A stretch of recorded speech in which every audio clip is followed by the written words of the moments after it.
Welcome back to Solynod Hex, everyone. Today we are holding a one-shot in Solynod Hex. We have 3 players absent today. I think it was mostly for like summer activities and parties and having a good time with family and friends. So no bad news. Thank God. So the premise of today's adventure is it's going to be a recurring dream for Tenzi, but it's a mutual dream between all of the player characters, in which a giant unicorn enlists their help to rescue a princess from hell. The princess of the Northmen of Panoplia. She has recently inherited the throne because of the death of her father, and has not yet been coronated. So she's the crown princess, about to be the queen, and she's just a teenager, and she's been kidnapped by devils and taken to hell. Oh yeah.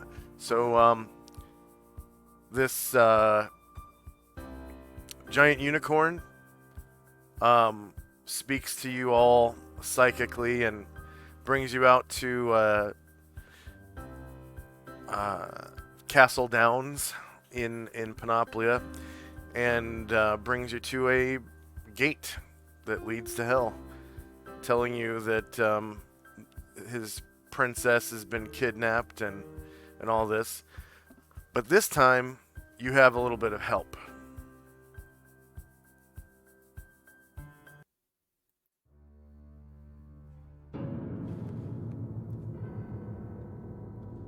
And you make your way through the gate, and you can see that 2 Northmen have accompanied the giant unicorn in a trip prior to this one.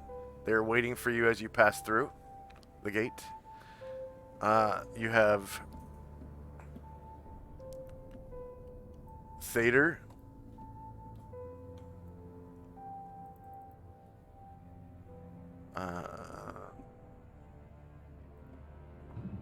Thader Geldson, human berserker who serves the princess in some capacity in her army, more than likely, and a barbarian, Barangard of Fjarn, which is a village in northern Panoplia. Both, I believe, worshippers of Odin. Yeah. And servants of Princess Astrid, Keitling's daughter. So King Keitlinger has recently passed away, and she is inheriting the throne, but the devils aren't having it. Alright, so I've added these NPCs in because 2 of the player characters have no henchmen. So, let's see, Thader is a level 5 berserker, and Barangard is a level 7 barbarian. Who would like to control the level 7 barbarian? He's a Ravager barbarian, which means he, I think they're the ones that, let's see, Ravagers, they have enhanced natural armor. They can become enraged. They have weaponless combat abilities, punches, if they have no weapon available. And then they have a bunch of abilities that are just linked to them being barbarians as well. There's a leaping and springing ability where they can, leap long distances or leap up, either with a running start or without. And then they have a natural affinity for climbing, so they're actually really good at climbing, like probably better than thieves. And then they have a back protection ability that saves them from backstabs and whatnot. And then the Berserker is like a regular Berserker. There is an imbalance between Fenmar and Dante's levels, so it might be better for the lower of the two characters to take control of the higher NPC. But it's up to you guys. Whichever. I'll leave you. I don't mind. Okay. Did you want me to have the barbarian? Yeah, I'll give you the Barbarian Dante since you're lower level. Let's see. Dante can be edited and controlled by Dante. So you won't be able to open the character sheet, but you'll be able to control the token. Okay. And what's his name, sir? Baron Guard. Can you see the name below the token? Yeah. No, Okay. so I can do. Okay. And then Fenmar, I'll give you control of Thader. Yep. And you as well will be able to control the token but not open the character sheet. And both of them have Bastard Swords +1. So I'm going to... Actually, on Thader's sheet, I need to add that. +1.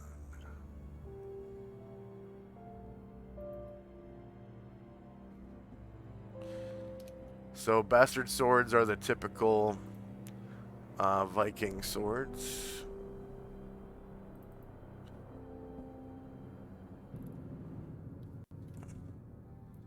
They are 1.5 blades, a bit larger and heavier than a longsword, but they can be wielded one-handed like a longsword, and they do identical damage.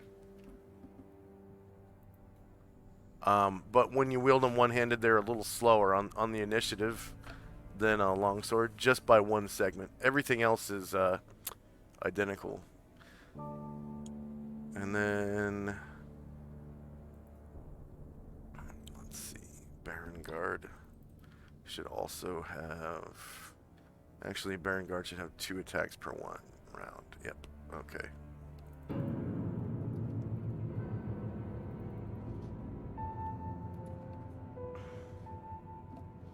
So when you're rolling initiative, it's important to note whether you're using your sword one-handed or two-handed. And also, please note that Thader has a magical shield, so he usually uses his sword with one hand. You can optionally drop the shield, though. Okay, and I'll be controlling Alon and voicing Alon. Alright, so if everyone could please roll base size initiative just for the player characters. And we'll explore hell together. Yay, hell. Do we just move them, right? We don't get their character sheets. Right. You move them and run them in combat. Gotcha. And fortunately, all of the abilities can be run off of the token.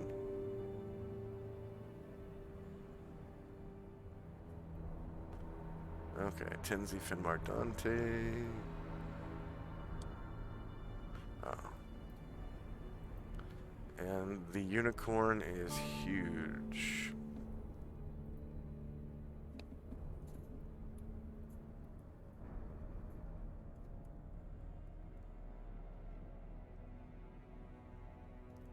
+9 to initiative. There we go. Alright. So first up is Tenzi and Company's move. You smell fire and brimstone all around, and this warm, wafting smell of rotten flesh is coming up from just below this platform you're standing on.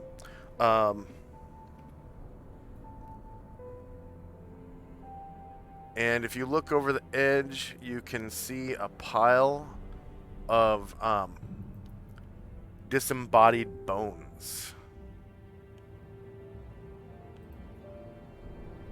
They look like they've been stripped from living people. Ew.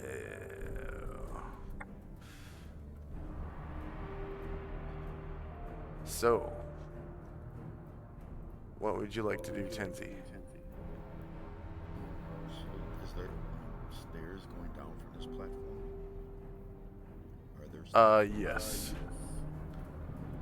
You should be able to see them now.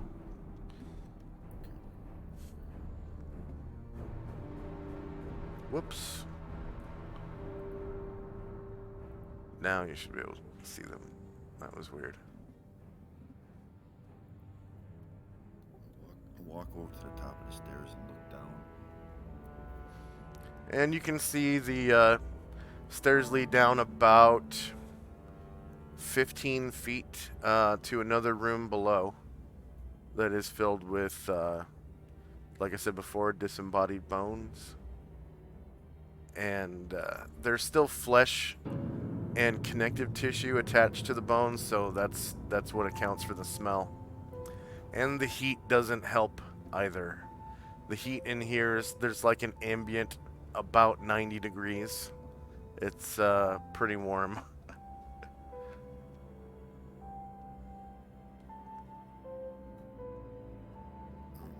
Listen to see if I hear anything from below. You can hear sort of like the sound of maybe like a muddy river or something. You can't quite put your finger on it, but you've had this dream before, and you can recall that there is a lava flow just outside this building. So it makes this like sort of sound. Okay, then. This is the gate we came through? Yes. And you can see through it on the other side is a daylit Castle Downs. So you can see grasslands for miles and miles.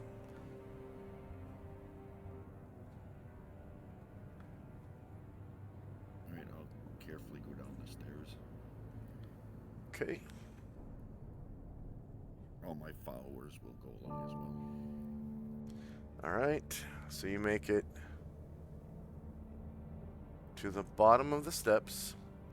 And you can see the room where in the dream before, or nightmare, you fought the Bone Devils in this room. And the Bone Devils are gone. It's just a pile of bones and, you know, blood and flesh and nastiness. Alright, I'll just move the rest of my people down there and then that'll end my turn. Okay. And Musashi. There. Dante. Yeah, Dante's really, really unsure about this. Berengard Okay. reassures you, and he says,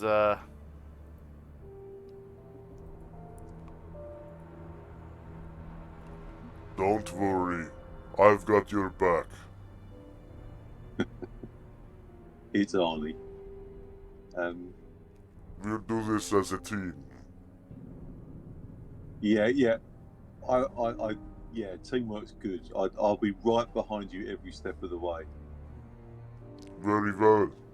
I will take the front. Lead the way.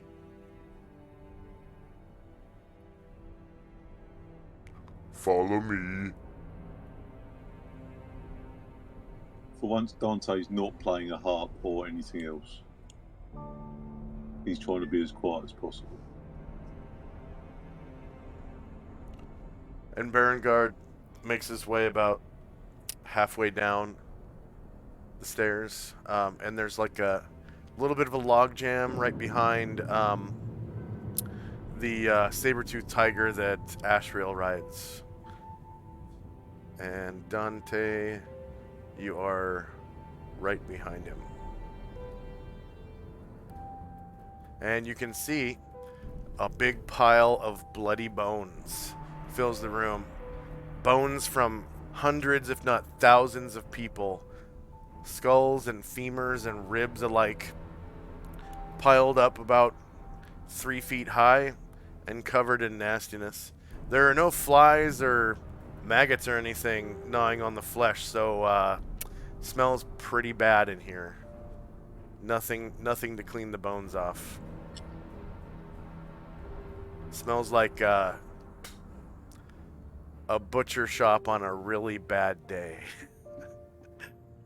Like a real hot, slow day, I guess. Great. Anything else for Dante and company? You can pass through friendly squares if you still have movement left. And your movement outside of combat is doubled, so that's whatever's in your blue circle multiplied by 2. Yeah, he's going to move over try and free up some space. Can I move there? He's not moving through the bones. Oh, okay. Yeah, He's you can move trying- there. Yeah, he's trying not to throw up at the moment. Sort of averting his eyes as much as possible. Yeah, the bones are pretty nasty to behold.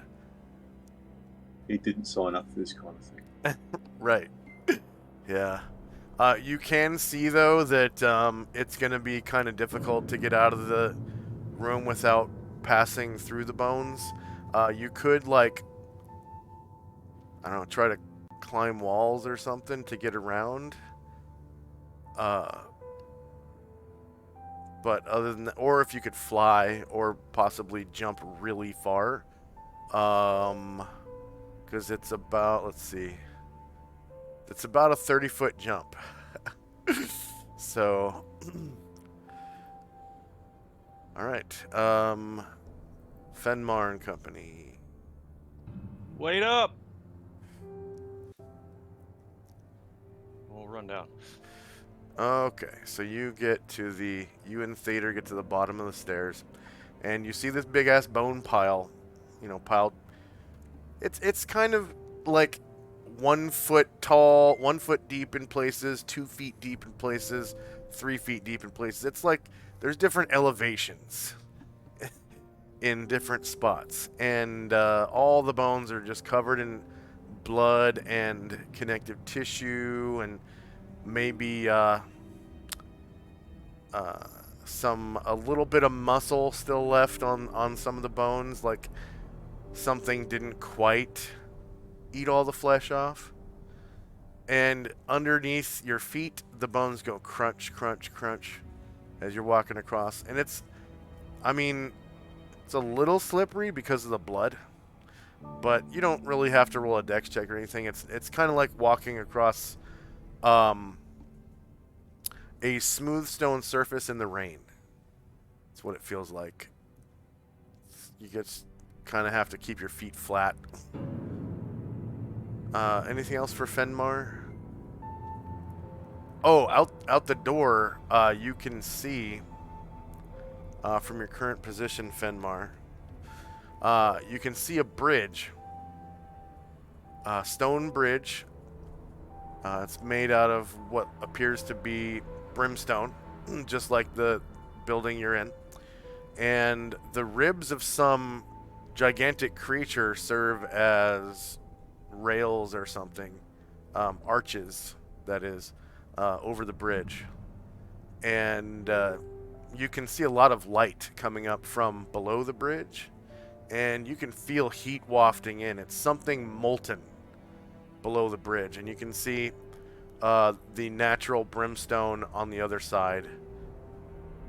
We're not in combat or anything, so we can keep moving, right? Yeah, you can keep moving as long as you have enough movement left.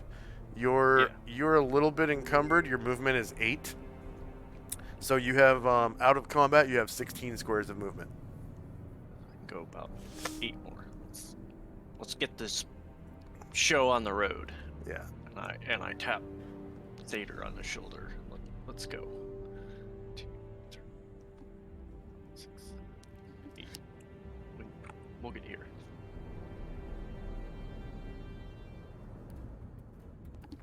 So you're roughly halfway across the bridge, and you can see on the other side are human skulls and femurs, bones, whatnot.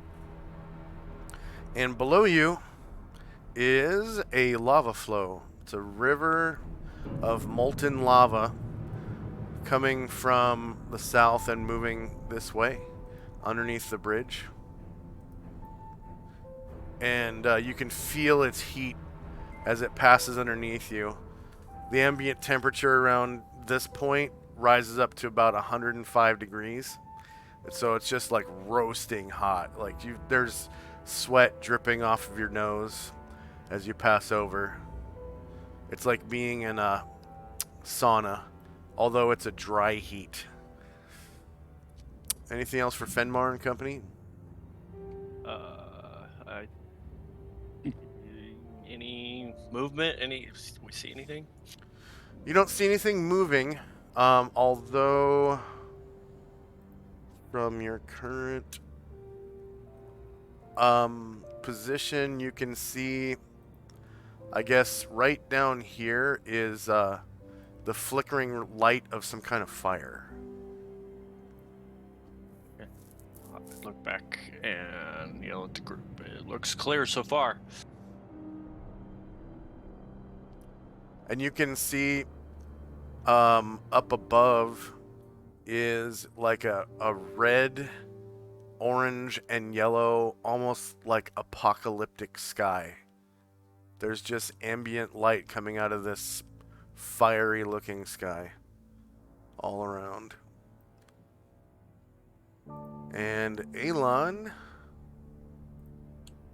the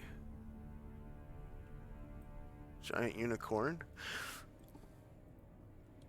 is going to come down the stairs. So you hear the clop, clop, clop of these hooves and his whinnying. There's 4.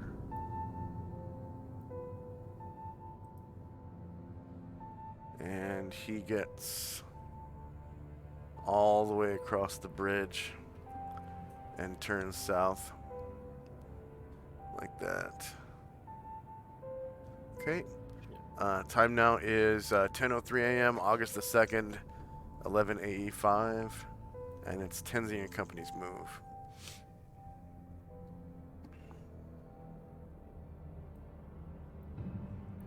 We'll move across the bridge.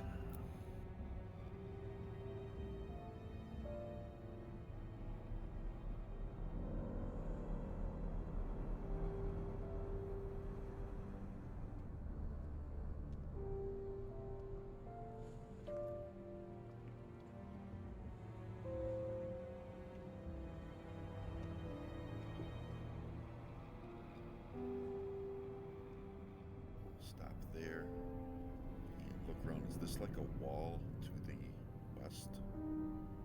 Yes.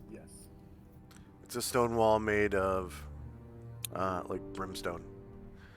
Alright, we'll turn and face south and stop there. Okay. Dante and Company. Dante suggested Berengard to hasten across the bones as swiftly as possible, Yeah. and he'll Crunch, crunch, He'll crunch, hold them. crunch. Underfoot. hold onto his belt as he does so, following immediately behind him with his eyes shut. Yeah. He's all man, Dante.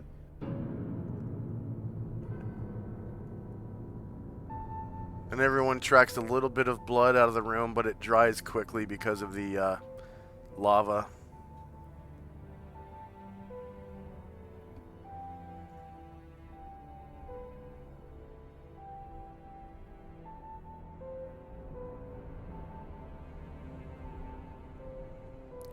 You can't really tell if it is molten stone or molten metal. It's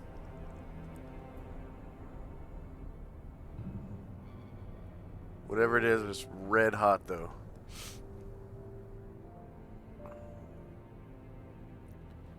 Okay. Anything else for Dante and Company? I think that's it. Okay. Fenmar and Company.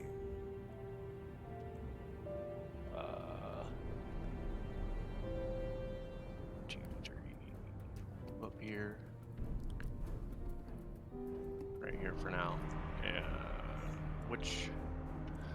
Which way, right or left? I asked Tenzi. I guess it doesn't matter, but we're facing south, so perhaps that way.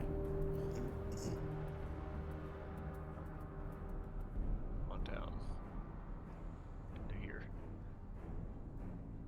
All right. So you get around the corner and you can see torches have been lit and placed in the walls. And torches only last half an hour, so someone's been through here recently.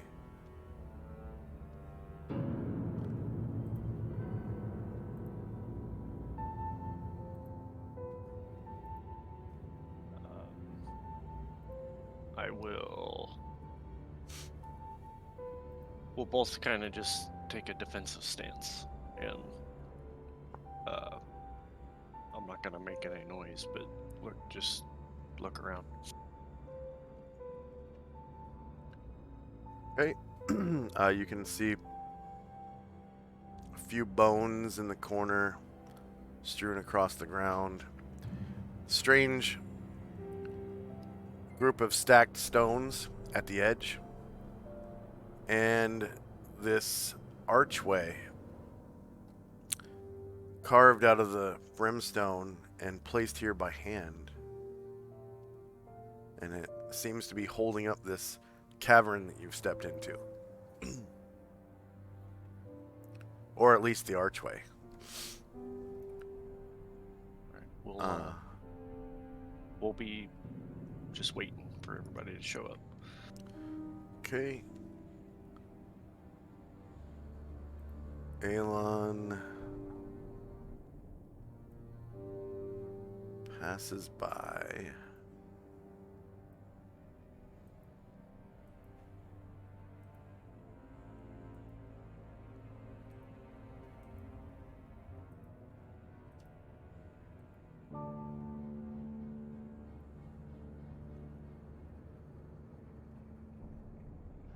Okay, time now is 10:04. Tenzi and Company. We move to the south. As the unicorn goes by, I'll tell him someone's close. Quietly. Oh, okay. He sort of nods, and you can see his alicorn droop as he does. Sorry, go ahead, Tenzi.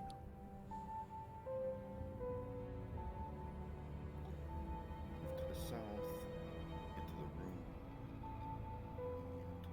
and start following the torches. Yeah, I'll turn around and look at Tenzi and point to my eyes and then point to the torches. Yeah, you can definitely see these torches on the He walls. already noticed. And there is a hand-carved stone archway that has been installed at the mouth of this little cave.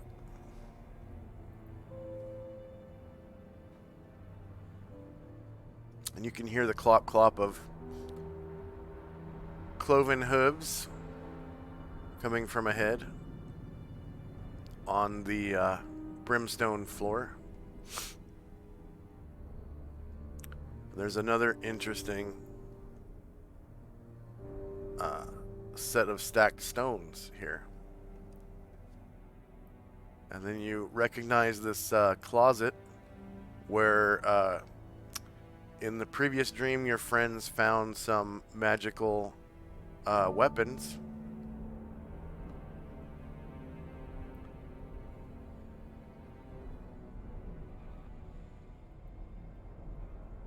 Which are now gone. He'll just walk in to look and see. pretty much the closet is empty. Yep.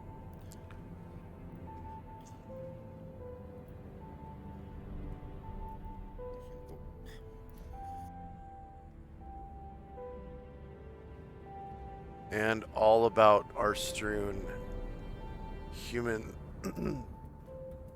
human skulls in the corners and along the walls. And I'll stop there. When the others come by, I'll tell them that this way is a closet that's emptied. Okay. That'll be it for us. Dante and company. We're going to try and keep up.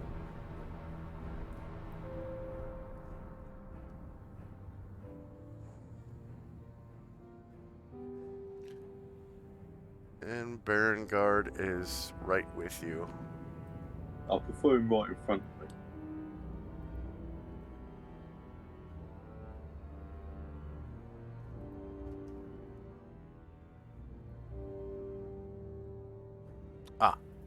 In front of you.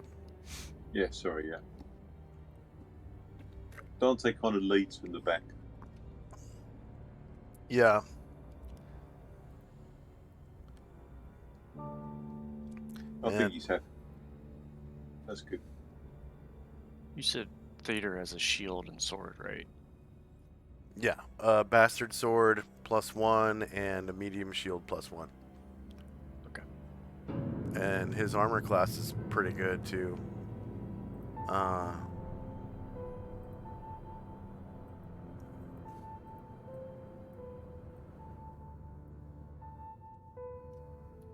Because he's wearing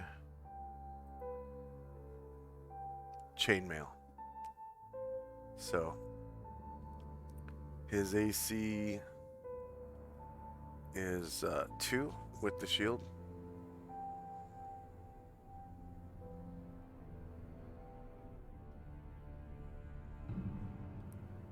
Okay.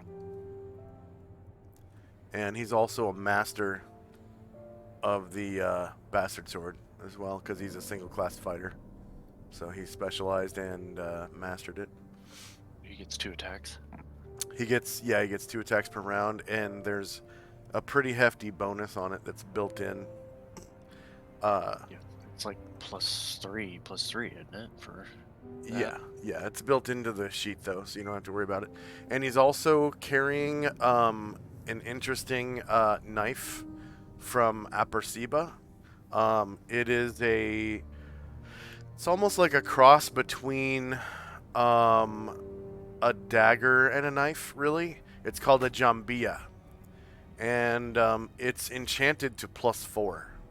He had it identified and all that. It's a jambia +4. The jambia does basically the best damage between dagger and knife. It does D4, D3, and then it weighs 2 pounds and has a speed of 2. Because, well, actually, this one has a speed of 0 because it's +4. So speed really, really fast like weapon. A Bowie knife, man. 2 pounds? That's a big ass knife. That's fucking. Yeah. It's got some heft to it. Jambias.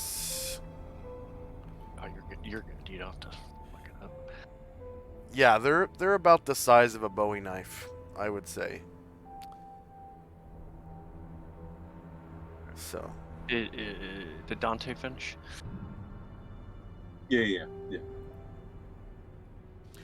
All right, Fenmar and Company.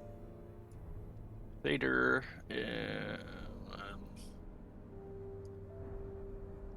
We'll both take a few steps and then go into a jog, and we will. He's gonna take the lead and jog up these stairs. And go ahead and stop at the top. And roll initiative, because there is this creature at the top of the stairs. It looks like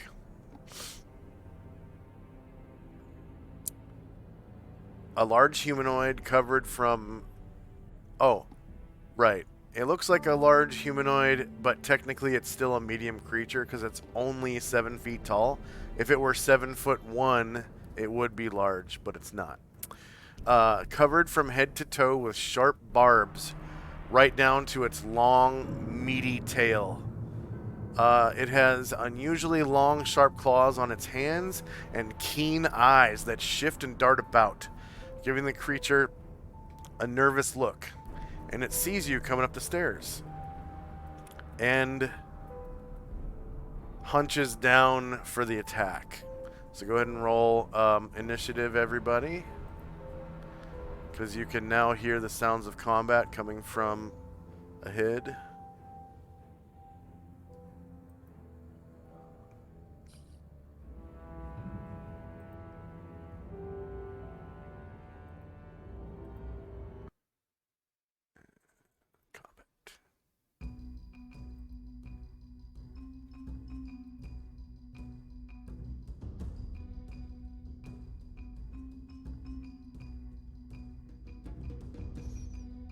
And it looks like it's guarding this long bridge. You can see from one end to the other as you get to the top of the stairs. At each end of it, there's an octagonal room. Okay, so you're in an octagonal room. You can see at the end there's another octagonal room, and just along here, you can see lava light coming in from one side, as though there were windows looking out over the lava river. And you can actually see archways there,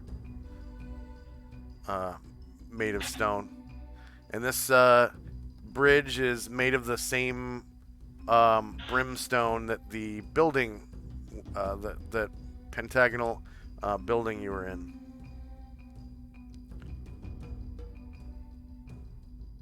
Okay, we got Berengard. Looks like Tenzi is casting a spell. Which would be, let's see, the sphere of which would be revealed with a spellcraft roll. We got Fenmar, Ashril, Dante. Yeah. They go change. It's, And you know, you can't win Vader. every day. Okay, I think that's everybody.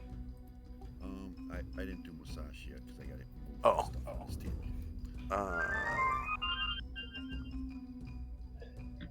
Musashi. There we go. I just gave him 2 spots.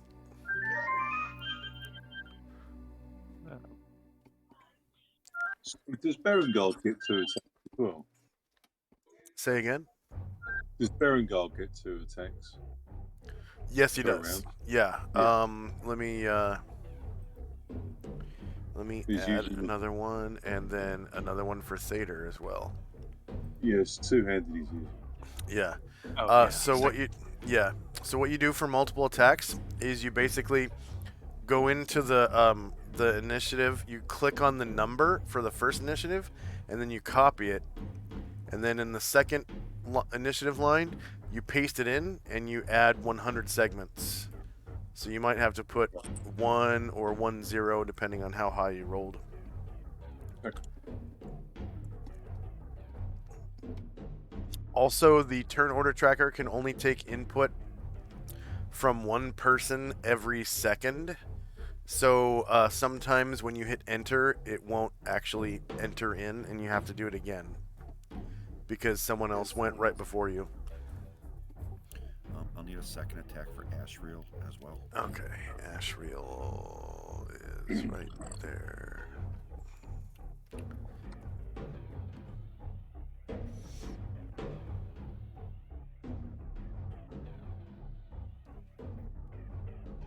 So we're just waiting on the second initiatives from Thader and Barangard. Oops, I did that wrong. Move that. Can you edit Thader's?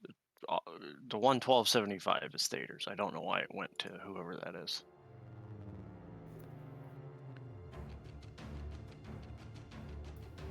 That's what Astro No, is. Thader's should be 112.97. 12.97. Yeah. Okay.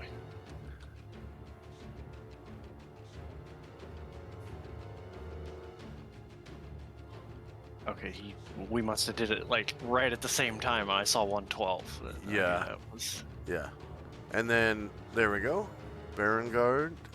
Sweet. Looks like everyone.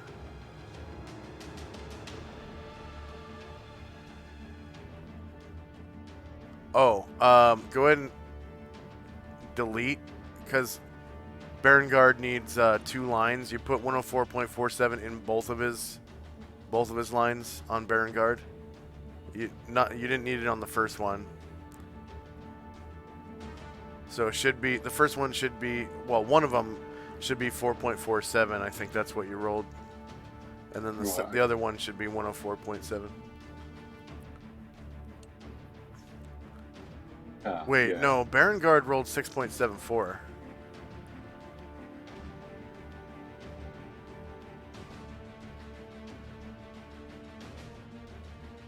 Unless you rolled twice. I did roll twice.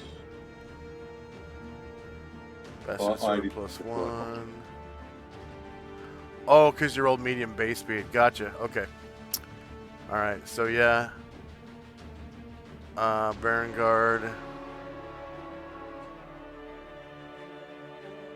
Oh, I see. You adjusted your rolled initiative. Okay. That's funny.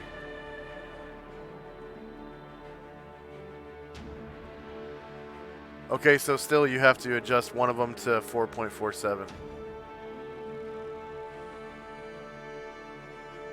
Yeah, it's cool. How do I do that? You just click on it and delete the 10 in front of the 4.47. Alright, okay.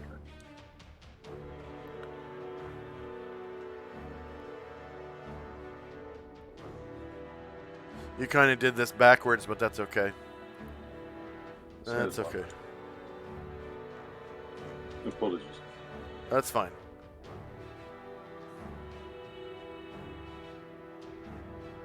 Still waiting on Barangard's initiative to change to 4.47. It's not updated. So You have to hit enter after you're done Yeah, adjusting. I thought I'd done that.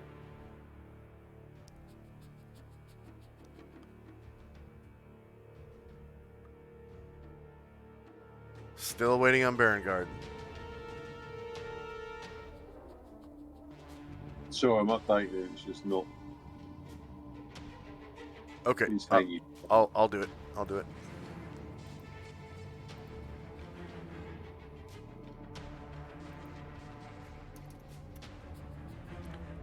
There we go. See how one of them is 4.47 and the other one is 104.47? That's what we needed.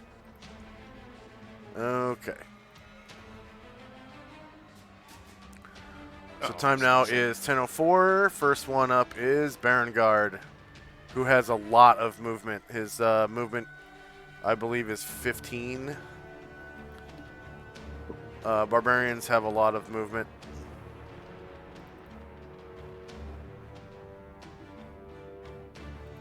This dude's only got 12 hit points. Who, Thader? Yeah.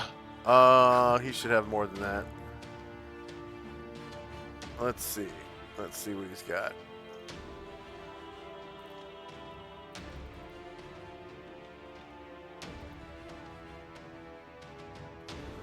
He's got 10, 18, 20, 28, 38. Oh, wait. Okay. 10, 18, 20, 28. He's got 38. Okay, I gonna say that sounds more like it. I'm like, he's got less hit points than I do. Sorry, I can't. Berengard's not illuminating as he moves. What was that? Berengard's not illuminating as he moves, so I can't see unless I move Dante out behind him. 1 second. Berengard. Yeah. So, put Dante back where he was. I just need to give Berengard, vision.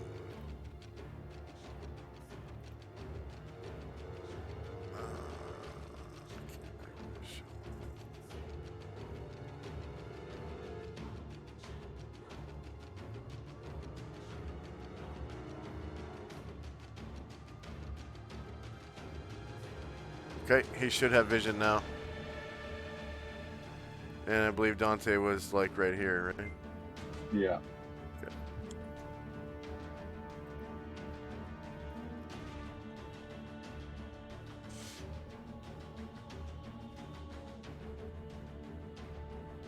So he's piled into this creature. So now you should be able to see this green spiky creature about halfway down the bridge. It's facing you all and baring its claws and teeth. And it's covered in long green spikes. Yeah, I don't think he's got enough movement to make it. Okay. Musashi. Excuse me. Hiccup. Vader's movement is 8 out of 12. Is that because he's encumbered? Yeah, I think so. Let me check his weight.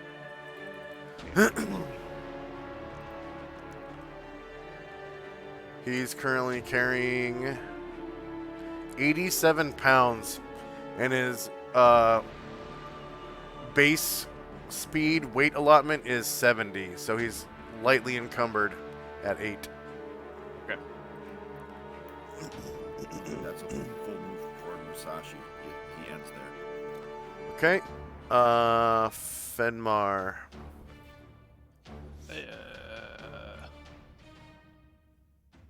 Gonna move 1, 2, 3, 4, 5, 6, 7, 8.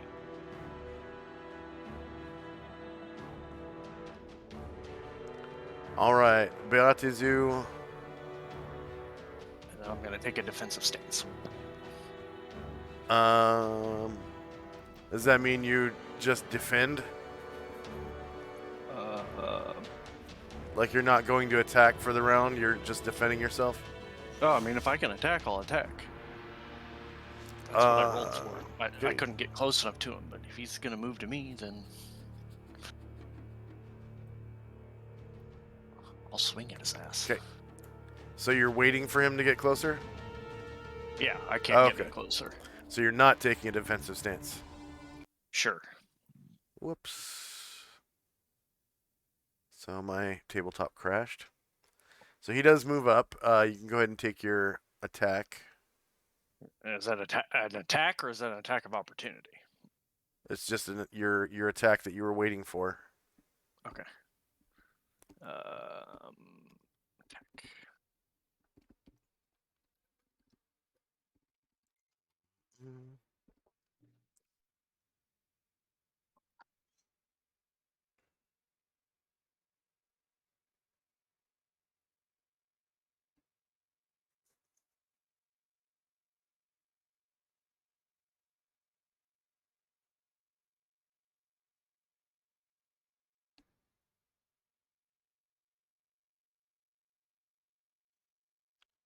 So Roll20 announced that this crashing issue that people are having is because of Google Chrome. There was an update to Google Chrome a couple weeks ago. I use Edge to run it, and I don't have any issues usually. I'm not sure that Edge will do everything that Chrome does. There's special functions that they kind of reserve for Chrome. Oh. But I'll have to try. I don't like Chrome, but I can try it out for this. I'll have to try Edge, but I heard Edge is exactly like Chrome.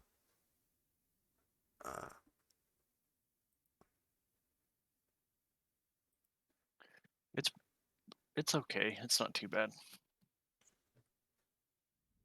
It doesn't use as much resources like Chrome does, which is why I like it. Yeah. But I use Okay. Opera. Opera is my main browser. It just doesn't work with Roll20. Yeah. All right. So the Beatazu is technically shieldless. So 7 versus AC1 is not going to. Whoops. Is not going to hit. And he tears into, or tries to tear into you with his right claw.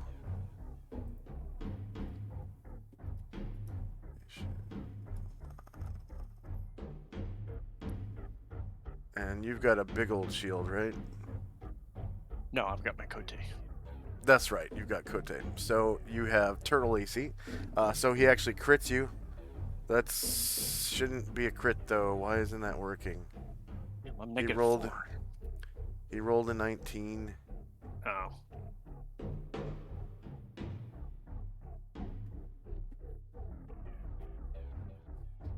That's weird. It shows a crit, but it should not have critted because he didn't beat your AC by 5. Isn't that exactly 5?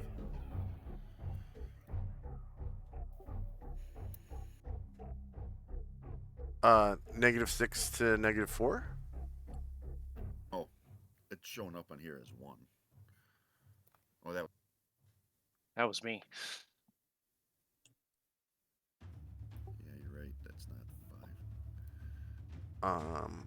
And there were no adjustments, so this shouldn't be happening. So you only take 7 damage, not the 10.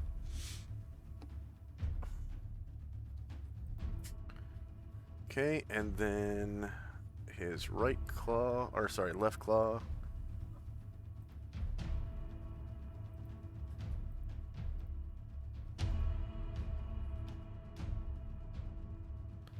And he misses you. 7 doesn't beat AC 4. And then he also has a bite. Tries to sink his teeth into you.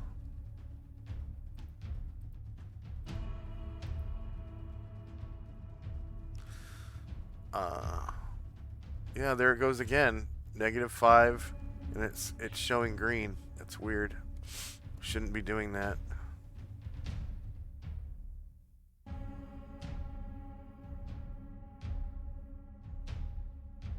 I wonder if it's because I have programmed in like the wrong AC for attack.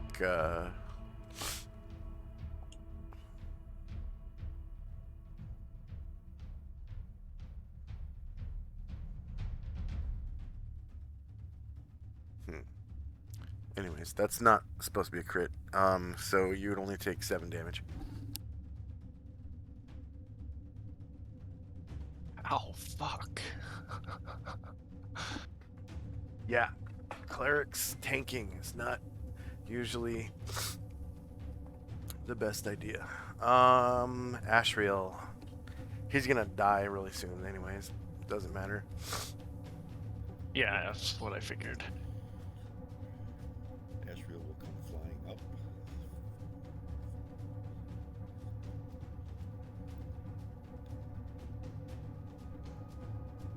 And Ashriel has maneuverability class B. So he's Why is my green bar not going down? It is on my screen. It shows 8, and it's like less than halfway full. That's as far as he can go. He'll stop there. All right, Thader. Thader's gonna start singing a really violent song and really loud. It's about like crushing your enemy's skulls and like pulling out their eyeballs and playing with their brains. He did a charge attack, so he's just gonna run right into this fucking thing and, All right. and bash him with his sword. Yeah, you get +2 to hit if you charged.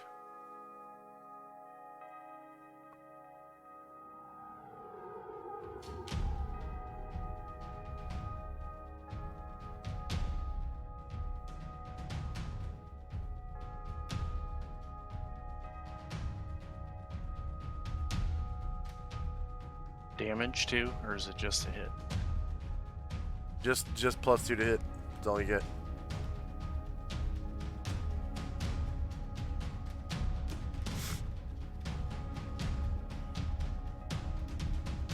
Yeah, fucking critted. Oh yeah. Yeah, you crit and you cause him 13 damage because he's technically a medium creature, like I said before. Is he knocked prone because it was a charge? No. Okay.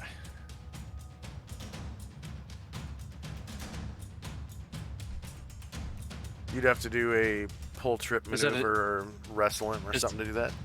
Is that a shield bash though? Or you can do that with the shield, right? If you charge with your shield. Yeah.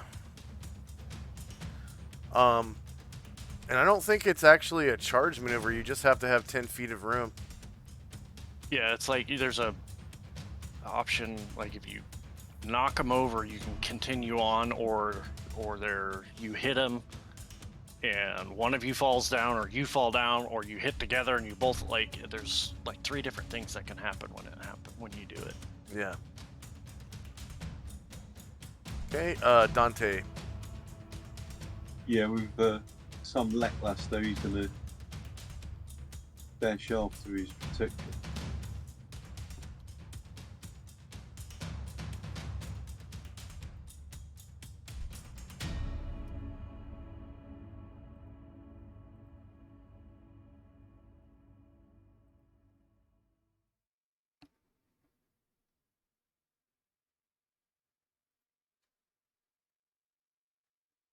That'll do for Dante. Okay.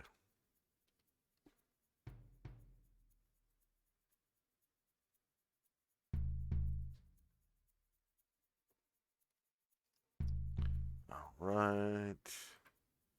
Next up is Alon. Alon is going to, I guess, come up the stairs. And he can kind of barely squeeze around these corners because of his long body. And he's going to come down to about here. And let's see what he has.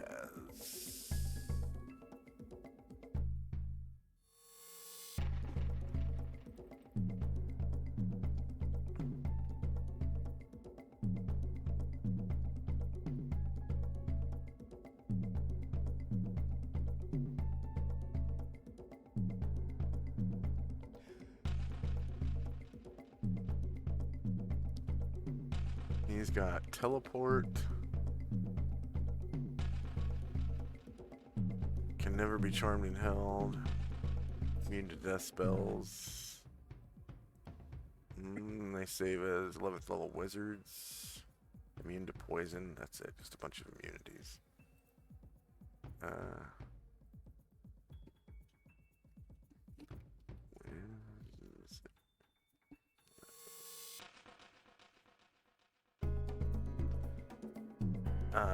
That's about it. I guess he'll relieve Fenmar if he withdraws. Tenzi. Cast Vengeful Strike. Okay, that's the one that lasts for hours and hours, right? 2 hours. Well, 1 hour and 50 minutes.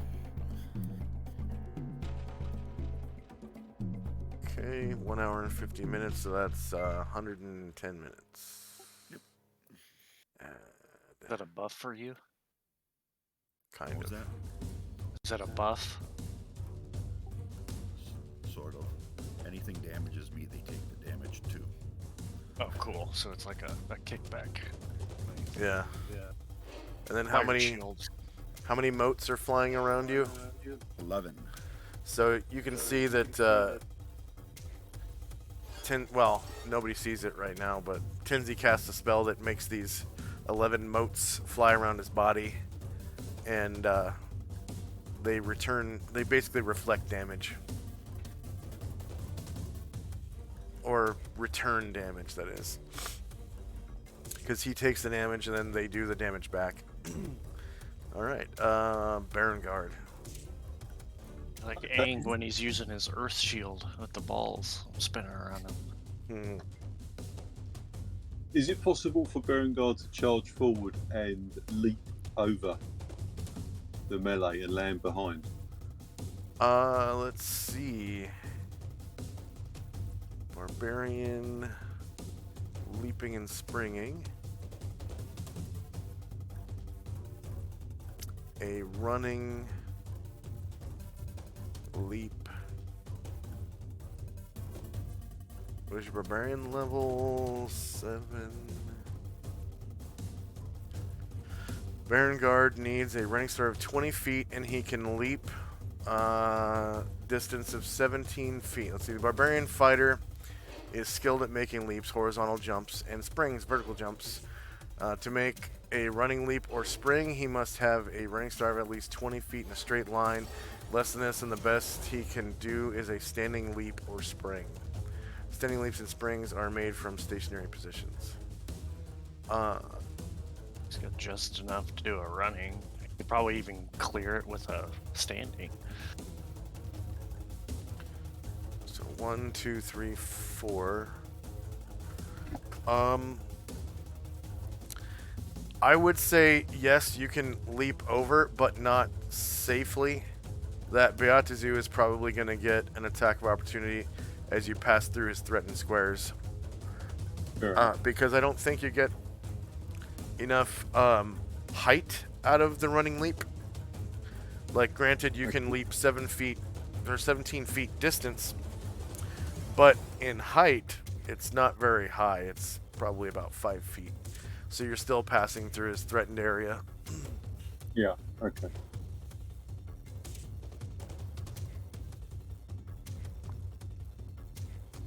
Is that what you want to do, or are you scrapping it? No, I want to jump over and land behind him. Okay. So he is going to try to bite your backside as you pass through his threatened area. Bite, Baron Guard. Shorter melee. I will say he does have the lower ground as you pass by, though. Because you kind of jump through the air. Mm-hmm. And to your rear, 4 versus 4, he just hits you, causing 8 damage to your backside. Bites your butt.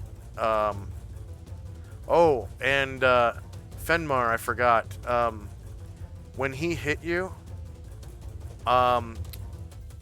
you feel like a bit of fear stricken into your heart. You need to roll a save versus rods, staff, or wand. Your choice. And I think there might be a penalty. It is...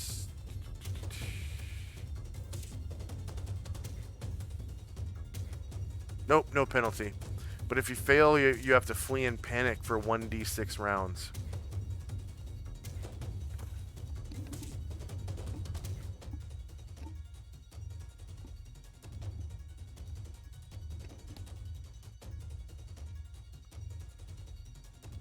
And then also the same for Baron Guard. He has to make a saving throw versus rod, staff, or wand. And the saves are built in to the macro. You don't have to update your saves in this game. All you do is you select what class archetype. So there's warrior, wizard, rogue, and Priest. Priest, if you want to, because it's a drop-down menu, you can actually skip to just what you want by typing it. So Priest is PR, Wiz is Wizard is WIZ, Warrior is WAR, and Rogue is just ROG, I think. And then the categories go from level 1 to level 20 depending on what class. I think Warrior only goes up to 17 plus or something like that, and Wizard goes to like 18 plus or something. So this is on the saves on the bar at the top, is it? Yeah, it's on the top. And it should be a drop-down menu when I press saves. No, there'll be in chat. There'll be a selection of different saving throws, and you want either rod, staff, or wand. It's your choice. Okay. And then it's going to ask you for your class archetype, which he would be Warrior 7. So if you type in really quick WAR 7, it'll skip right to Warrior 7. And then the other, once you hit enter, the other stuff is for multi-class characters because they have different classes they draw saving throws from. But he's not multi-class. So it looks like you both save. Baron target number was 12. He rolled a 17. And Fenmar's target number was 11. He rolled a 16. So both characters saved and are unafraid. Baron can now... Wait, why are we on Baron multiple? Okay. So Baron already went on 4... Oh, okay. Baron you actually ran out of movement already, remember? Right. Yeah. So, like, way back in the Octagon room? Yeah. So you wouldn't be able to make it down here. So you I thought that was his next turn. You don't get extra movement on your multiple attacks. You only have... He only has 15 squares of movement per round. Oh, okay. Okay. I get what you're saying now. Yeah. A multiple attack doesn't give you more movement. So that bite to your butt never happened either, so you can add the 8 points back. Yeah, cool. Okay, return to where it was. My mistake, my bad. That's okay. Okay, Musashi. Multiple attack. He's also out of movement. Yep. Ashriel is out of movement. Yeah, I had a question. What's up? Would Musashi and Tenzi be at full strength for this? Yes. Yes. So I'll just write down their hit points and restore them at the end. Yeah. Yeah, I took a screenshot of my spells and stuff for the real game. Yeah.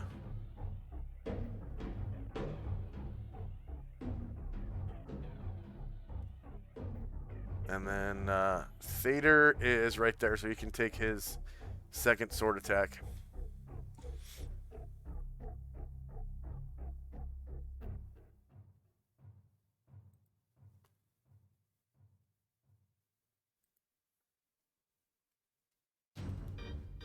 Oh, yeah, Thader. Duh. Attack. Bastard. Submit. Would this be a charged as well, or no? Is that just the first one? Oh, yeah, you charged, so you don't get a second attack. All right. Okay, time now is 10:05, and it's initiative phase.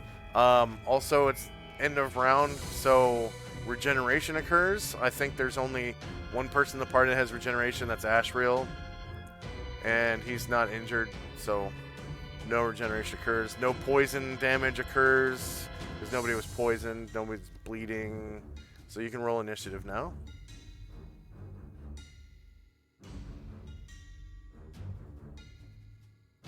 Just want to take this opportunity to shout out to the folks that are hosting us. We've got Violet's TV, Sophia Fox 21, Rogue Girl, Lurks, Lana Ray, Lizzie Beth, Commander Root, another VTT viewer, another TTV viewer, they got it backwards. Anna Banana 10, Alien Gathering, Alien Conglomeration, 420, Fit Cool, and OAX 2. And also, I want to shout out to the Wounded Warrior Project. We're actually right now currently holding a fundraiser for Wounded Warrior Project. The goal was $5. Somebody chipped in $20 already, so the goal is met. But we're still taking donations for the Wounded Warrior Project. So if anybody wants to donate to a charity for wounded veterans, for facilities run by the U.S. government, for Wounded Warriors, that is probably the most prominent charity that I know of for wounded vets. Okay, is anyone still rolling initiative? I gotta do my second task. Okay.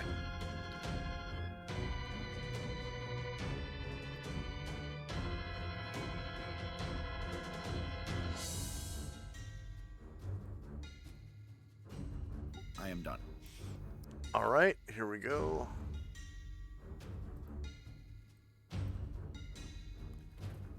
All right, so Tinsley's Vengeful Strike has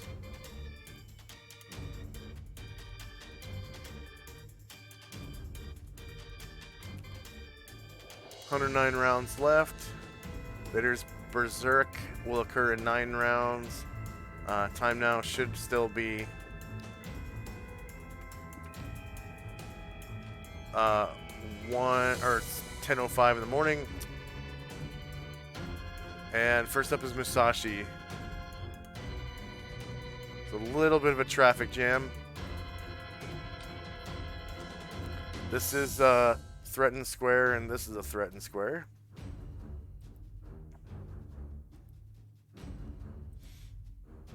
And this one is not, so anyone passing through to here would take an attack of opportunity.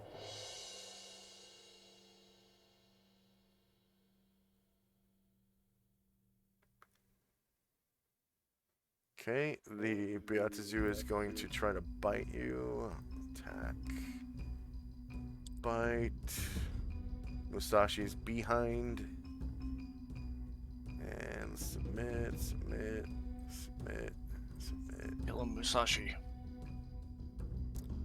4 versus AC2 misses Musashi. Musashi can now take his attacks. It will turn to face Thader, so Musashi is making frontal attacks against the... this is actually a... what's it called? Hamachula.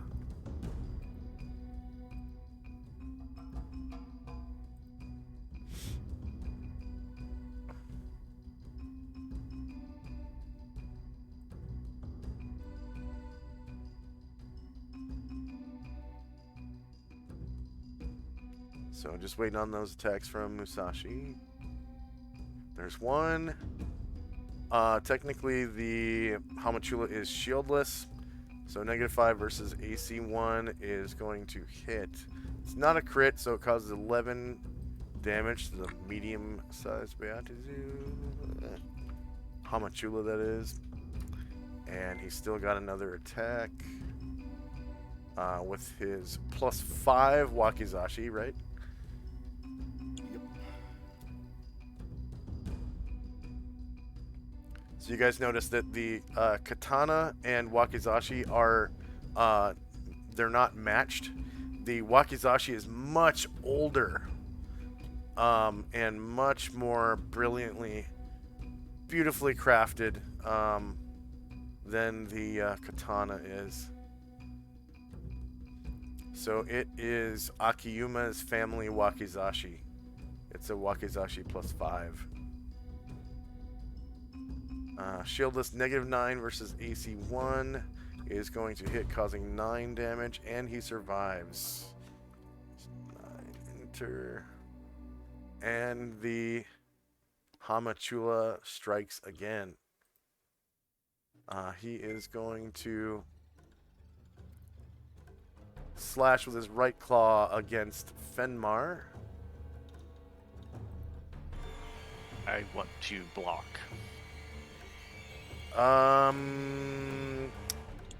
You haven't won initiative, so you can't really do that. Okay. You don't have any martial arts either, so yeah, you can't. That's not in your character's abilities. I can't use my bucklers. You are using them. They're giving you your AC. Okay. AC 7 versus -4 is a miss. Left claw to Thader. Thader is also using a shield.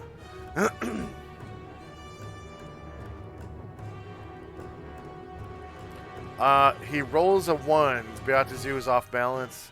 Hamachula. And everyone has +2 to hit him. Next up is Berengard. Okay, with the sense of deja vu, he's going to charge forward and leap over him. Okay, and you land behind the Hamachula. Attacking his rear AC. You get +2 to hit because you notice the Hamachula is like balancing on his heels right now. He's trying not to fall over backwards.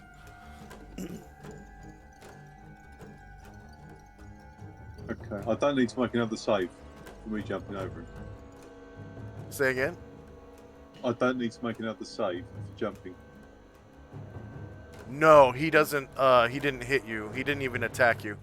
He's off balance. He's trying to keep from falling over right now. That save wasn't from jumping. That save was from getting hit. Kill him. Yeah, sorry, I've not actually used the melee stuff so far. So Okay. Click on Berengard. yeah, And then up at the top, click on attacks. And then off to the right in chat, there's going to be a list of weapons, right? Yeah. He's probably Plus using his his- sword with 2 hands. So, yeah, he's, yeah. yeah. So go ahead and select Bastard Sword two-handed. Yeah. And then click on the Hamachula. And then hit enter, enter, enter, enter, enter, enter, enter. Just kind of spam enter to go through all the little questions. They're default for you right now.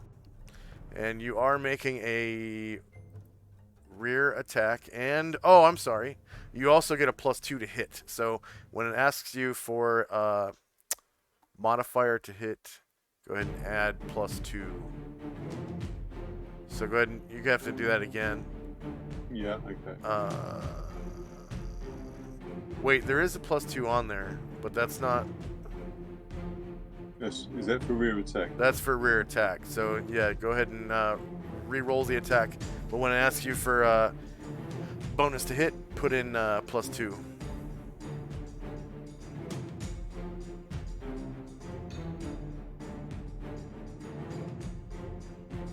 Why is it not coming up? I don't get it. Is it because I've already had the attack? It's not letting me do it again? Yeah, it's going to be one of those questions. It's going to ask, what is your modifier to hit? You're going to want to put in +2. Oh, right. Yeah.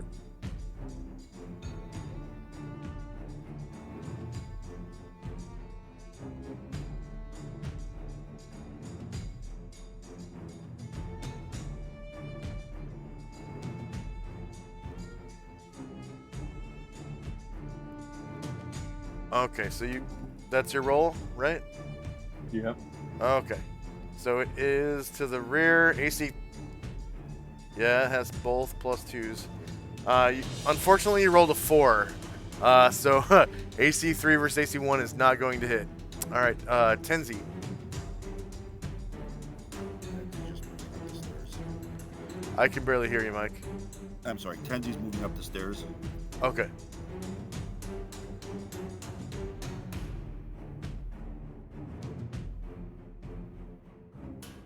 And he will end his turn there. All right, Ashriel.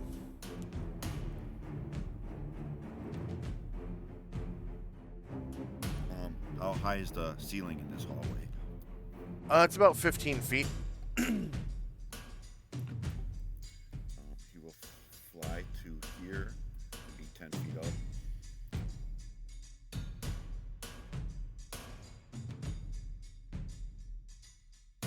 So he's on top. He's flying over that person square.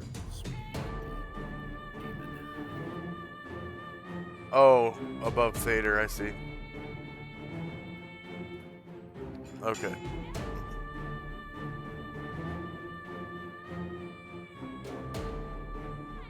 So this is a frontal attack. You do get +2 to hit. You also have higher ground. And is this normal, regenerating, cold using, or undead? It's going to be normal. It's not cold using, regenerating, or undead. Or susceptible to fire. Technically, he is shieldless, so -4 beats AC 1. 8 damage. Let's see. Was one of that is fire damage? Yeah. Okay, so he takes 7 damage. Go ahead and describe how you slay him with your sword, minus the fire damage.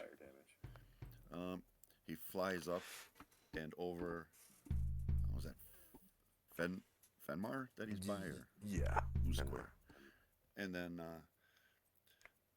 seeing the creature off balance, he kind of tips him over by running his sword right through his forehead.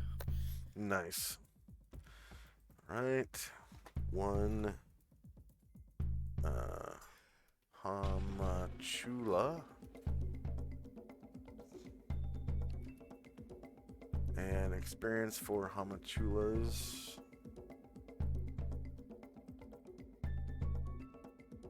is 23,000.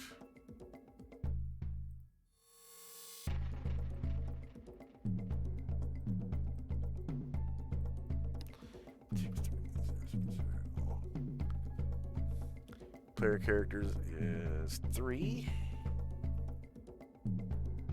NPCs who earn XP is 3. Number of creatures defeated in the encounter was 1. Number of hit dice per creature is 7. Warriors and bards, you've got samurai and 2 Northmen and Dante is a bard, so that's 5. 4.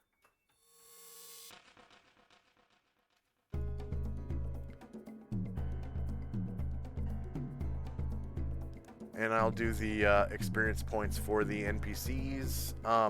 Sorry, the Northmen NPCs.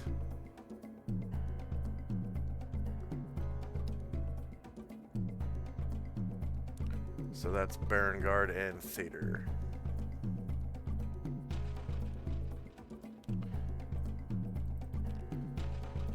They each earn 2,555 points.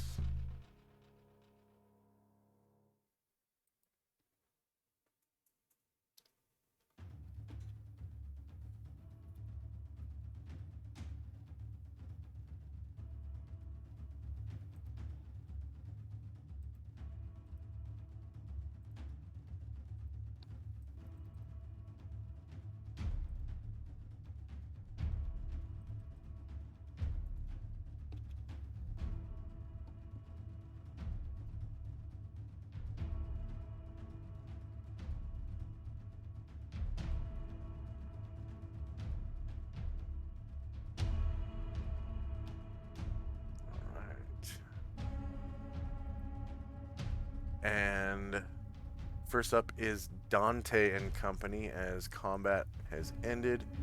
The devil's body falls to the ground limply. As this is his home plane, he is actually dead. And his body does not disappear. Dante struts up and says, well, that wasn't too difficult, was it? Where to now?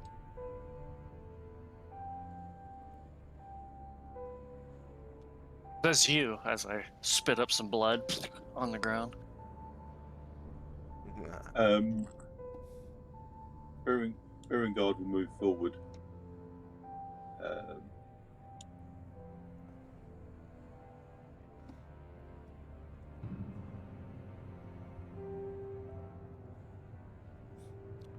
And off to the west, there. you can see the golden light coming in from this lava flow river. It's coming in through several arched windows with no glass, just the window openings. And ahead you can see another octagon-shaped room.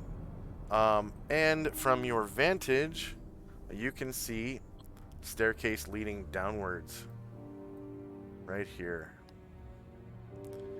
Anything else for Dante and company?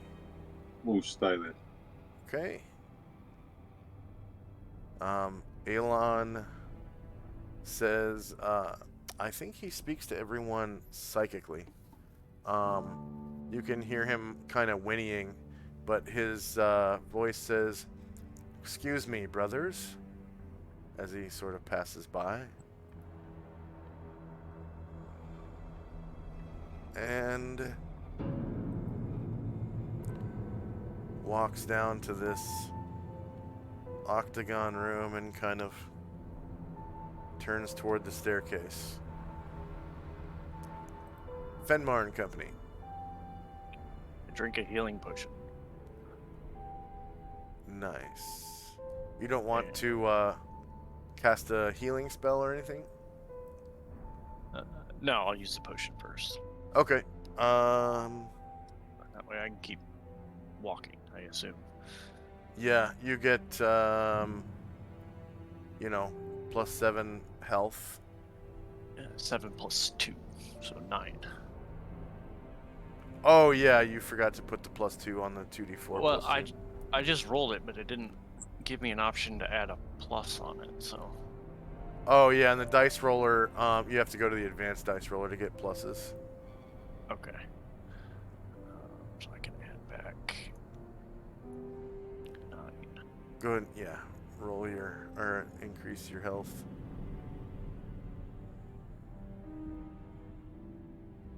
And then we'll go on down here. 1, 2, 3. Oh, I forgot. Tenzi. Go ahead and re-roll. What was it? Vengeful Strike. But with -7 to your casting level. I think it was -7.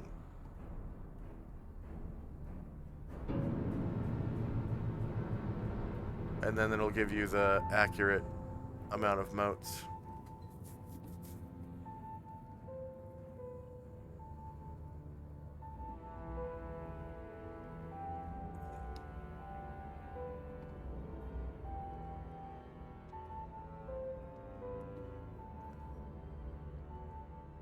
Almost forgot about that. When in hell, priests priests of gods that don't live in Beator, cast at -7 caster level. So that cuts the duration as well by 70. Okay. By 70. Still, that's 39 rounds left.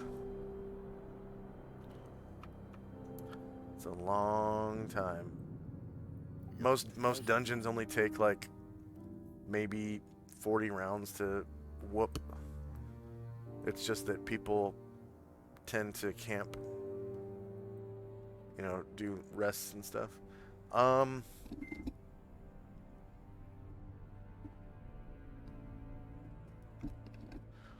So that was Fenmar. Okay, we've got. Yeah, I think -38 is going to be the. Okay. Thader is still singing his violent song at the top of his lungs, loudly.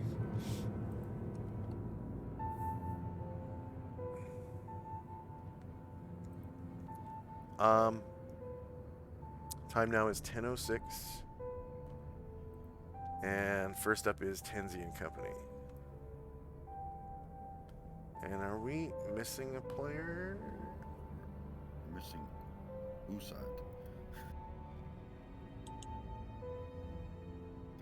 Oh, did you? Oh, yeah, you left him in the Yeah. cave. Here he is.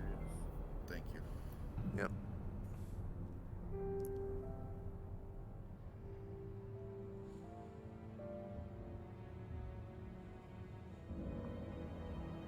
I can't get this options bar to go away so I can spin myself.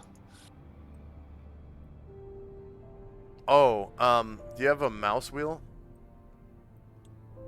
Yeah. If you click on your token and hold the E key, you can use your mouse wheel to spin. Oh, cool. Yeah. Other than that, it's just a zooming problem. You just gotta zoom in further. Because you're at just the perfect zoom where it causes issues.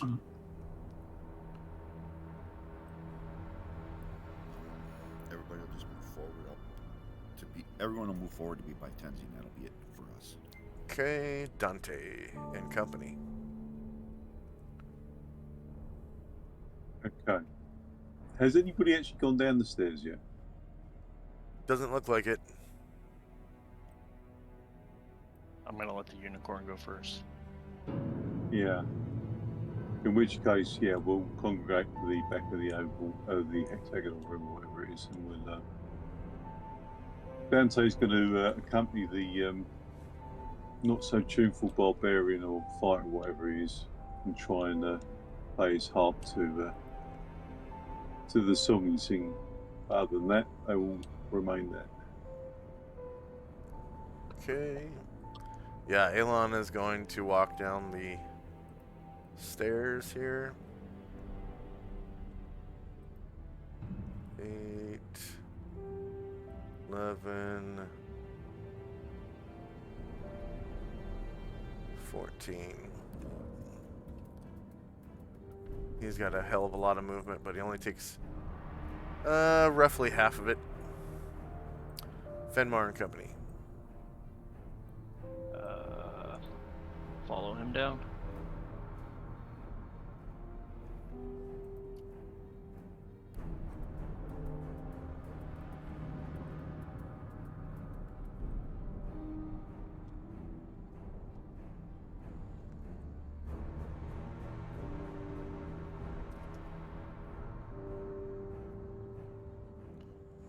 Right.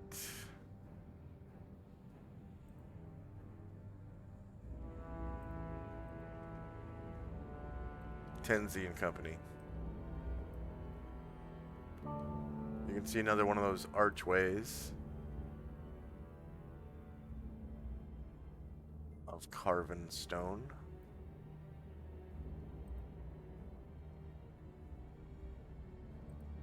And another one of those stacks of rocks.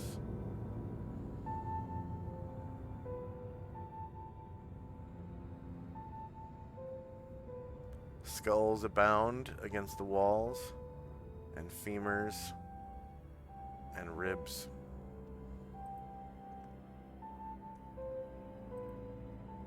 Dante and Company. Yeah, we're going to follow down the steps. Although Dante's not going to go first.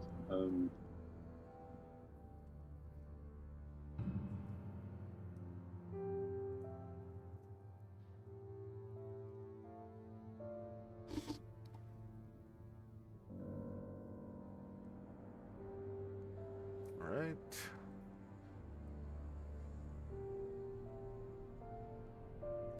Elon is going to catch up with Tenzi here.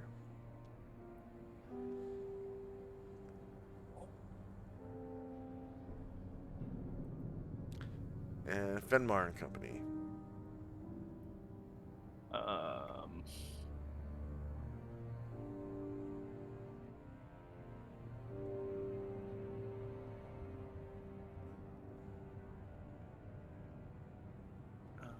Did the donkey? Did the fucking unicorn go? Yeah, he moved up like 2 or 3 squares. I'm gonna stay behind the unicorn. Okay. It's a really big unicorn. Like, to get up onto the saddle is like a 10-foot leap. It's big. It's a giant unicorn. It is a giant unicorn, yes. He keeps bringing us here. I'll let him go first. Damn it. Yeah. Oh, were you here the first time?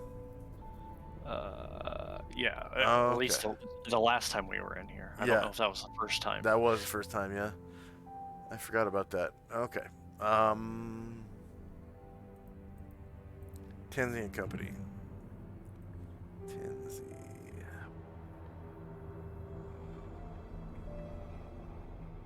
Yeah, I found that badass mace.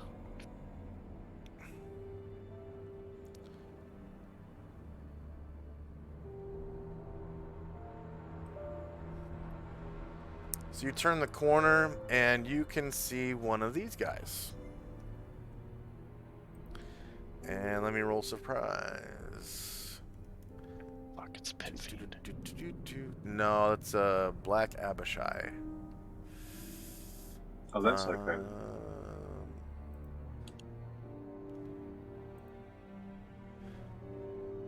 All right, you managed to get the drop on him. Your party does, so go ahead and roll. Go ahead and roll initiative. And this is going to be round 1 is going to be a surprise round. You surprise the enemy. Combat.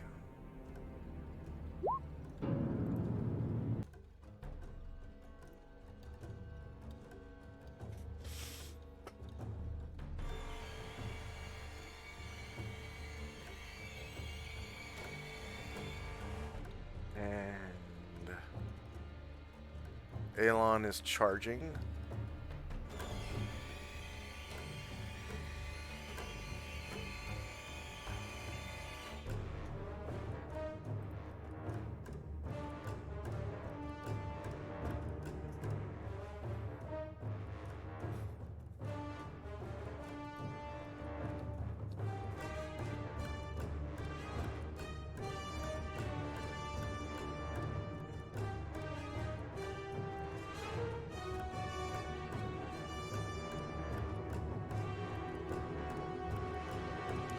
All right. Is there anyone still rolling? Yeah. Okay.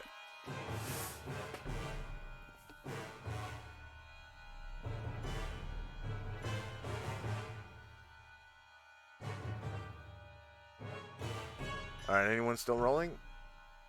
Almost done, yeah. Oh, I need to give Tenzi what? Another. And then Musashi 2 more, I'm sure. Do they get those in the surprise round? Oh, that's right, yeah. No multiple attacks in surprise rounds. Still.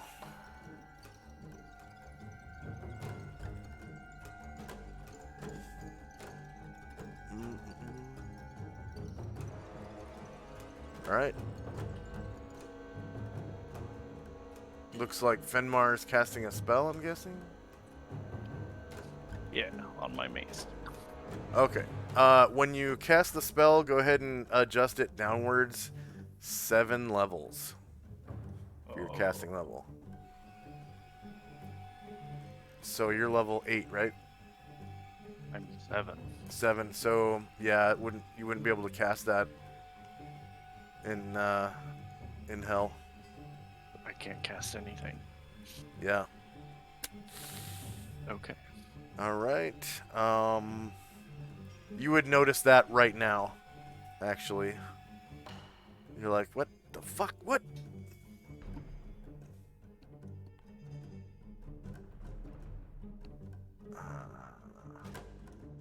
And then you can change your action if you want. Yeah, I'll move. Yeah, go ahead and roll initiative for it.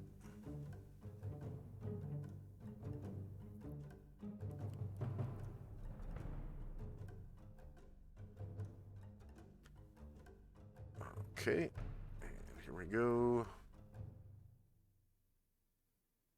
Sending. Okay, first up is Musashi. Well, try to slay these guys.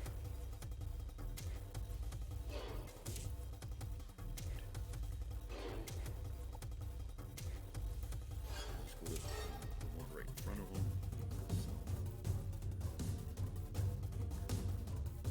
All right.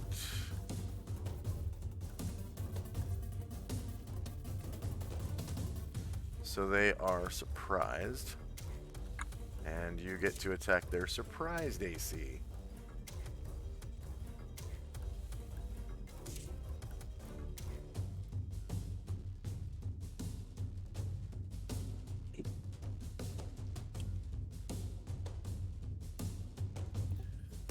He yelled Ki.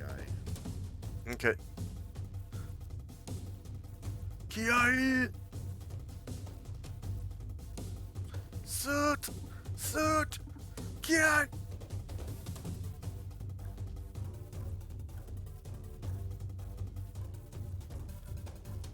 Alright. You crit his surprised AC. Negative 16 versus AC 5. They are... See, I think they might be large. They are large. So, Abishai are weird. The weakest ones are the largest ones. So, the black ones are the weakest ones. And it goes backwards from black to green to red. The red are the smallest ones, but they're the most powerful. 28 damage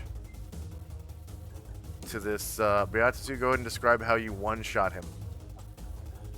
He charges up, yelling Ki, and just runs him straight through. And he can still do his Wakizashi though, right? No, you only get one attack during a surprise round. Alright, Fenmar. We'll go. Change it forward. I guess we'll just move up here.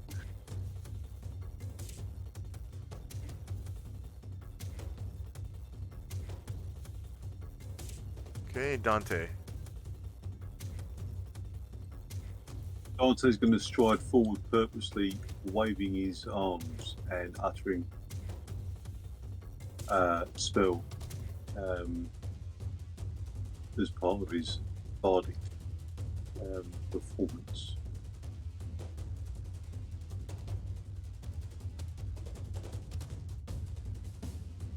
What kind of bardic performance is it? Performs to influence reactions, I think. Oh, influence reactions? Yeah, I think it's the one. Okay.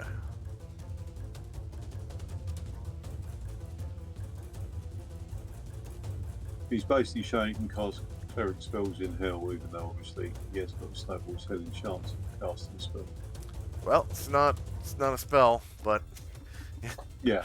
and then you can also make a half move while you're playing your instrument and using your bardic performance stuff. I don't know if you want to move up. Yeah, that's where we'll go. Tenzi.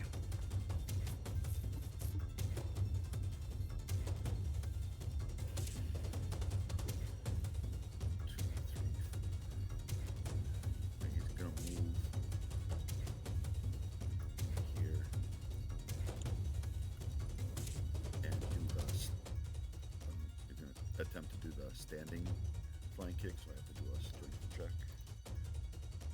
Okay.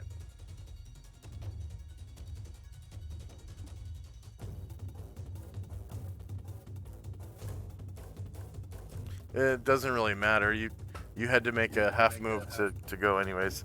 You don't have to make the strength check at all. You can just make your kick. You only get one attack.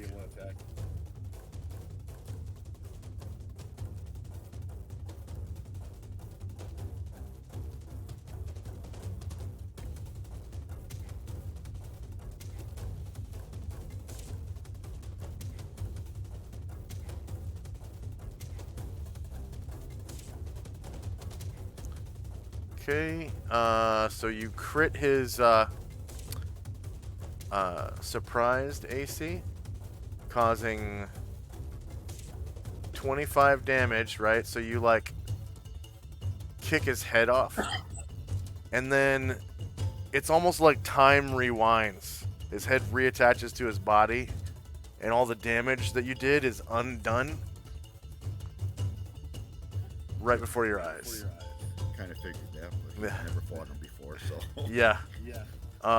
Elon is going to charge. So his movement rate gets bumped up to 36 while charging.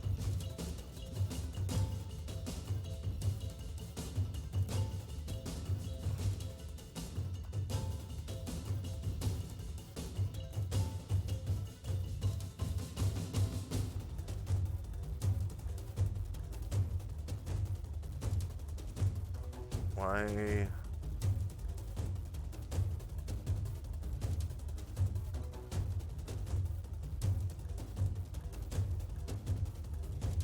We're in the abyss. Hell. You're in hell. Beator. It's this whole other place. It's this whole other country.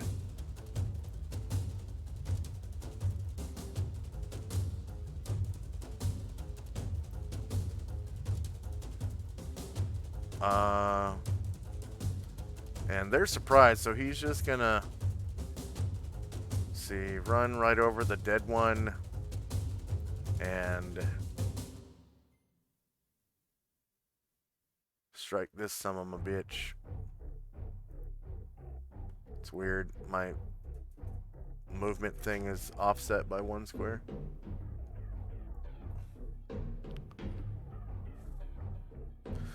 Uh,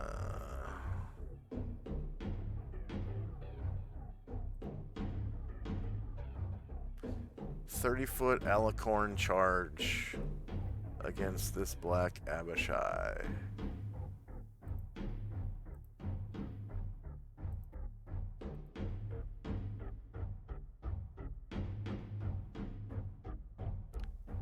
-9 beats AC 5 for 60 damage against the black Abishai, piercing the Abishai through its wicked heart, killing it in 1 shot. Aelon shakes him off his horn, or his alicorn, and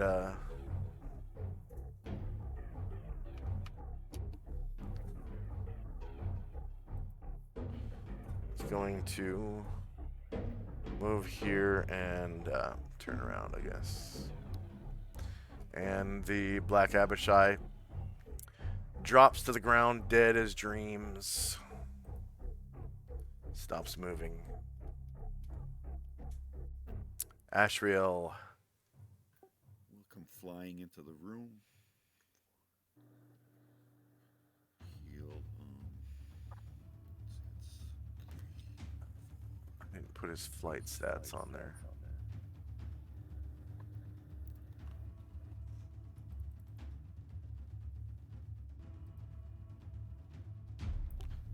Fly 30B. And attack this one. This one here. Sorry, going for this one here.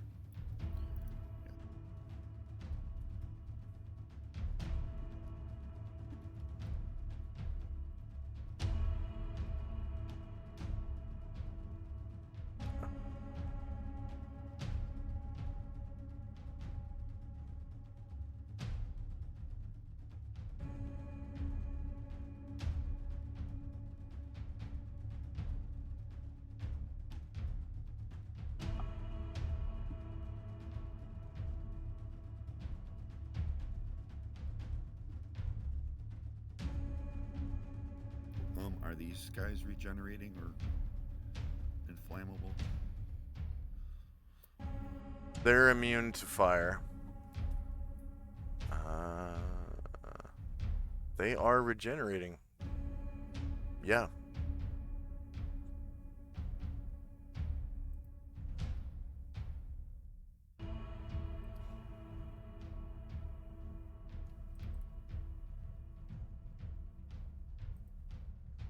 So that's 2 fire damage. Okay.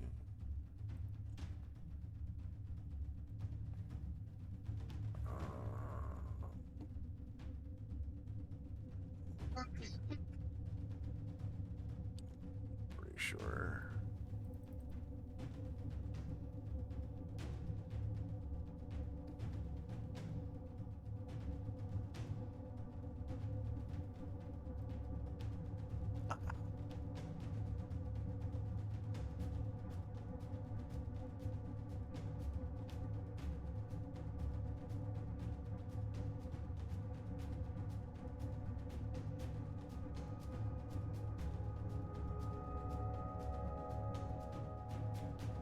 Okay, surprise.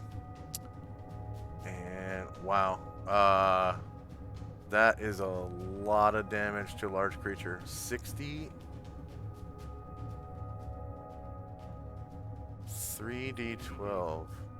Oh, that was Alon. Gotcha. Alright, crit. Yeah, 20 damage. 25. 25 damage to this one, right? Yes, that's correct. 20, minus 2. 'Cause 2 of them were fire. Minus 2. Yep, 23. Alright, go and describe how you one-shot him with your sword. He comes flying into the room, hovers up for a second above Musashi, and just brings the sword down, cleaving the head of the creature into 2. Nice. Vader.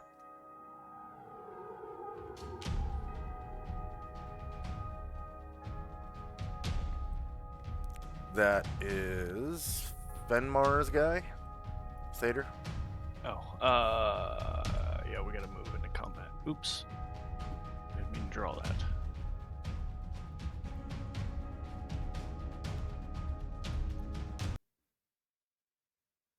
Wow, I just deleted the line and my tabletop crashed. Damn, we can get here. Thank you for the follow, Aximoff13. Thank you very much. That's me. Like I was playing Solynod. Oh, cool. Thanks.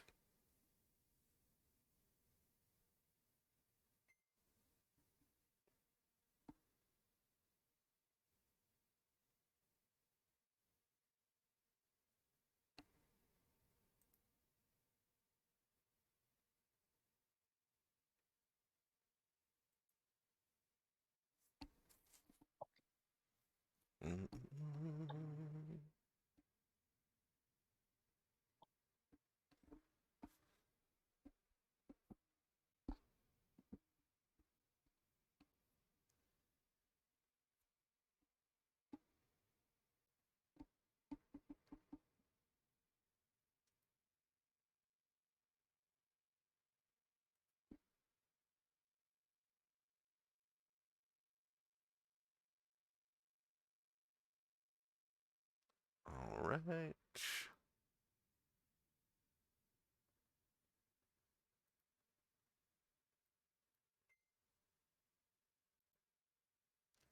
Comment.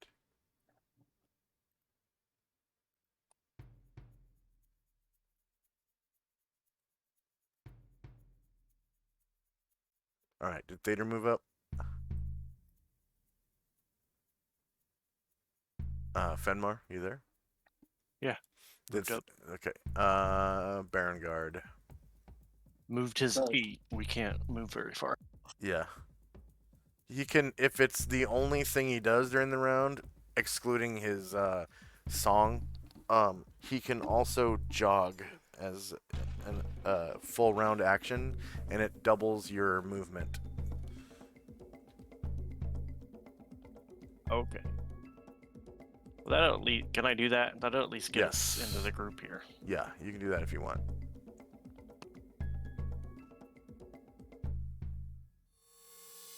You can jog a number of rounds equal to your Constitution score. And then after that, you get like the first level of exhaustion. Okay. Looks like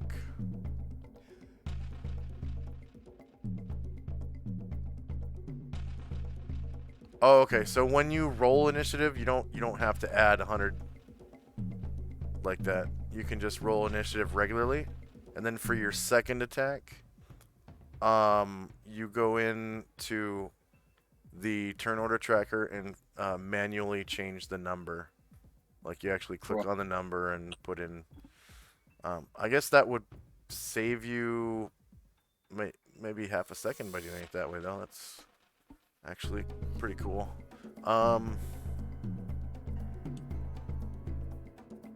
Okay, looks like end of round. So this is going to be the first round of normal combat. So now the Abishai are joining in. And you can roll initiative. Regeneration occurs. I don't think anyone that has regeneration got wounded. Those 3 Abishai outside the cave are dead.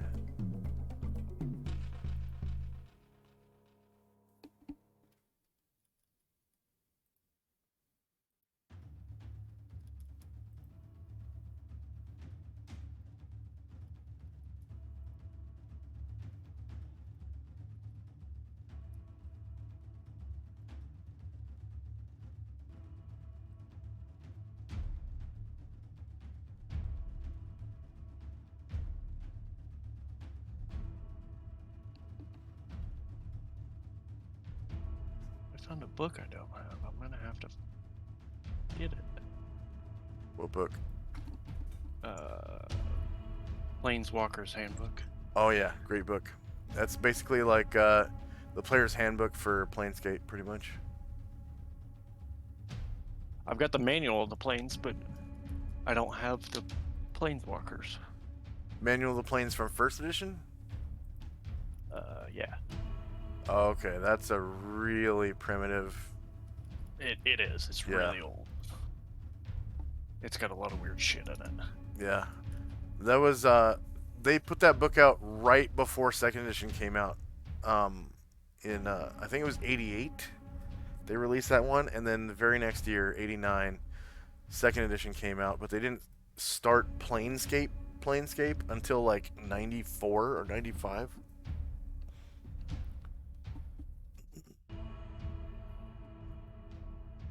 So then that's all you had was the manual of the planes in the beginning.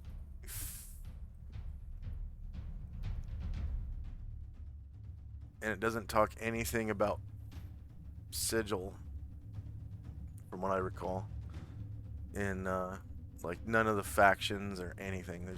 They hadn't even written that stuff yet. All it talks about is like the physical parts of the planes, like the encounter tables and like what each layer is like and stuff. And the monsters. Okay, is anyone still rolling? Alright, here we go.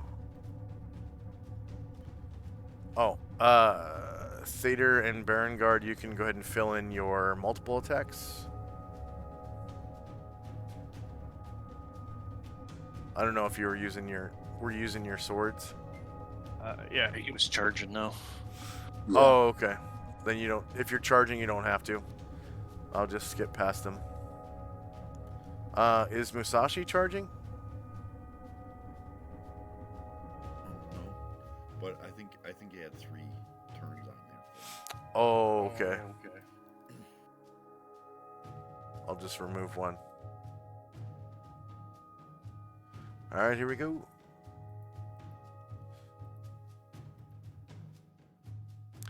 First up is Fenmar wins initiative.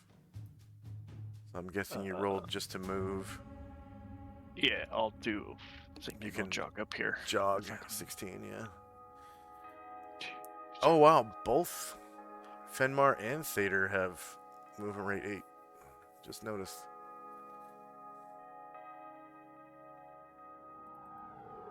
Come stand here. I don't know why. Oh, it's weird. Okay. Yeah, Fenmar should have 8 out of 12, like that. All right.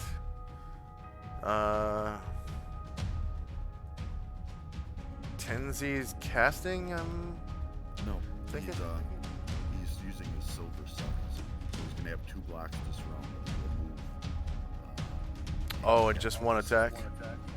Yeah, well, it's one in each hand. So, yeah. Okay.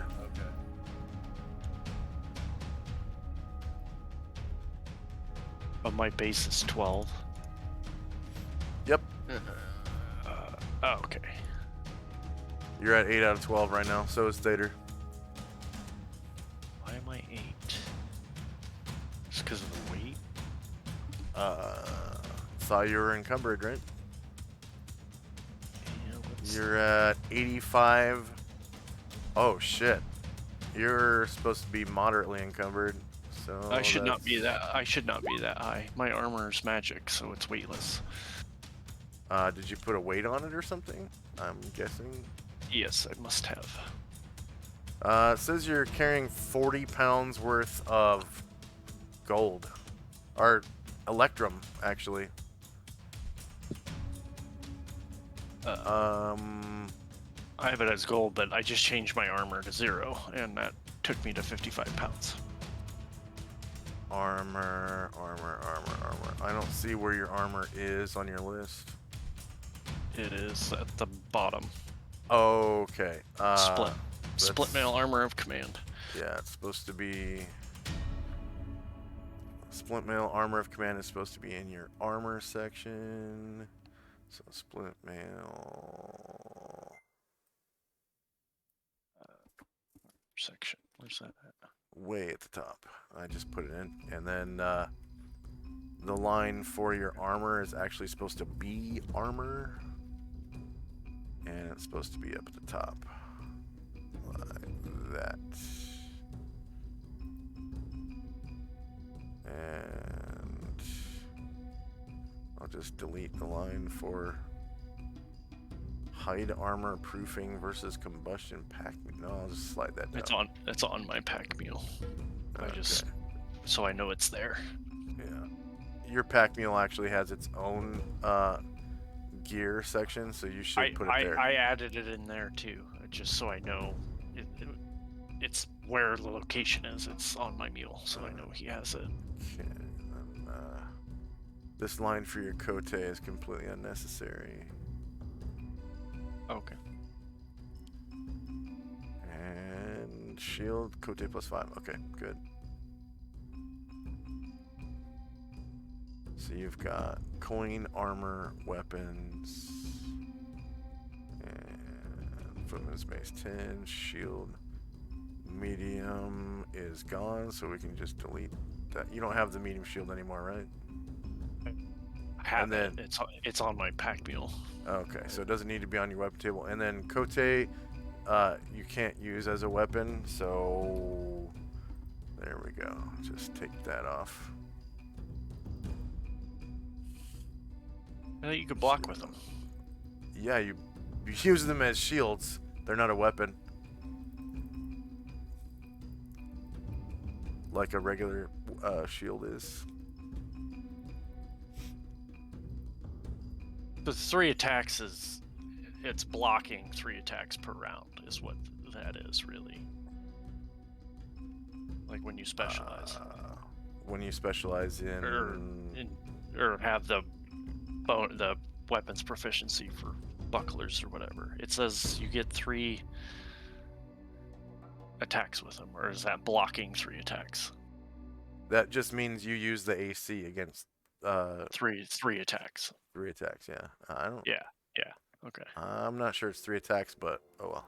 I'll take a look at that later. So we were on Tenzi.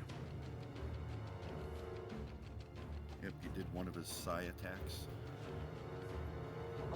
Okay, and then Musashi. Well, did his psi attack do any damage? If it didn't, I won't bother doing the second one.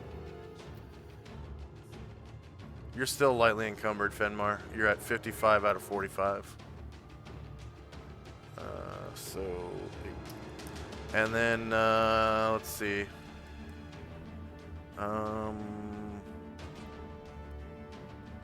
Oh, and you would have to make a 5-foot step to do that. Let's see. Yeah, silver. Okay. He is technically shieldless, so 0 versus AC 5 hits. They're large creatures, so you did 8 damage. Did you have another attack? Yep. Yeah. Right now.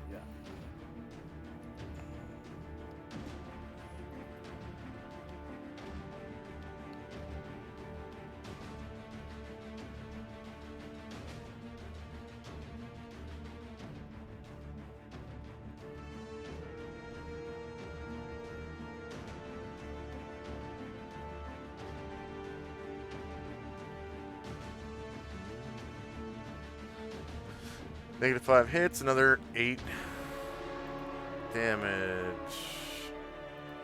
And he survives. Alright.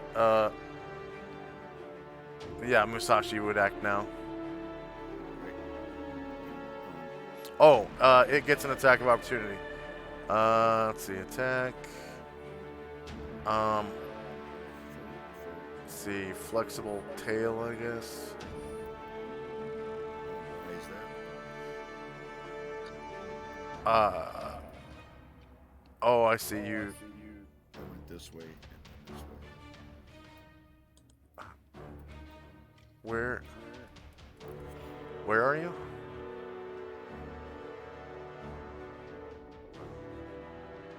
I'm right next to the Alicorn, south of the Abishai.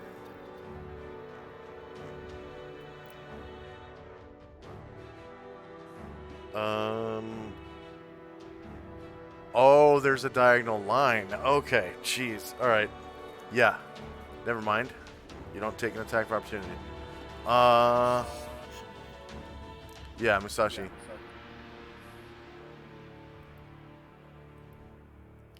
Let's see. There we go. Now Musashi's on top. And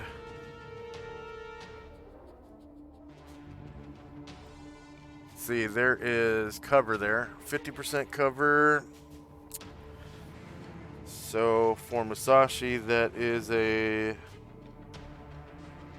-4 to hit.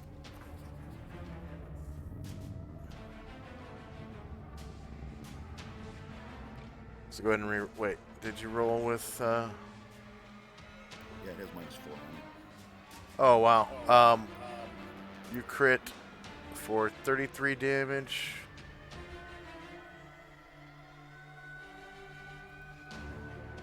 Go ahead and describe how you slay your enemy. He sees that it was a little bit distracted by Tenzi, so he just whacks off its tail. And it dies.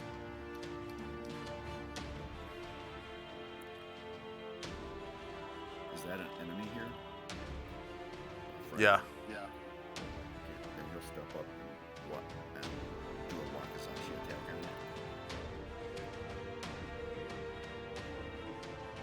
Great.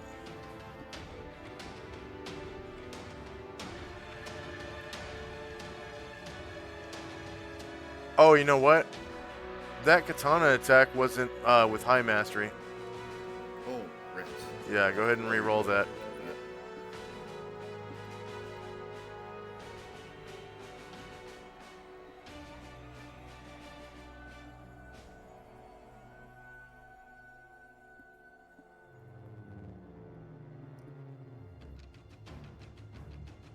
With a -4 to hit.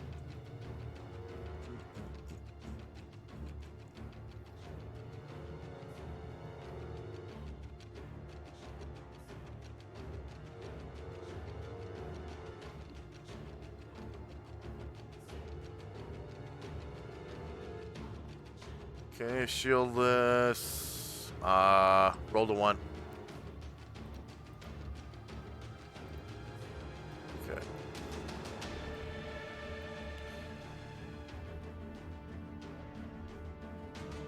Alright, 9. 3. 7. 8, 9.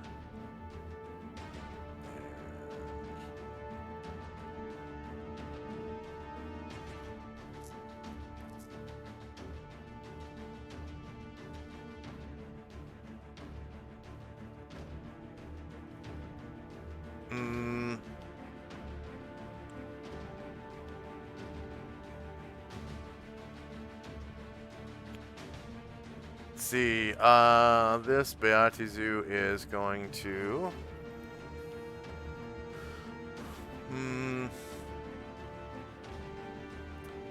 It's going to command.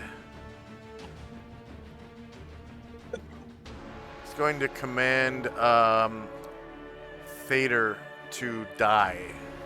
Thader needs to roll a saving throw versus spell.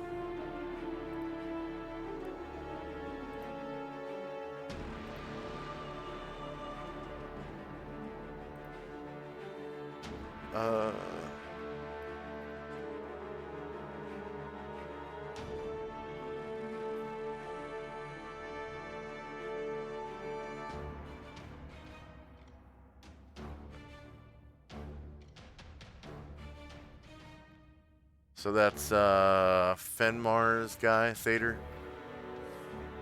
Oh god, sorry. He needs to roll a saving throw versus spell, and I need to adjust something real quick before you roll that. Because his medium shield bonus counts towards his saving throws.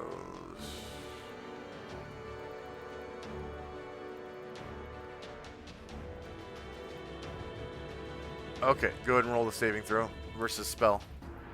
Oh, you know what? There is no saving throw for the command spell. Alright, so Thader stops singing and falls to the ground, apparently asleep. He'll only sleep for 1 round, so the rest of this round and all of next round, unless someone vigorously, like, you know, shakes him or whatever. Falls into a cataleptic state for 1 round. Yep.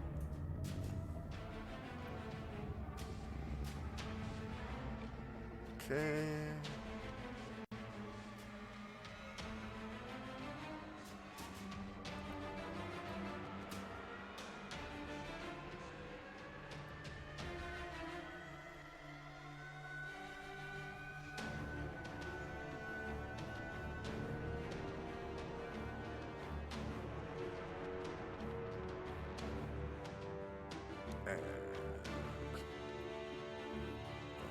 Oh. Let's see.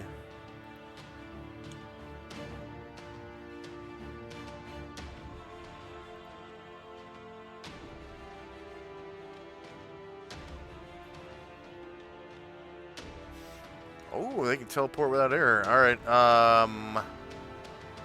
Yeah.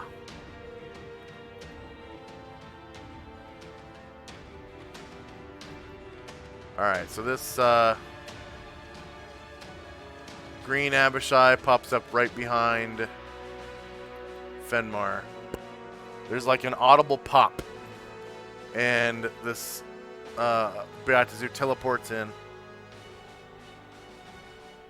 So green Abishai. Next up is Dante.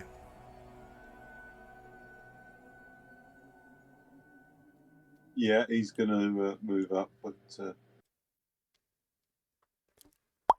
That's what it sounds like when someone teleports.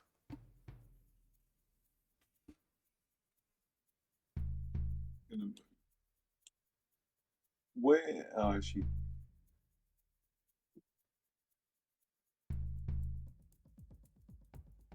he's going to stop right there. Okay. Still playing your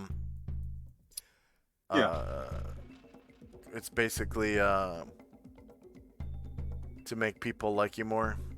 It's almost like a charisma buff, but not. It's it has something to do with the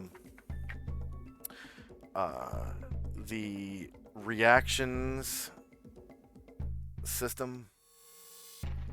Yeah, and on a personal level, it's kind of to show that he's doing his stuff and he's rather more powerful than people think he might. Yeah. Obviously, complete bullshit. You know. Okay. He's living the dream. Yeah. Another green Abishai teleports in behind Fenmar.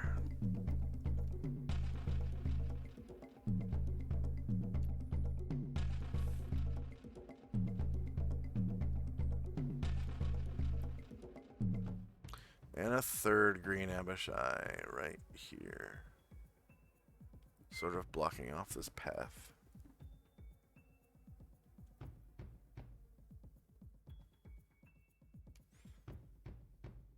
Alright, Ashriel. They'll swing down at the one here. Okay.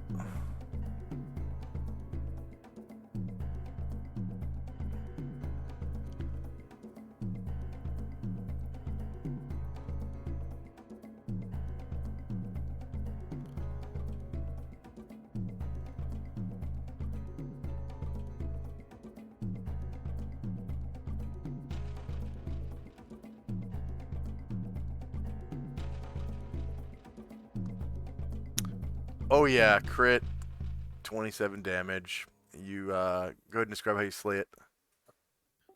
Well, 20. 5.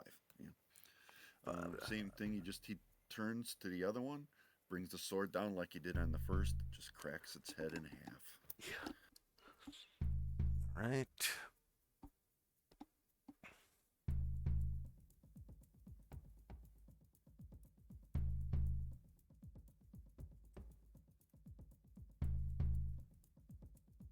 Ah.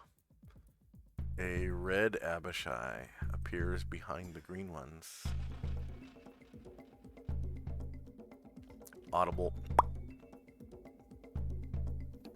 And this red Abishai teleports right behind the green ones.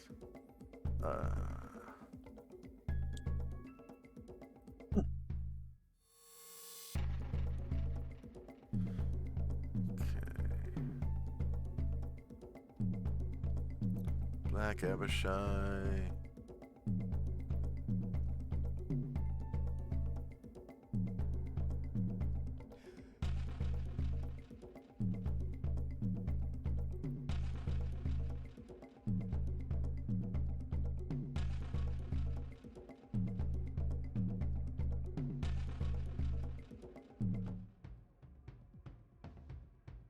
Oh man.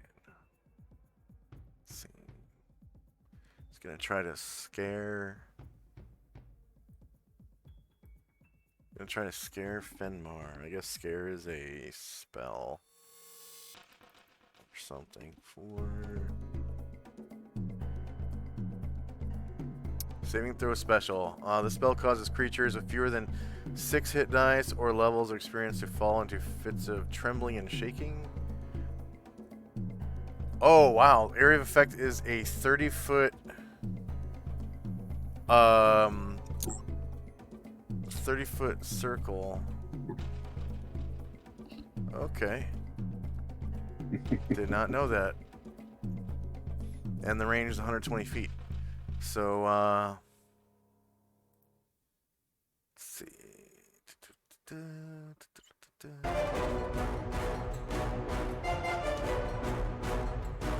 30-foot.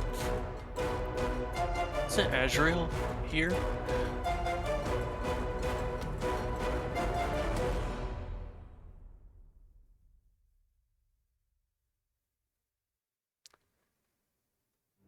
Okay, so, let's see. What the hell? Ashriel is right here, hovering over Musashi. There, should be able to see him now. All right, so everyone in that AOE, including this green Abishai, needs to either save versus spell or make magic resistance check against level 2 wizard spell called Scare. Anyone who fails, this spell causes creatures with fewer than 6 hit dice or levels of experience to fall into fits of trembling and shaking. The frightened creatures have -2 reaction adjustment and may drop items held if encumbered. Reaction adjustment being to your armor class. So basically there's a +2 to hit you while you're frightened. So if you're over six hit die, you don't have to roll. Let me finish. Have a -2 reaction adjustment and may drop items held if encumbered. If cornered, they fight, but with -1 penalties to attack rolls, damage rolls, and saving throws. Only elves, half-elves, and priests are allowed saving throws against this spell.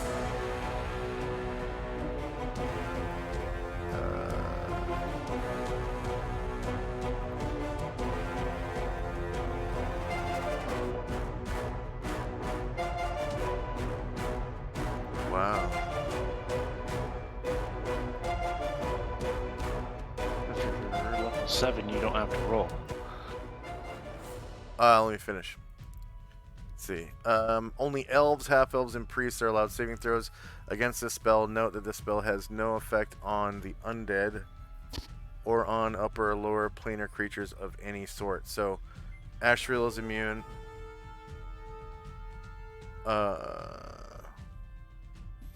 And then,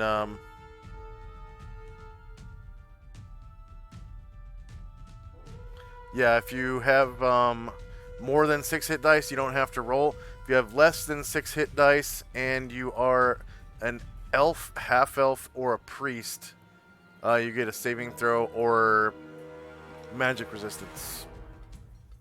If you're not an elf, half-elf, or priest, you just don't get a save if you're less than 6 hit dice. So, let's see. Thader is level 5. He is currently asleep, though, so he automatically fails any saving throw he would have. So he is affected by this spell. Fenmar is too high, right? Because you're level 7, right? Yep, I'm immune. Elon's too high. Ashriel's immune. This green Abishai, I believe, is immune because he's a upper or lower planar creature.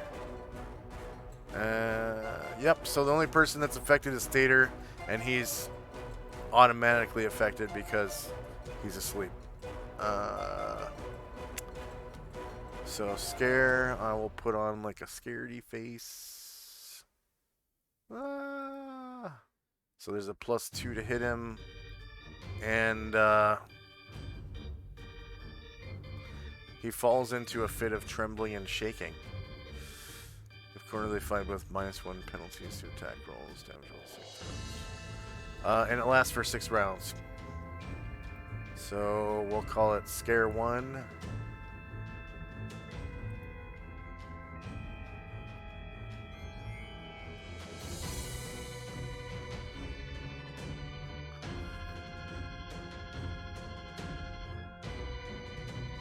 Or Fear 1. Fear 1. Scare. +1. Add.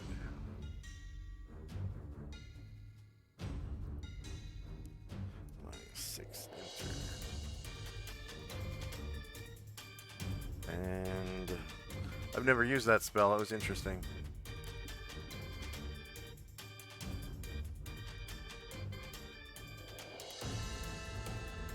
Alright, Elon. He's not threatened right now, so he is going to I guess turn towards these green guys over here and attack. So attack. Left hoof.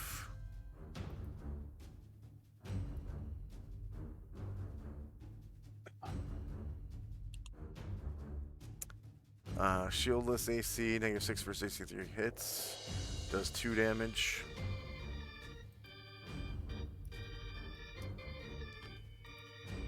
Right hoof.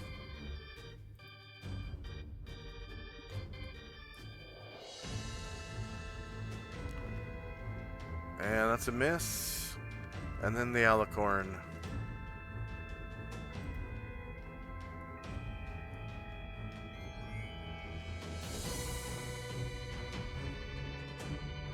Seven versus AC3 is a miss. Green Abishai.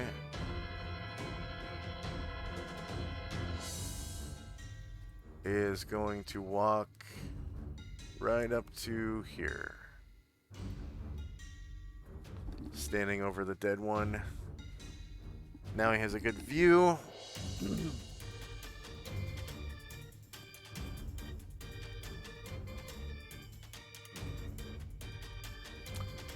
He's going to,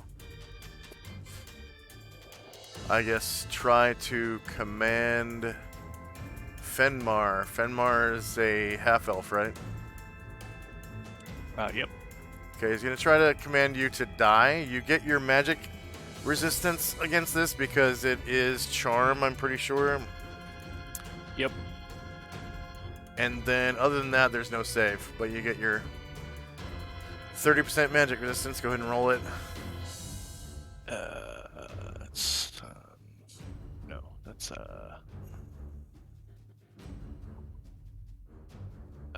oh, wrong person here. What are you resisting? Command. To die.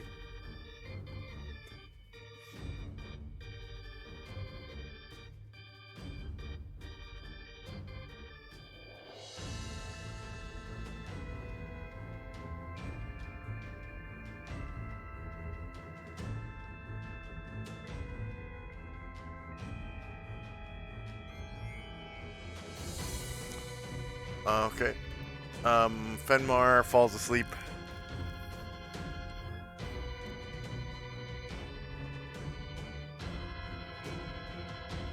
There it is. Okay. And then, so Thader would have gone if he were awake. Okay, green. Abishai. This one is going to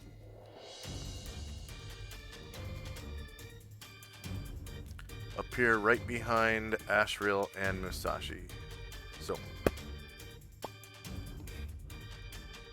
there's an audible pop, and a green Abishai shows up right behind these two guys. Okay, Baron Guard. He's going to charge in the back of this Abishai. And swing. Oh, you're charging? Well, he's just going to attack, so he's not going to charge. He's going to attack. Okay. My mistake. And he didn't use all of his movement before? By No, he didn't. by jogging or something, or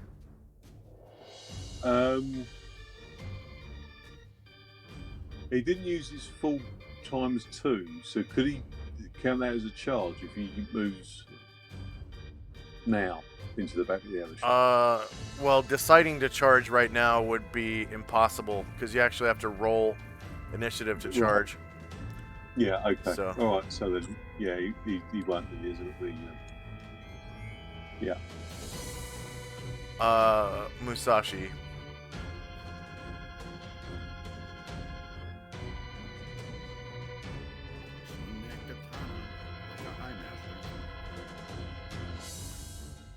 I can't hear you. swing that katana like a high master. At which one? The one that popped behind him, he turned to face him. Oh, you turn. Okay, so that means you turn your back to the one that's in the doorway. You do have 50% cover. I didn't know there was one there as well. Well, yeah, I'll still do that because. Okay. He has -4 to hit you. He's gonna use his tail. Oh, I need to put Ashriel to the back.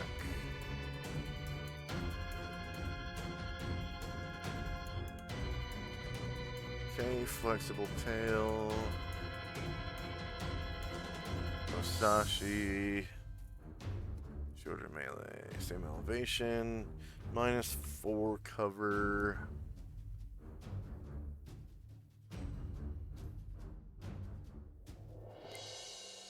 And didn't Musashi roll a 1 or something? Is that why he has a shade? Yeah, oh, that's right. He's got a thing on him. Okay, So see, yeah, you wouldn't be able to turn. Okay, so let me roll that again.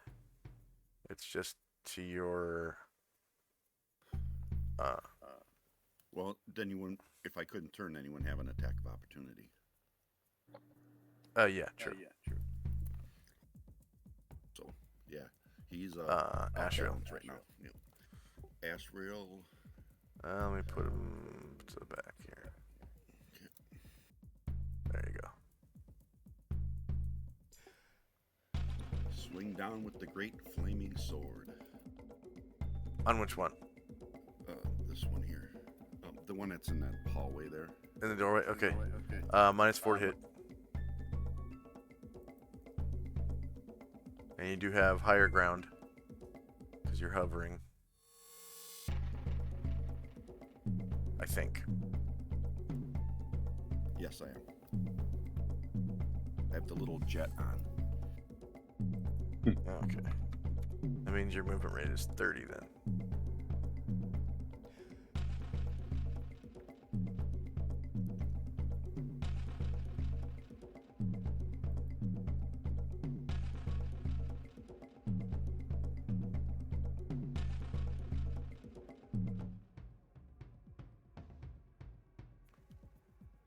My chat is not automatically advancing anymore. Yeah, mine wasn't either. This whole session so far, it's not been doing it. Yeah. That's pretty annoying. I think that's a new glitch. Oh, you know what? It's because they changed chat. The DMs can now delete things from chat. And it removes them from it removes stuff from the chat log as well.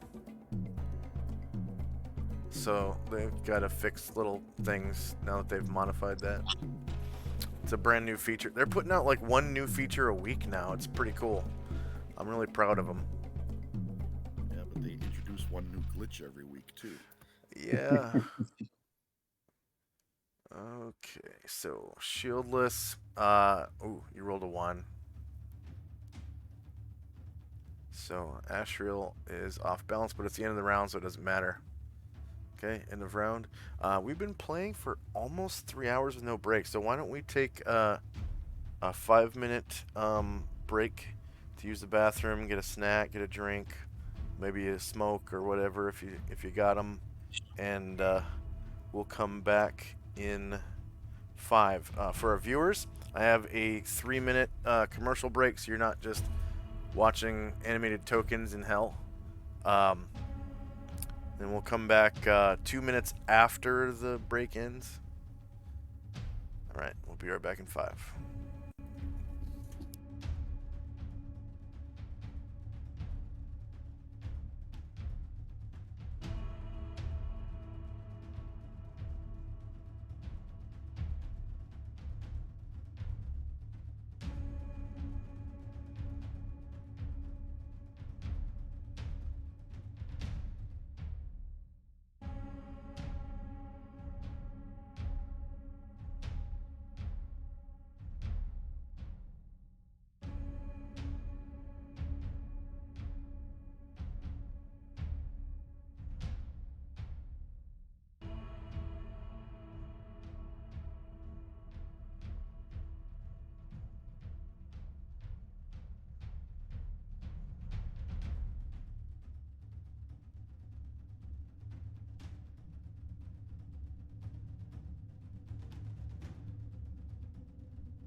And I'm back.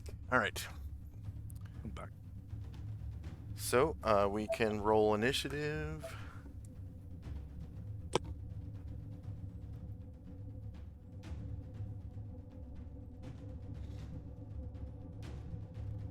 It's initiative phase.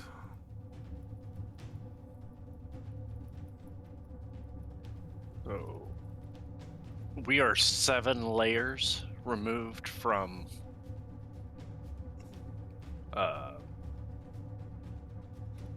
what, prime? Or no, the outer, is that right? Let's see. So it's not.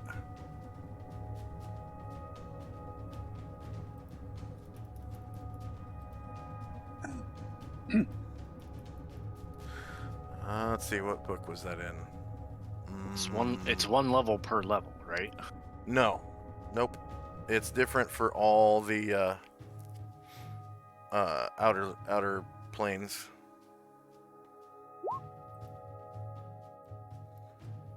Let's see. D&D second. It's gonna be Planescape. And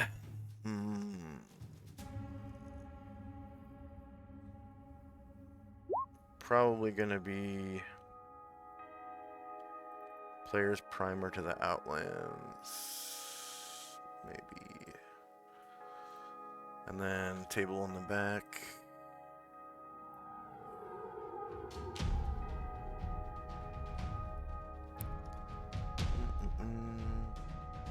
Oh, there's no tables in this one.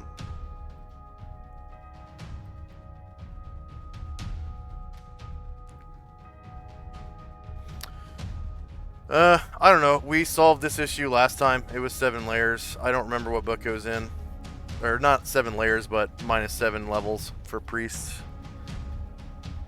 Yeah, which is I think it's 7 layers. It's not 7 layers because it's different for every outer plane.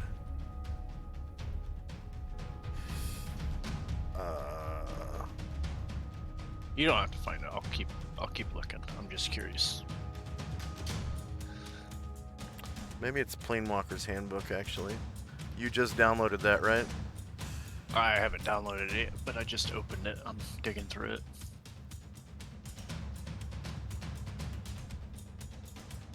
It's not a very good copy. There's magical item bonus and loss by plane, priest level loss by plane, and okay. Rotate clockwise. So the fine print says see,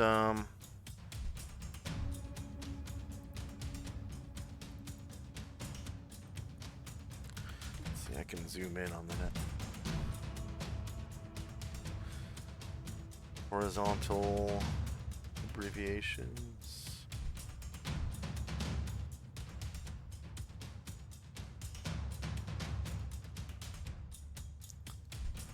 Priest level loss by plane.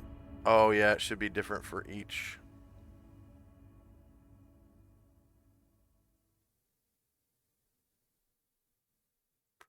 Zero.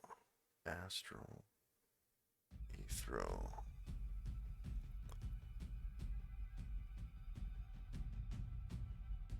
So BA.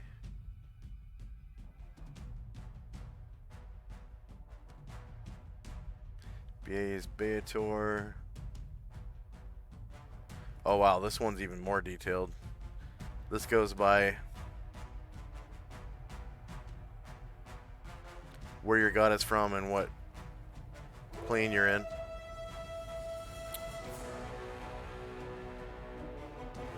So Mount Celestia, Outlands, Pandemonium, Easegard, Limbo, Grey Waste.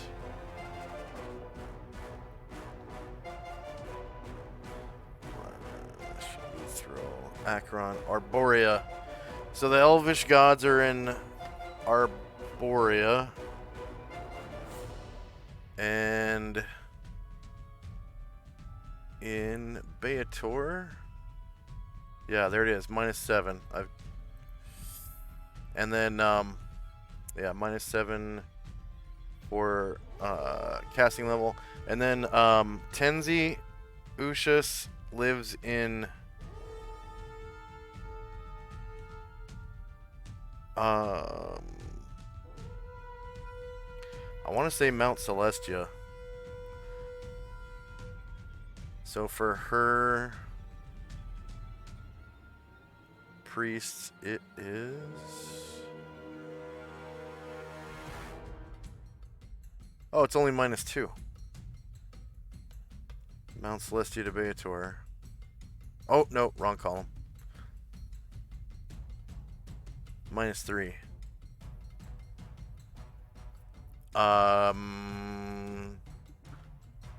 You have cast your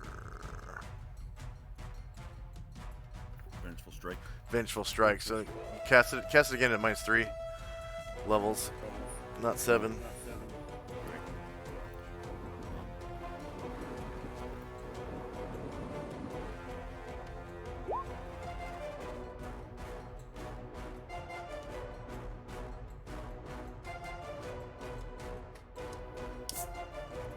Okay, what is it? -3? -3, yeah. I guess because they share law, Beator and 'cause I'm pretty sure she's lawful good. Yeah. So 80 rounds, and you've gone 6 rounds, so 74 left. And you haven't used up any motes, so you have 8. Are there any other priests? Astral can cast. Same god. Oh no, Isis is from.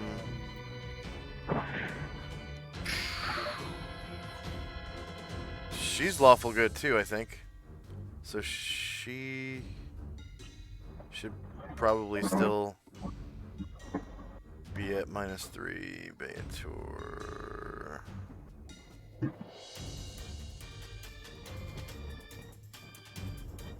Yeah, -3. Okay. Pretty sure. She lives in Mount Celestia. Okay. And did everyone roll initiative? I'm gonna take that as a yes. Yeah. Actually, Can't do anything. Baron Guard has not rolled. He's do I have to roll if he's going to try and do what he did last round? Yes, you have to roll every round. Oh right, my mistake.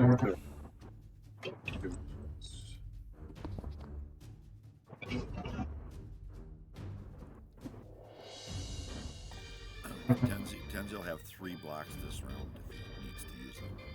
Okay.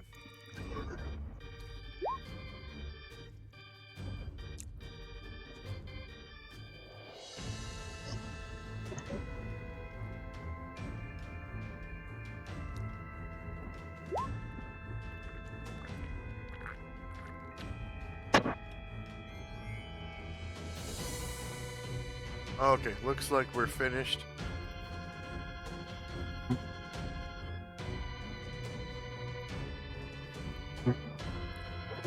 Time now is 10:11. August the 2nd. See, Thader's asleep, but he's scared. And Thader's no longer going berserk. And can't act because he's asleep till the end of this round.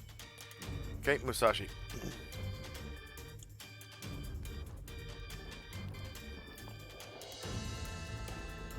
will attack with high mastery on swim hallway.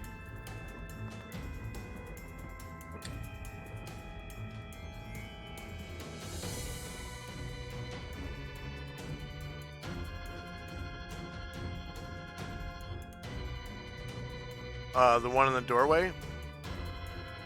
Yeah, that the one you just that one has cover, right? Yeah. 50% cover.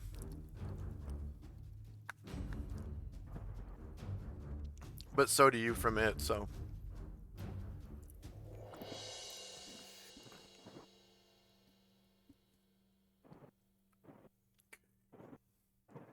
Technically, he's shieldless. Okay, -4 applies 0. Beats AC 3 for 14 damage.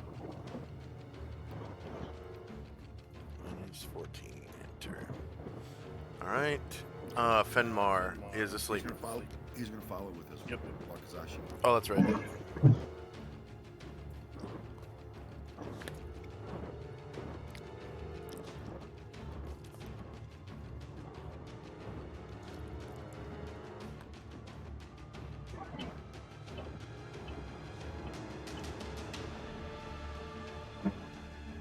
Ooh, critical hit. 17 damage. Go and describe how you slay the beast with your new Wakizashi. Stabs him right in the chest, and that ichor or whatever they call blood comes oozing out. And he gets displaced to this square right here.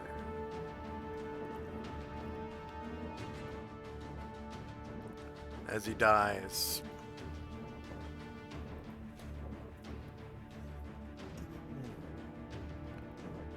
And the Black Abishai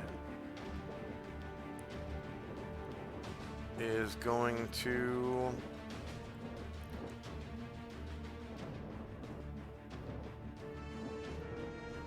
step up.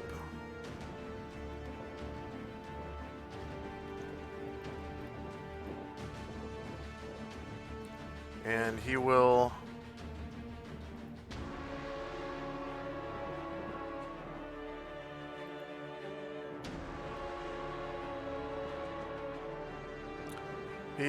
command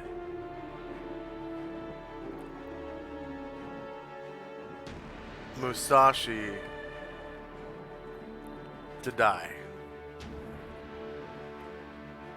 And Musashi doesn't have magic resistance, and there's no saving throw. So Musashi falls into a deep slumber for 1 round. And a green.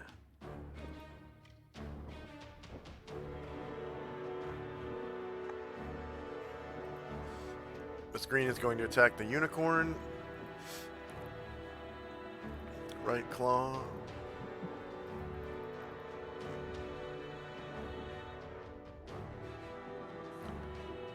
(11) versus AC2 is a miss. Left claw.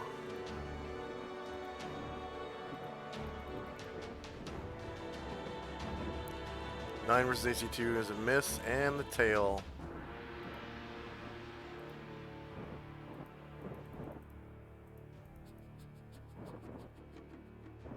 (3) versus AC2 is a miss. Dante.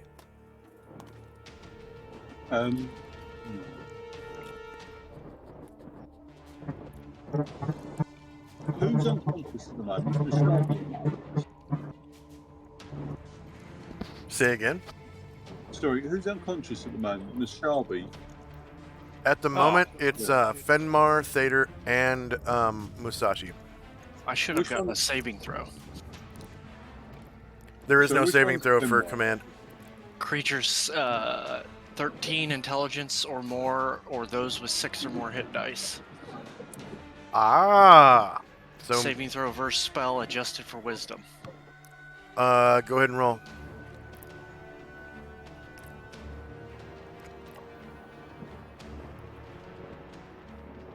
Wow, I need to copy that and paste it into where it says saving throw. Yeah, so then Musashi would Yeah, Musashi too. Find. That automatically inputs my modifier, right? Because it's wisdom +1. No, it doesn't.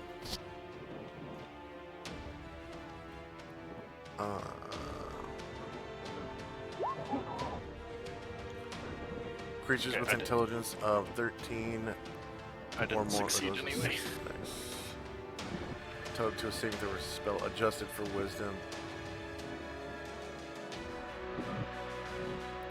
Creatures with 13 or higher intelligence and 6 hit dice levels get only 1 saving throw? Why do they say that? Because you don't get one for intelligence and for hit die.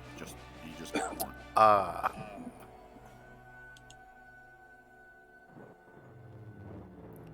That kind of goes without saying, so I'm just going to put in creatures. Yeah. And Sashi failed as well. Okay, that worked. We both failed. So never mind. Yeah. Continue on.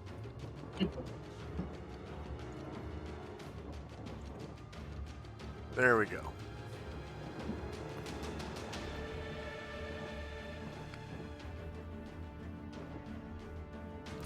And let's see. Let me check Thader's intelligence. Hey, Thader gets a saving throw. You can go ahead and roll. Save. He is afraid though. What? Fighter 5. Wait, Fighter 5, yeah.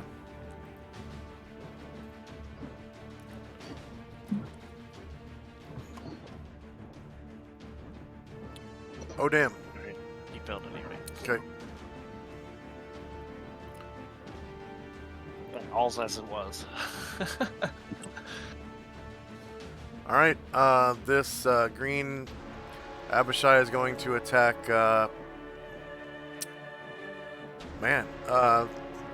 Going to attack Ashriel, who has weapon immunity. I think it might be just +1 though. I think you're right on that. Just let me check.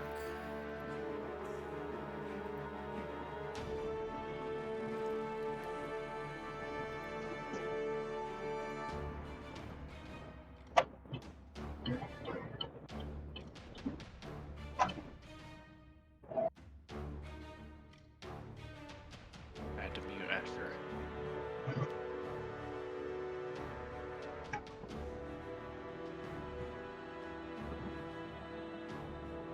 Yep, just +1 or less. Okay, so these green Abishai are definitely able to hit that.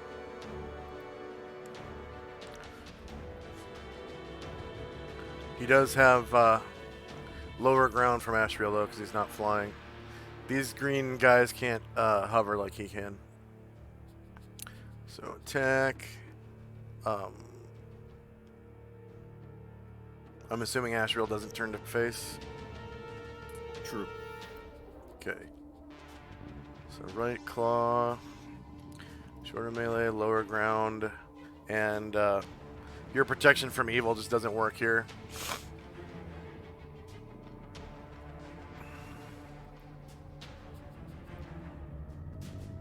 Let's not work on their home plane.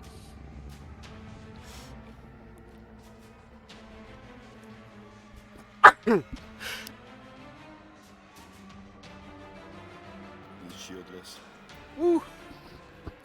Rear, actually. 5 versus 4 is a miss.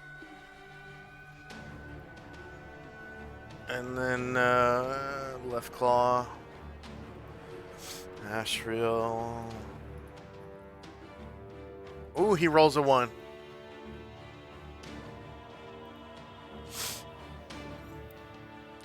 Okay, Ashriel's move. Just to go at the one he's facing.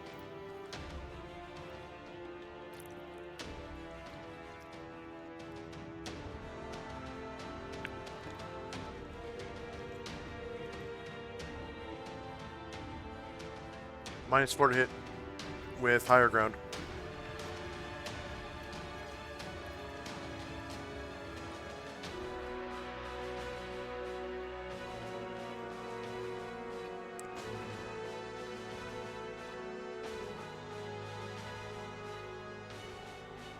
Shieldless 9 versus 5 is a miss. Okay, one of these green bastards is going to...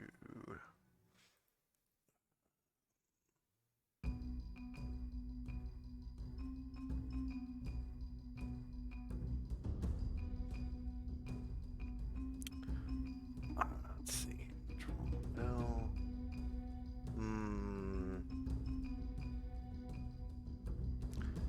He's gonna try to...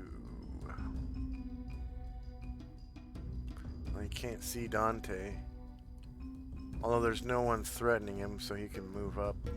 And it's innate. Yeah, he's gonna move up to here. And you can see Dante. So he's gonna cast Charm Person on Dante. Let's see, 5.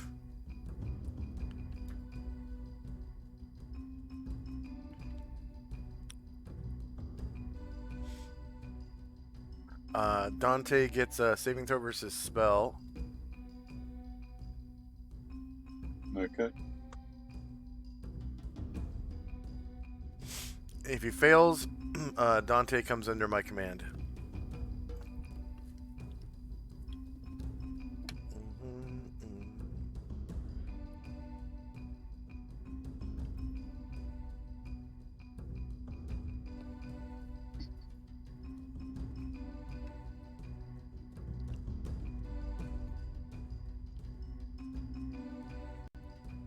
Ooh, he passes. All right. Next one is a green bastard. It's the one just inside the door. I don't think he can really see anybody. He can see Ashriel. He's going to cast innately.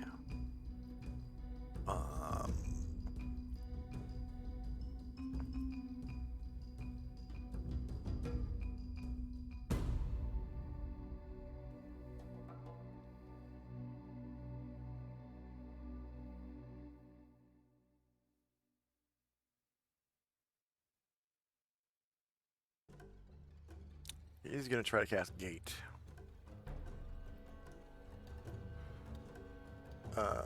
So he gets percentile dice.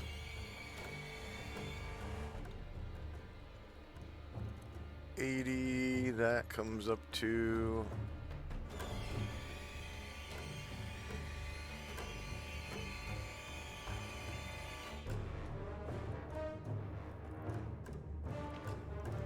more green Abishai appear out of a gate. He's gonna cast the gate right here. So 3 more. Or sorry, 1d3 more. So that's /RD3. 3 more.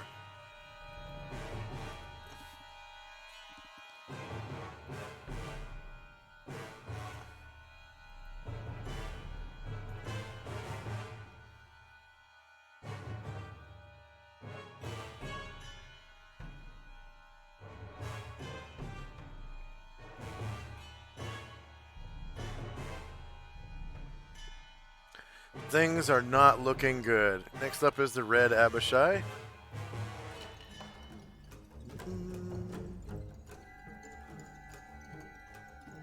He's gonna cast...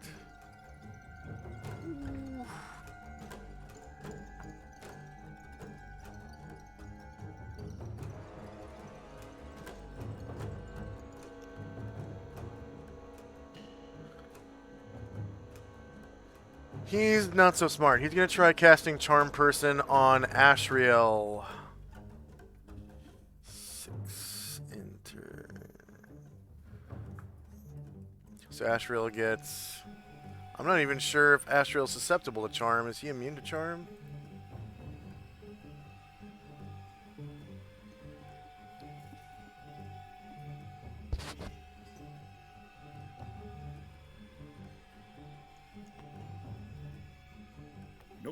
Not immune.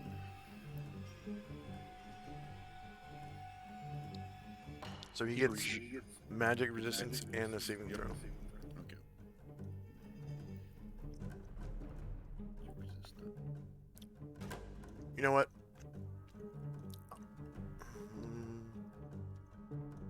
Since he's a celestial, I'm going to say that Charm Person doesn't even work on him. It would have to be a stronger charm spell, like Charm Monster or higher.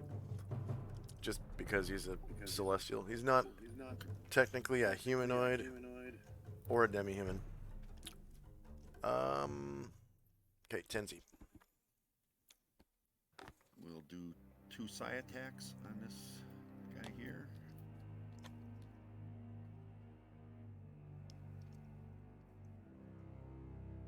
The Black Abishai just inside the door. Yep.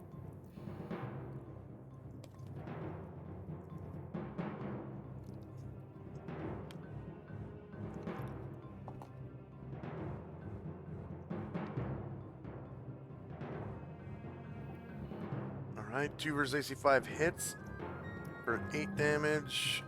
That might kill him. I gotta check his HP. Oh, nope, he survives. 8 damage. Do second one.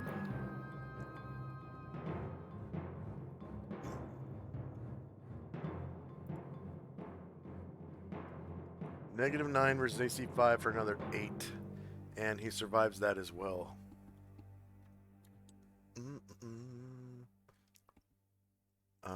A-Lot is going to keep attacking with his hooves and alicorn. Attack. Left hoof. This guy.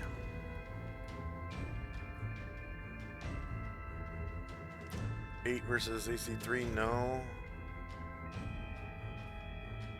Oh, he rolled a 3. Okay. That was left hoof, so right hoof.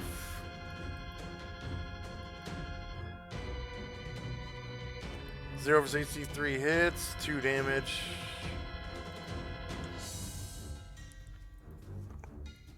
Hooves are not very strong, but the alicorn is. Alicorn to the Beatizu.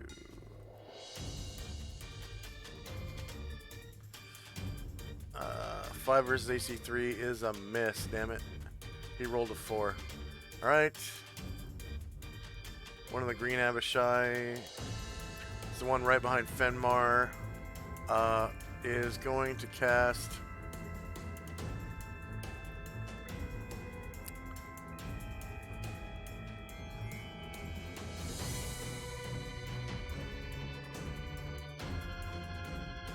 You know what? He's not going to cast anything. He's going to walk right up to Ashriel and start attacking.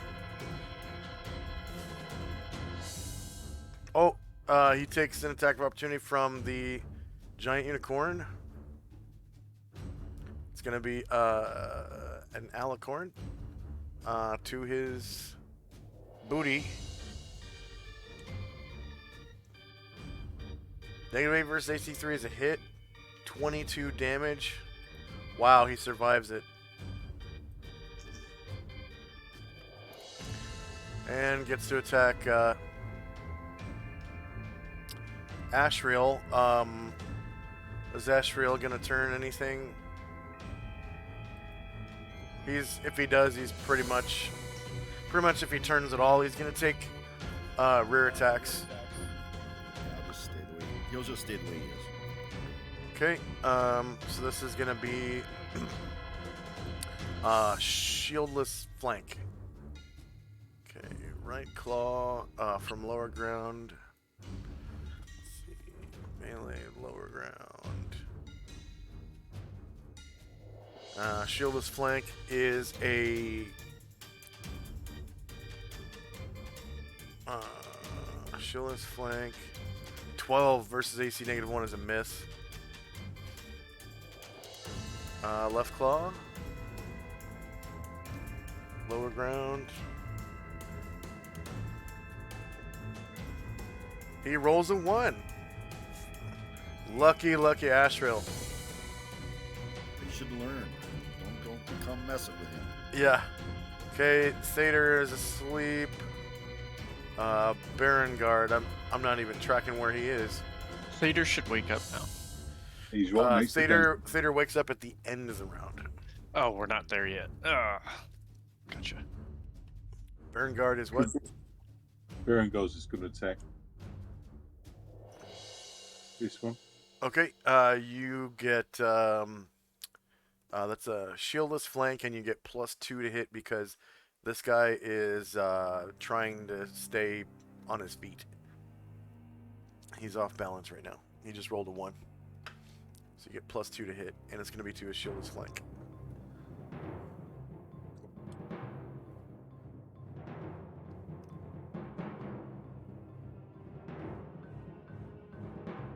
So the shield is thanks there, another +2. Nope. It automatically adds it for you. You just do +2 for the off balance. So shieldless flank is 5 versus AC 3. If you hover over the 5, you can see that you rolled 3. It added 1 automatically because it's a flank, and then it incorporated your +2 for the creature being off balance as well, and also your strength of +2. So 3 + 1 + 2 plus another 1 from the magic, actually. Magic of the sword. Yeah.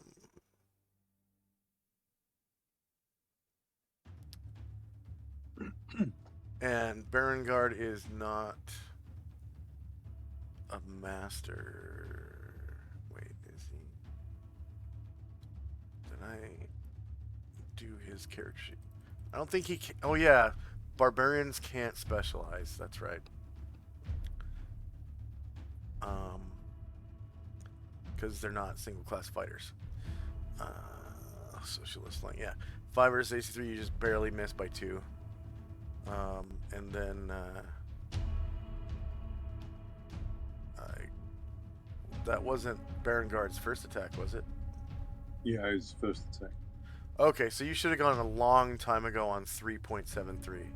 You just forgot to change this to 3.73. So go ahead and take your second attack now. We'll say you were waiting waiting until now.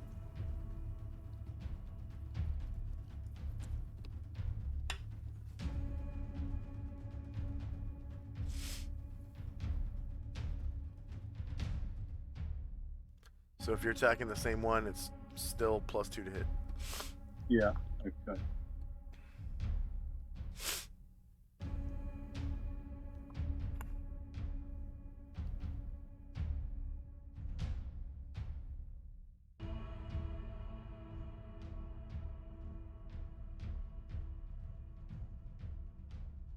Shieldless flank. Ooh, you crit him. Yeah, -10 versus AC 3. He takes 27 damage. Go ahead and describe how you kill your enemy from the shieldless flank. After completely missing him the first time, he slices through his arm and into his torso. And blood goes everywhere. Psst, psst, psst. Psst, psst, psst.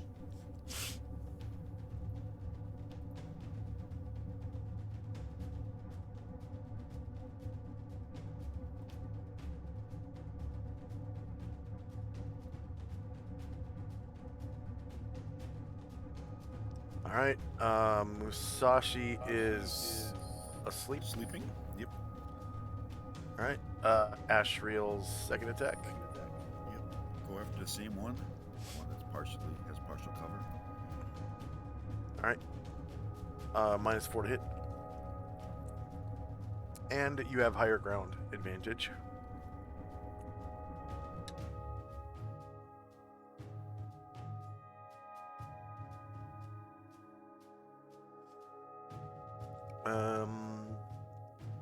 Shieldless AC. You crit him for that's 2 fire damage, so 21 health. Go ahead and describe how you cleave your enemy. It worked so well the last 2 times he Went right down the middle of his head. And it displaces him back 2 squares.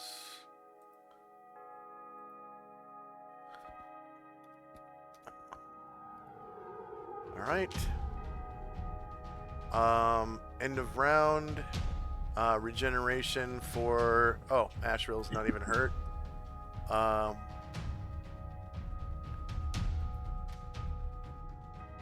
See, that one's dead.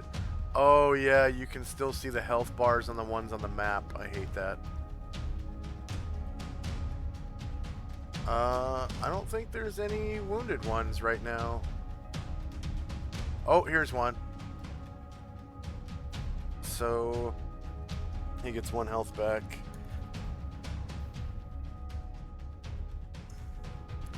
Alright, and we're in initiative phase.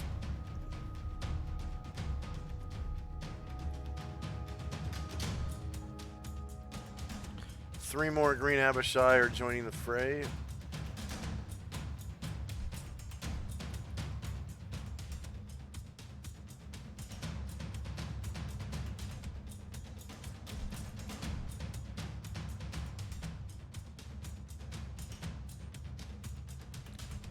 Oh, you know what? Those are red. I need to delete those and put in green ones.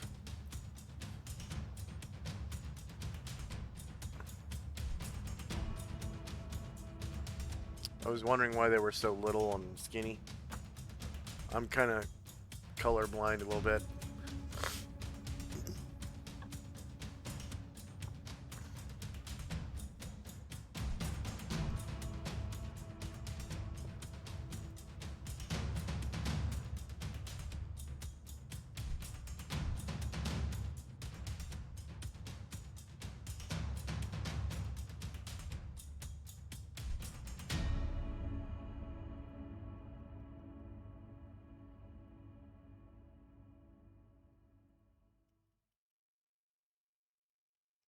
Oh.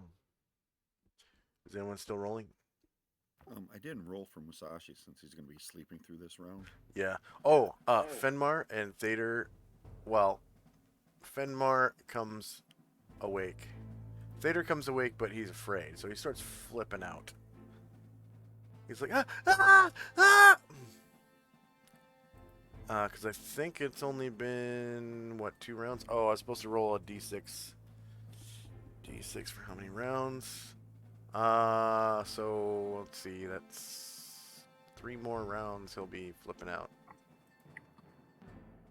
It's a -2 to hit, right? Yeah, but he can't even, like, the only time he will attack, it's actually a -1 to hit, but the only time he will attack is if he gets cornered. Let's see.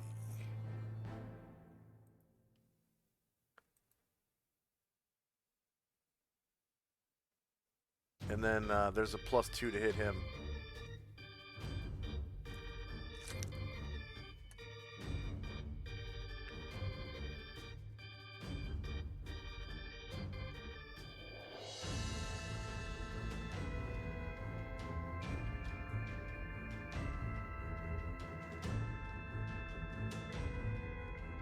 Okay, is anyone still rolling?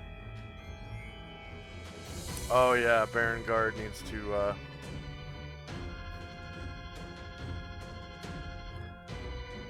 I thought I rolled. Yeah, you rolled, but he has 2 attacks. You need to delete the you need to make one of them so that it's 3.61 instead of 103.61.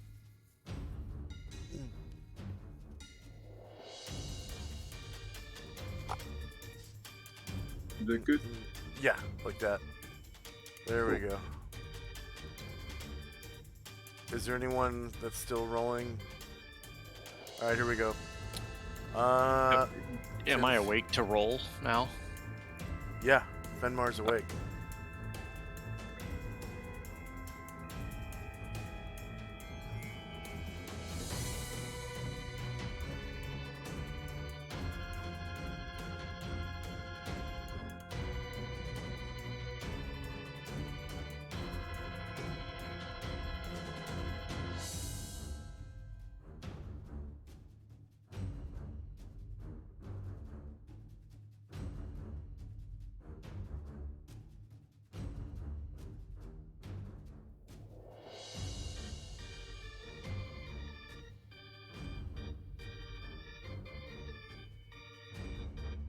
All right, here we go.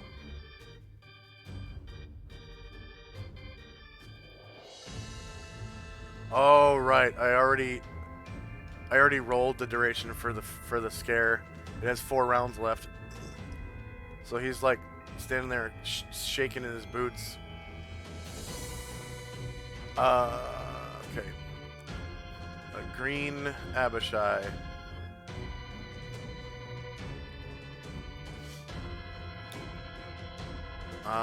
He's gonna turn towards... Oh. Can't turn all the way. He's gonna turn that way and attack Thader. He gets +2 to hit Thader. So attack, right claw, Thader. +2. Thader is shieldless, so 4 versus 4 hits.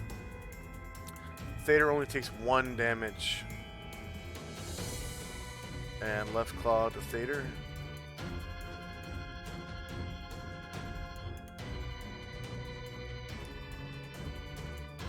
Just barely grazes his shoulder or something.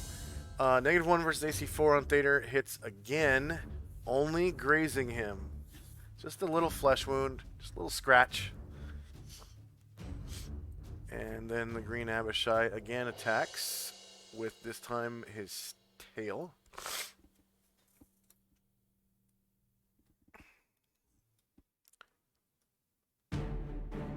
So it's a little scritch, and then 6 versus AC4 misses. Baron Guard is up. Yeah, he's going to attack the one here. To his left. Okay, Well, I'm gonna remove the shit symbol from that one. That one's not off balance anymore.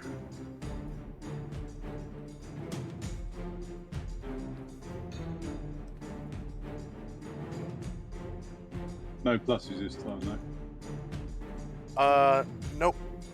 But you are on his flank. So it's going to automatically add +1. Okay, shieldless flank, -5 versus AC3 hits. You cause 8 damage to this. Wait, are the green ones large? I don't remember. Yes, they are. Green ones are large. So he takes 8 damage.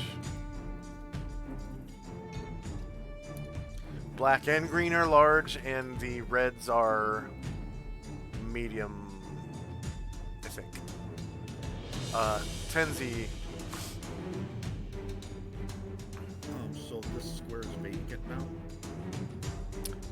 Yes. So go forward and then turn to attack. Okay, you suddenly get whipped from behind by a meaty tail. Let's see, attack. Flexible tail. And Tenzi. Shorter melee, some elevation. No mod. Yep, because this guy right here. No, Tenzi was down here. Ah! That's right. Okay. Okay, two side attack. Alright.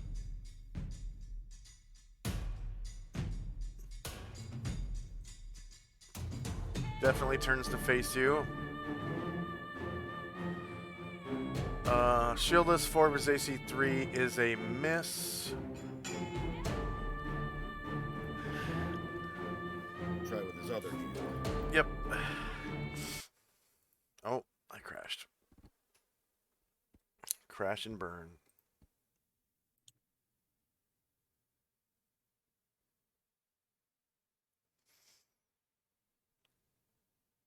Ooh, Thaco Tuesday gained a level. He's level 21 in chat now.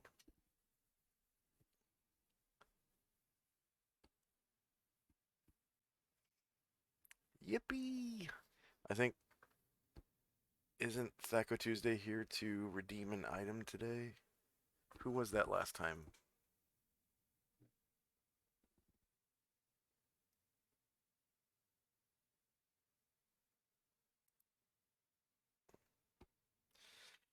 You guys are gonna like the item that got redeemed last time.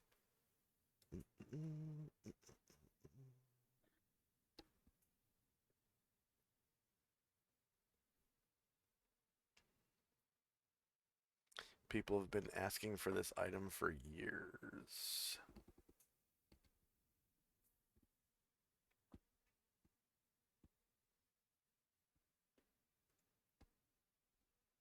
And I've actually rolled it twice before.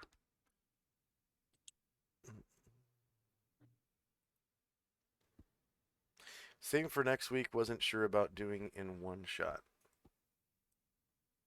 Oh, well, it still counts in one shot. You're still getting channel points.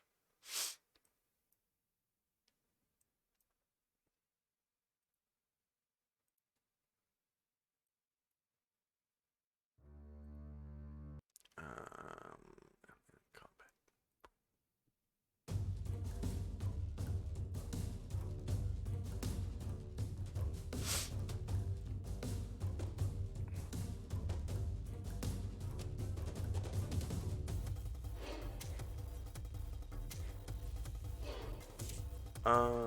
And Tinsley's second attack. Shieldless 2 versus AC 3 hits. Large creature damage is 8. And he survives it. -8. Enter. And I'll have 2 blocks to use this round. Okay. And Musashi is asleep until the end of the round. Yep. Alright, Seder is afraid and quaking. Dante is up. Yeah, Dante's going to remember where he is.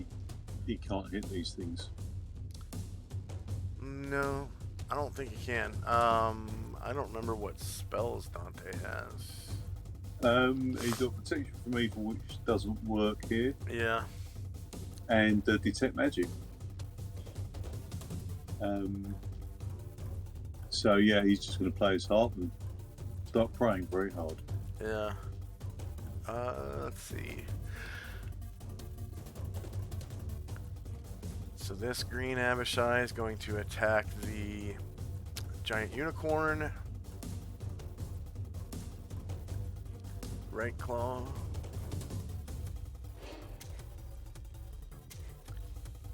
0 versus AC2 hits. Giant unicorn takes 2 damage to Elon. -2 enter. This green Abishai and Elon are just nickel and diming each other to death. 2 HP there, 3 HP. Okay, left claw.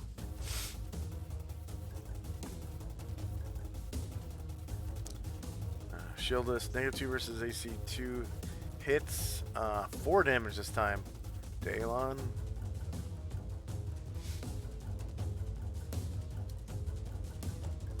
And the green Abishai has a tail. A flexible tail. Against Elon. Shieldless, -1 versus AC2 hits. There is no damage. See, Beatrice, large flexible tail. F-type poison injected into Elon. F-type poison is the instant death kind, which I give 1 round in my game for instant death poisons. However, guess what? Haha, Elon is immune to poisons because he's a unicorn. And he has an alicorn. It's actually the alicorn gives him the magic to resist, or to be immune to all poisons.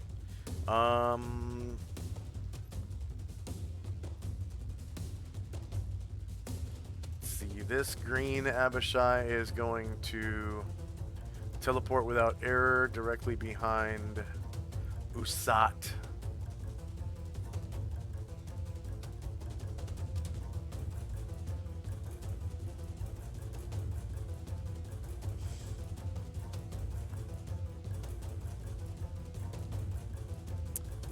This green Batazu is going to attack Ashril from the back. Could I turn the face now? Yeah. So Ashriel from the front now. So right claw, Ashriel, lower ground. No mod, no mod. Ashriel shieldless AC 0 versus -1 is a miss. Left claw. Ashriel, lower ground.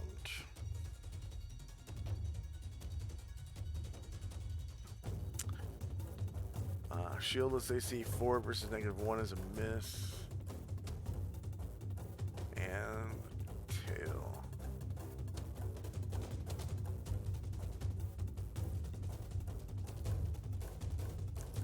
Lower ground.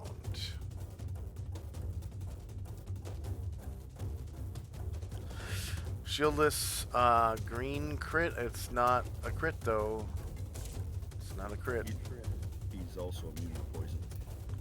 He is also immune to poison, so takes no damage and no poison. I think this might be the red. Yeah, it's red Abishai.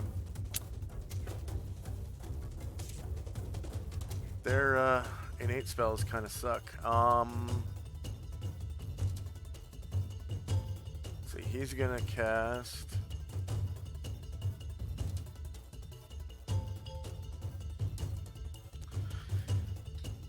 He's gonna cast Produce Flame.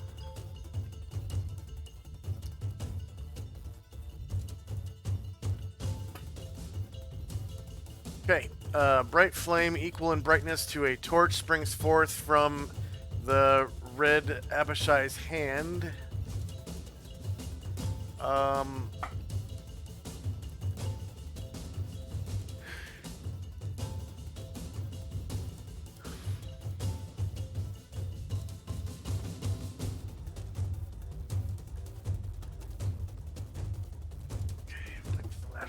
And he throws it kind of like a baseball. It's like a little baseball-sized flame. And he's going to throw it at... let's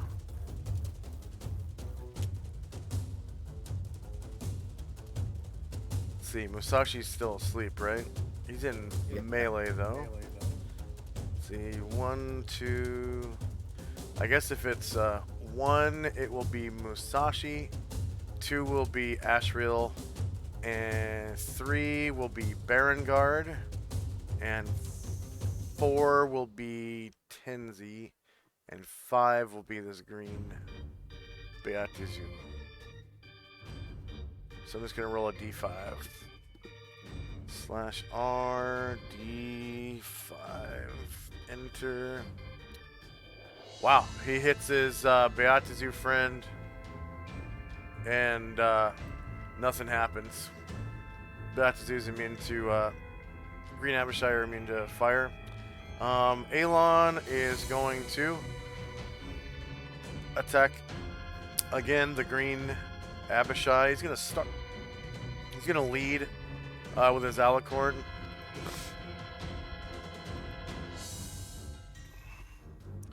Shorter melee skill elevation, no mod, no mod. Shieldless 1 versus AC 3 hits, only causing 2 damage. Wow. Wow. Just wow. Only causing 2 damage. Man. The Green Abishai. Alright.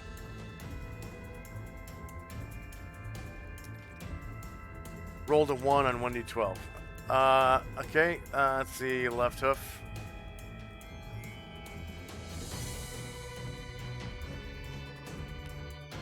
Let's see, negative, let's, shieldless, -2 versus 3 hits. Holy crap. He takes 12 damage from a hoof. Who would have sunk it? -12, enter. And the right hoof.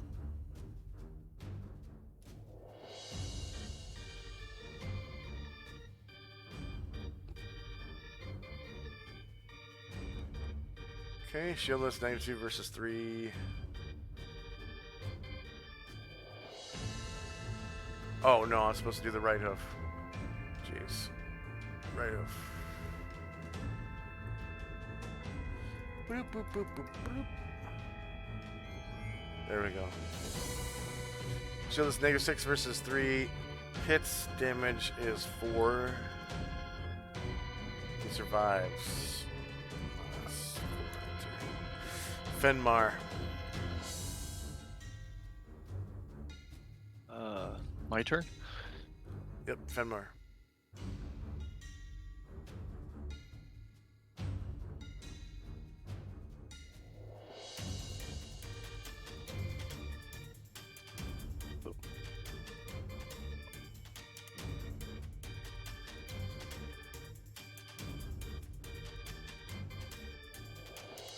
I actually hit him? No, I didn't. Never mind. I'm an idiot.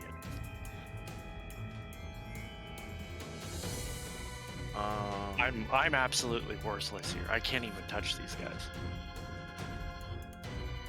You would be able to with spells, but you don't have any spells you can cast here because you're only level 7. I can't even hit them.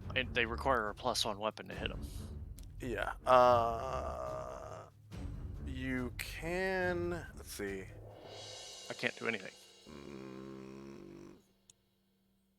You can still cast. What is it? Magic stone if you have that memorized, or because it's a minimum of what, 3 stones, isn't it? I can't cast anything here. Yeah, you can. Yeah.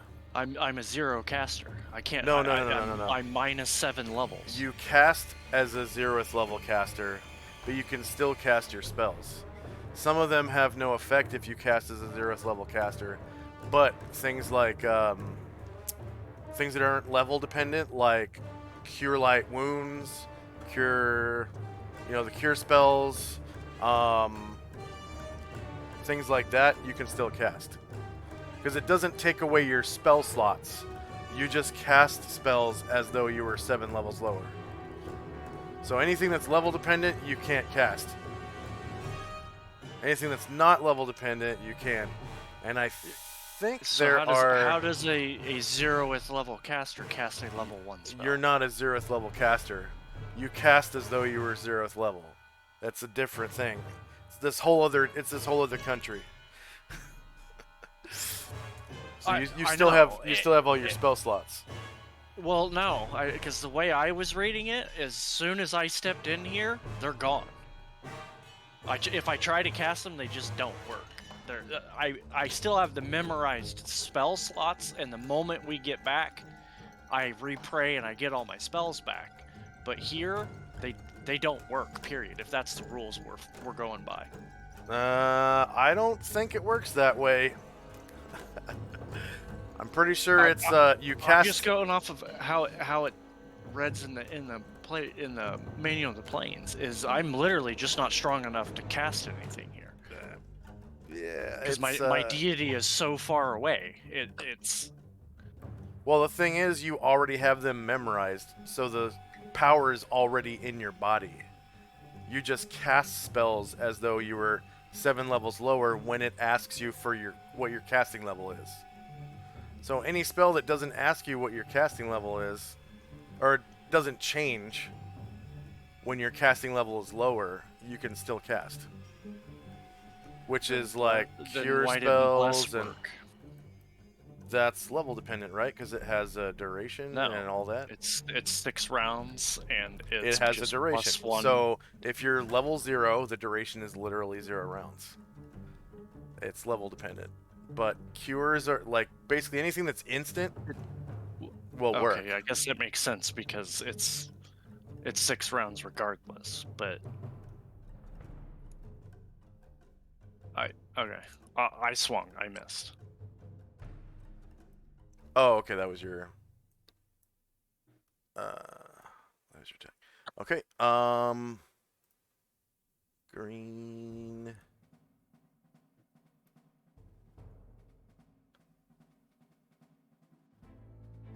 Okay, it's one of these guys down here on the beach, I guess you could call it. The riverbank. That's it. He is going to cast.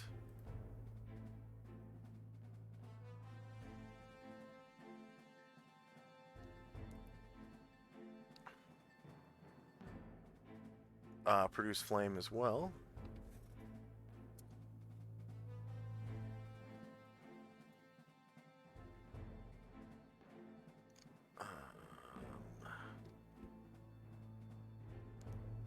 Range of hurl 120 feet. So he's gonna throw. Let's see, saving throw none. He's going to throw into melee just the same. So same chances /R. D5 enter. Oh man, same thing. So hits the other green Abishai and nothing happens. Okay, the other one on the riverbank is gonna do the same thing. So /R D5 enter. Holy shit. Same thing. Hits the that's a 1 in 125 chance that all three of those rolled 5. Ashriel. So lucky. So lucky. Bring down the great flaming sword on this guy.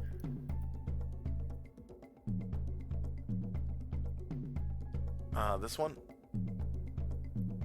Yes. Okay.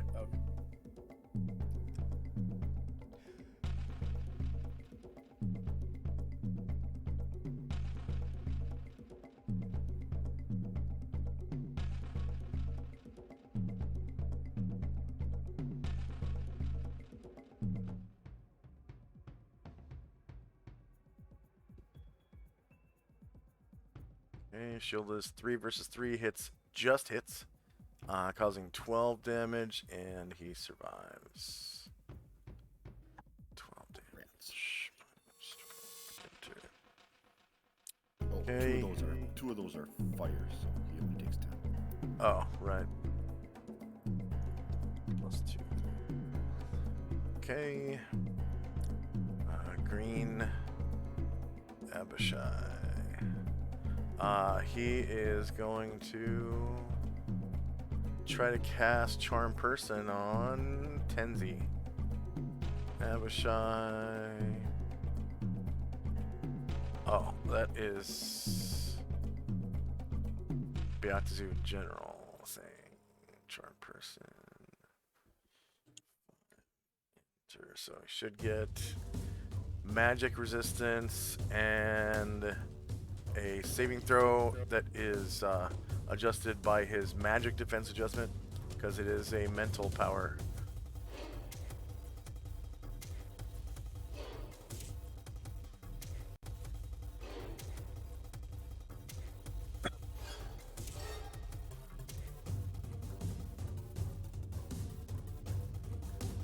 Alright, so I get +2.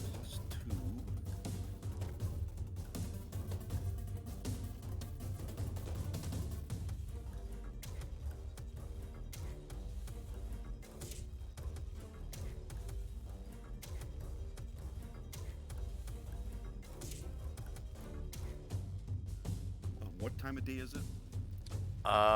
10, 12 in the morning.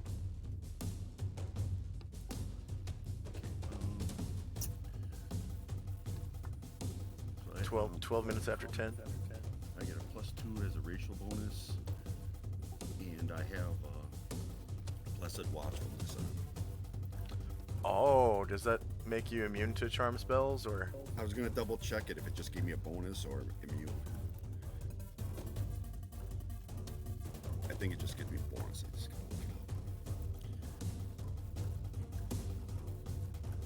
Plus I get, if depending on how big that is, I might actually use my Divine Will. I've never used it yet. This would be the time to do it, perhaps. Oh, does that give you a bonus to save versus charm spells or something? Yeah. Yeah, if I make the proficiency check, I'm not affected. Oh, okay.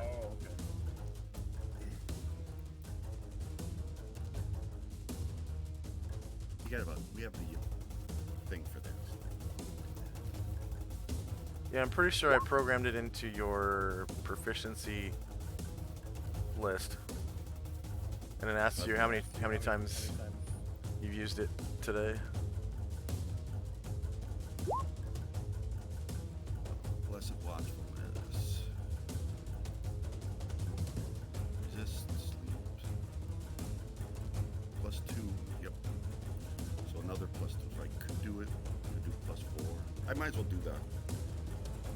Let's try doing Divine Including Will. charm, beguiling, fear, emotion.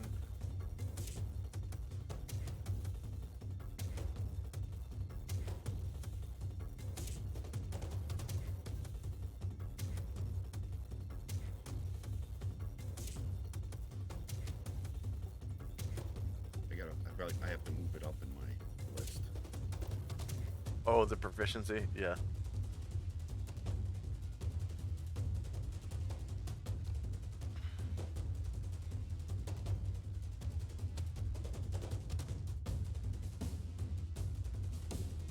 So you only have to make the save if you fail the proficiency check? Yep.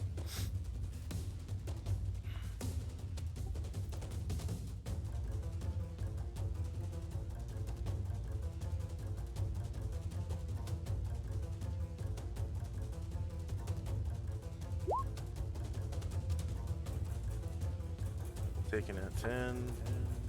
Target number was 12 or lower, and you got an 11. All right. Finally got to use it. Yeah. Nobody's used charm on Tenzi in a long time. All right, Baron Guard. Yeah, he's going to have another attempt on the same enemy. Okay, this one right here. Yeah, that's further. All right. It's gonna be the normal chances to hit. You don't get a +2 anymore because it's a new round, and he hasn't. Yeah. Sure. He hasn't fumbled. It is gonna be shieldless flank though. Okay, shieldless flank. -7 versus AC3 is a hit, and you cause 19 damage. Go ahead and describe how you slay your enemy. Nice. Just takes his throat out. Head sort of flops back. Like it's still attached by a little bit of scaly skin. Yeah, exactly. And he falls down dead as dreams. Musashi Sleeping. sleeping still. Ashriel's second attack.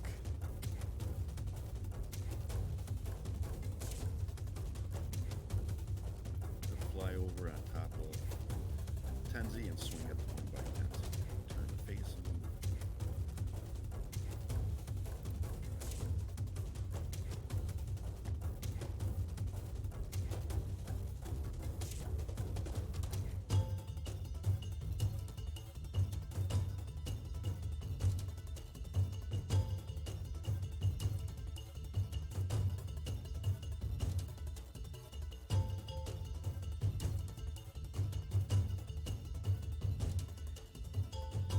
So Ashriel is hovering over. Yeah, I've got Tenzi's up there.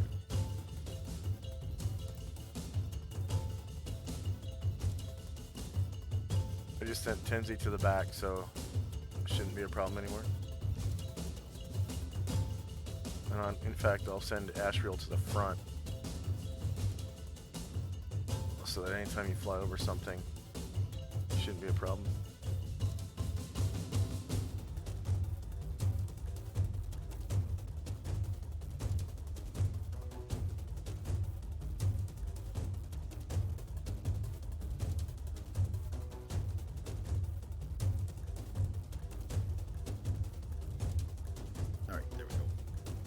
Okay, shield list -9 versus AC 3 hits, causing, let's see, 15 damage minus 2. So 13 damage. He survives. Dang it. Alright, end of round. Why don't we take another, like 3-minute break? I think it's been about an hour since our last one. And for our viewers, I have a 3-minute ad break. As soon as this ad break is over, we'll come back. So it's a short break this time.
And we're back. So regeneration occurs if you got it. And pretty sure these green Abishai have it. Yeah.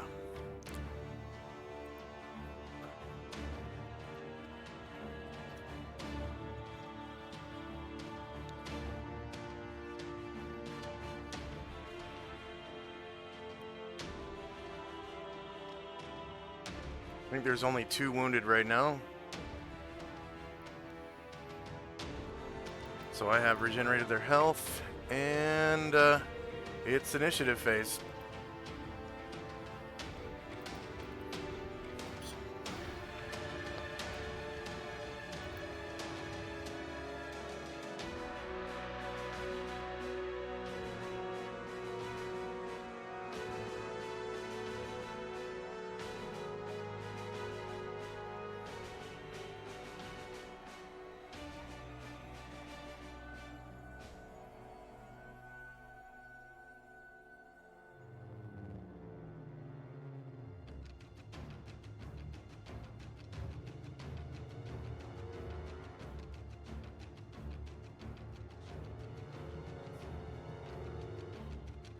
Oh yeah, I forgot.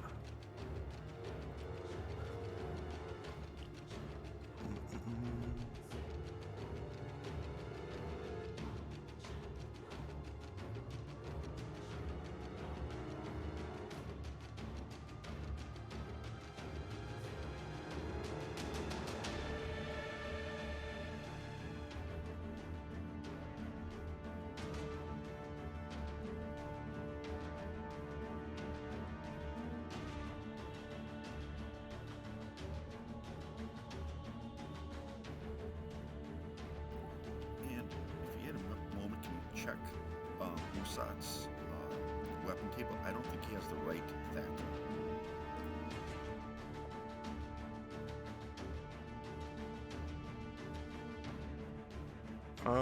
Let's see. Smilodon has Thaco.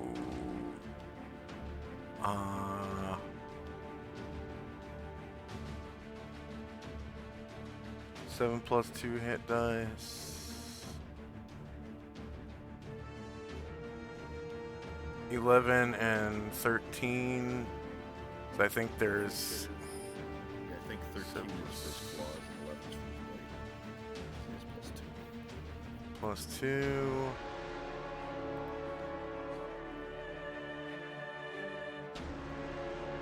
On the sheet he has 20.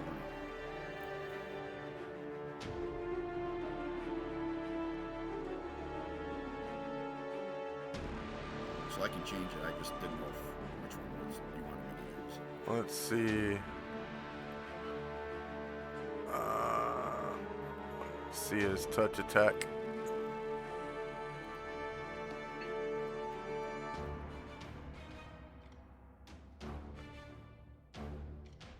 Yeah, the touch attack That's has correct. that, but that one does, but let's try doing the claw. Try doing the claw. Well, Claw has plus 2 to hit, I think.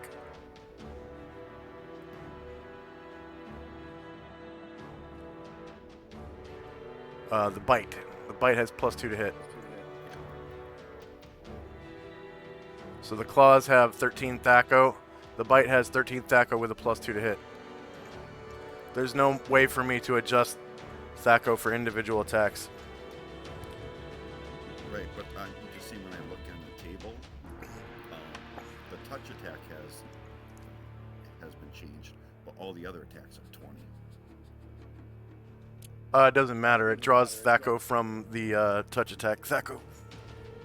All the attacks draw the same Thaco from the touch attack line. Okay. Okay, is anyone still rolling initiative? Yeah, I'm changing my second ones right now.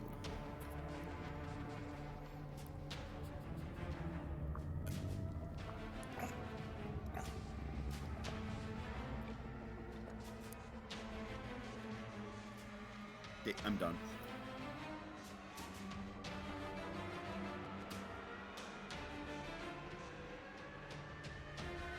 All right. Musashi.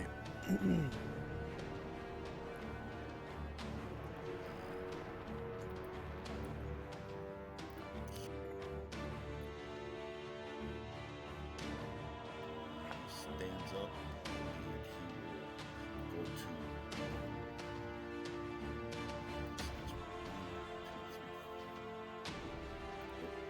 Yeah, he can go 4. That's 8. That's his full movement and a turn to attack.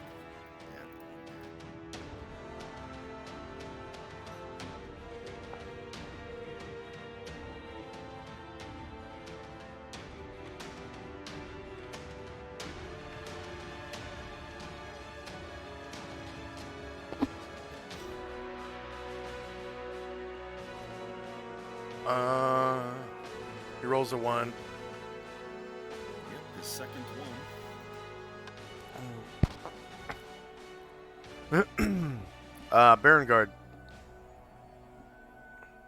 Yeah, he doesn't have to move to attack this one, does he?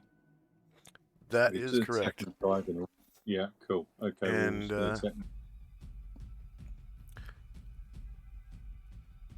See, technically it's around the corner. So this one has 50% cover from you, which is a -4 to hit, and you from it as well. Okay.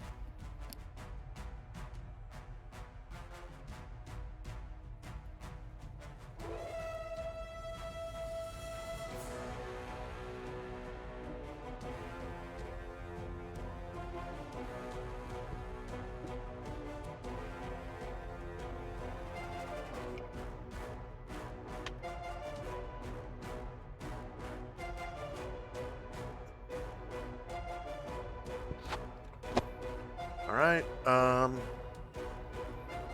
You're getting it in its shieldless flank. So 9 versus AC. Wait.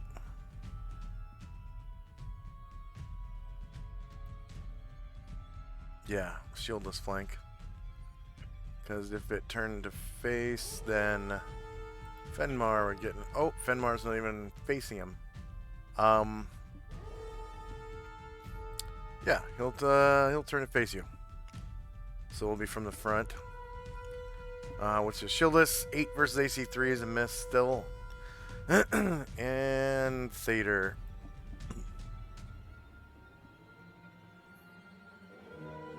Oh right, Thader is scared. Let's see, the red Abishai is gonna throw. It's gonna produce flame.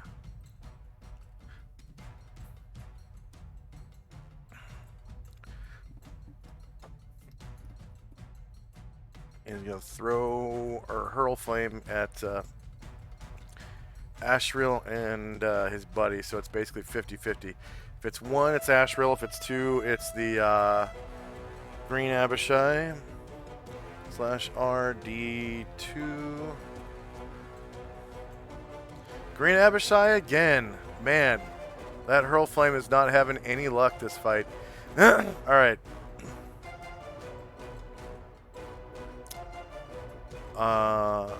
You know what I should probably do? Grenade-like missile for that. Let's see. Grenade-like missile. Name a thrown object. Hurl, flame. Range at which the missile was thrown. It's always short range because it's a spell. Perpendicularly to the right from the target. 1 square. So it hits the wall. Right here. Why am I not pinging?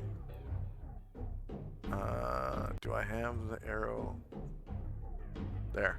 Hits the wall right here. Okay. This green Abishai is gonna do the same thing at Baron Guard. So basically, if it's a 1, it's Baron Guard. If it's 2, it's this green Abishai right here.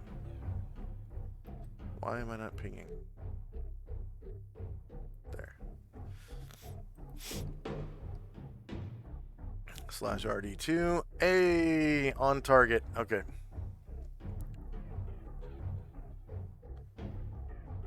So he gets to hurl flame at Baron Guard.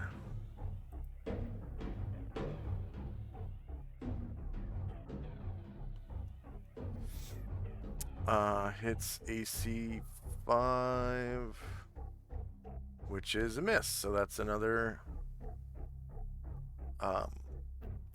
grenade-like missile thing. Choose target, Baron Guard, name a thrown object. Hurl flame. Produce flame. It's always short range. Diagonally beyond and to the left of the target 1 square. So it lands right here at Dante's feet.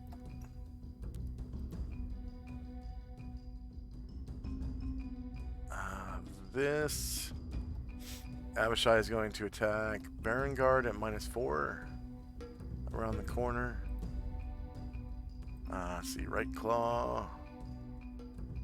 Same elevation, -4.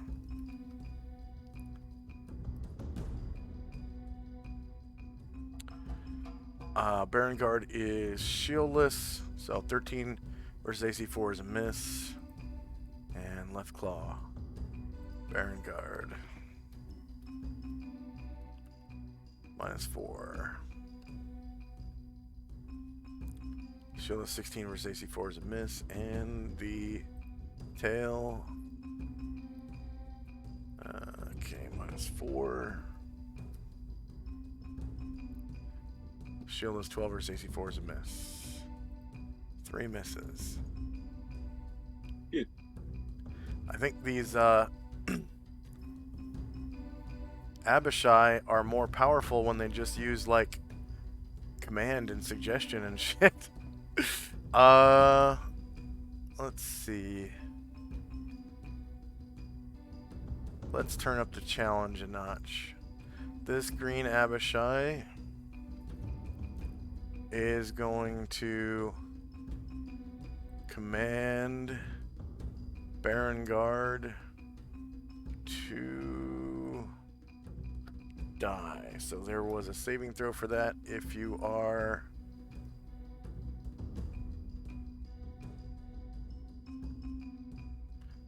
what the hell?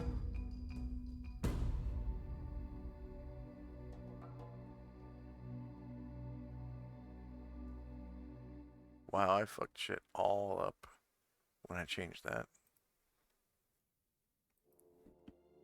Find command.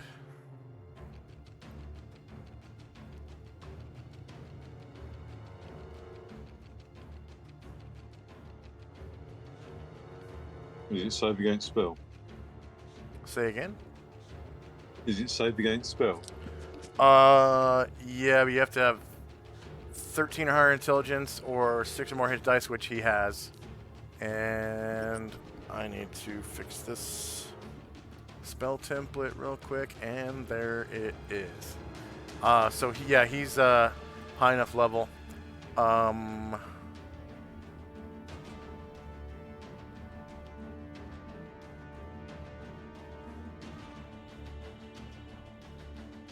Yeah, he's high enough level for that saving throw versus spell. Cool.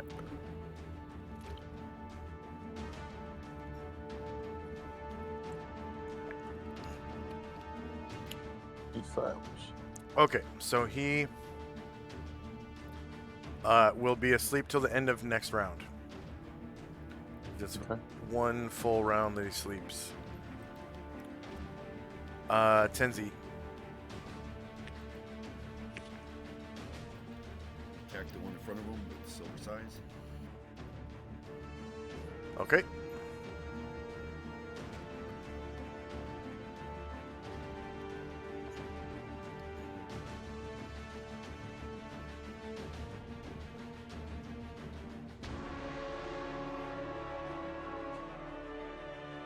All right, shieldless 4 versus 3 is a miss, and your other side, please.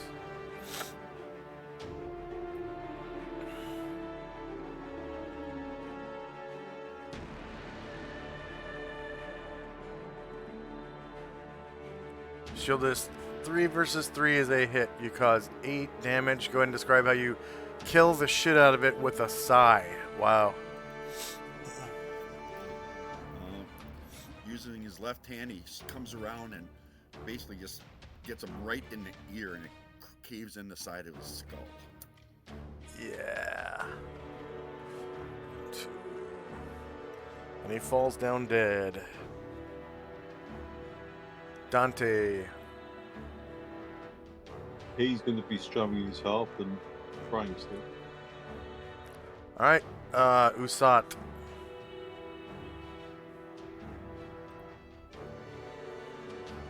Does that attack start with the bite?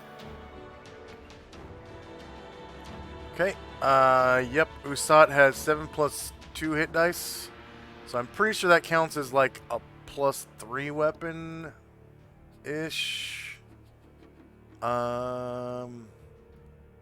Rules, etc. Combat. Weapon immunity. 6 plus 2 or more is plus 2. 8 plus 3 or more is plus 3. So he counts as a plus 2 weapon, which is strong enough to hit these things. Oh, you led with the bite. Okay. Shieldless AC, -8. Versus AC 3, you crit him for 13 damage. He survives, and you have more attacks. Left claw.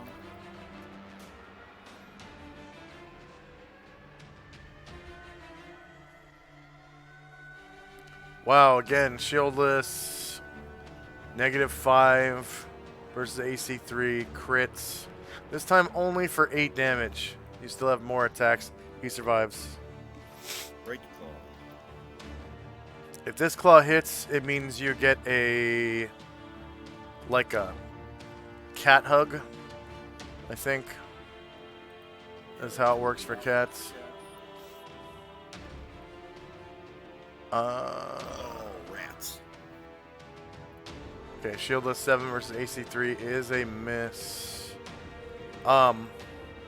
Yeah, the way cats work is if both front claws hit, they grab onto their victim and they rake with their rear claws, so you get two more attacks.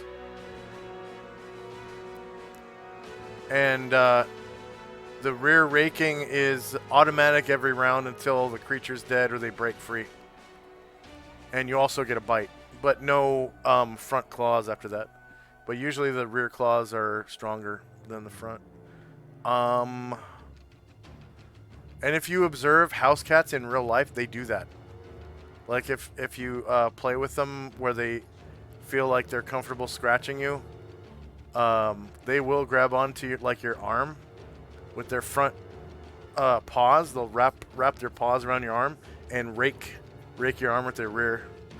Could I have purchased some holy water or have some on me? If it's not in your backpack now, you didn't buy it.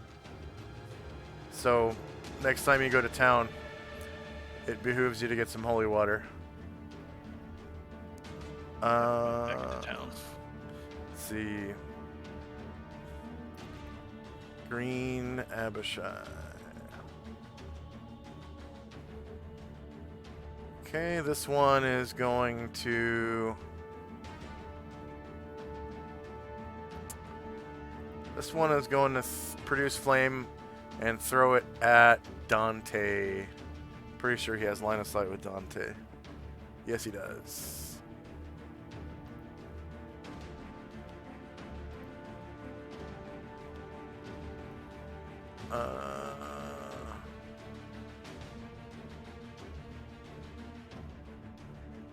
Hurl flame. Dante.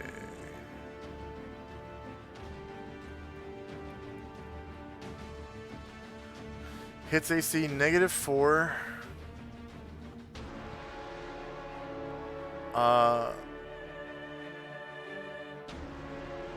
And that is actually a crit.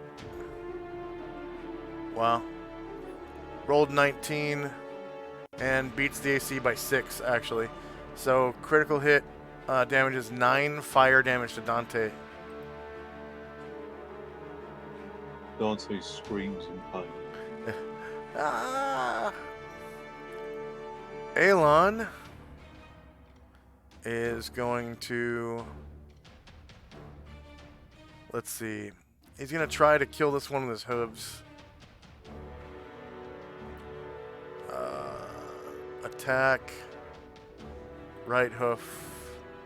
Alon.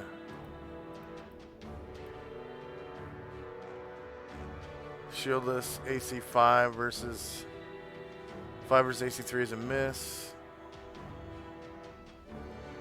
There's the right hoof.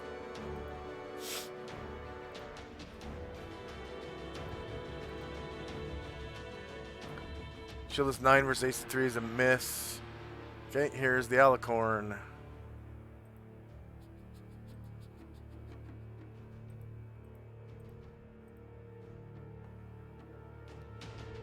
Shieldless. Oh, rolls a 1. Okay, he's off balance for the rest of the round. Fenmar.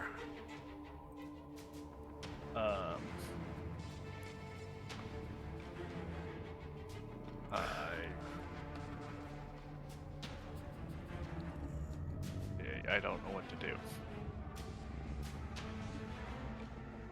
What did you roll initiative for? Nothing, because I literally can't do anything.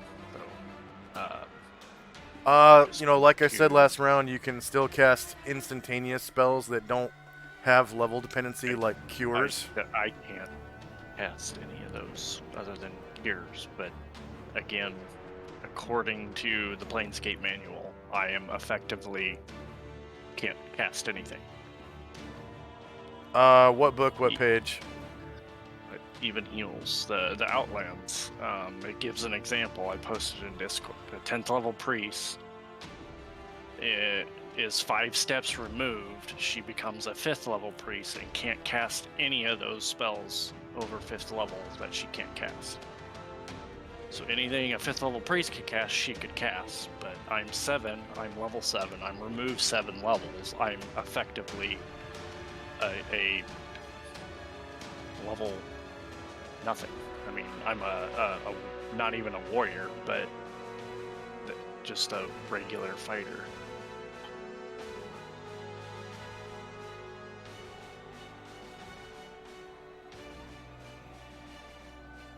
Okay, yeah, fair enough. Yep. I mean, if you want to alter it, it's your game. If you want to alter the rules, but if that's the rules we're going I by, I just can't, I said can't nope. do shit. Fair enough. Okay. Yeah. Beatizu is going to attack Musashi at +2.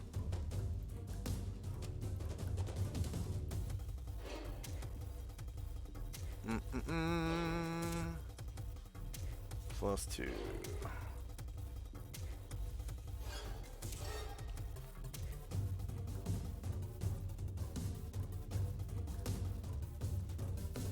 We'll just brace for an attack, I guess. AC I'll -1 stand here. versus -4 is a miss. Yeah, he's facing that. Beatizu too. Left claw.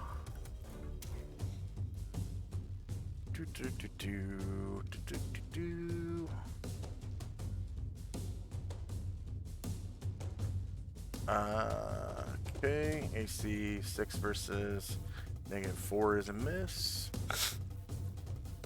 And the tail.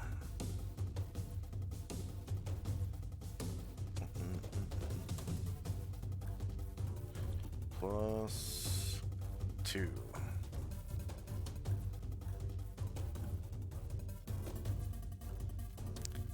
Shield of 7 versus -1 is a miss. And Ashriel.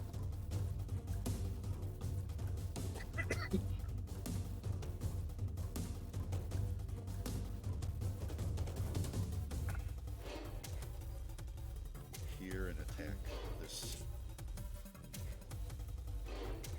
creature lounging by the beach.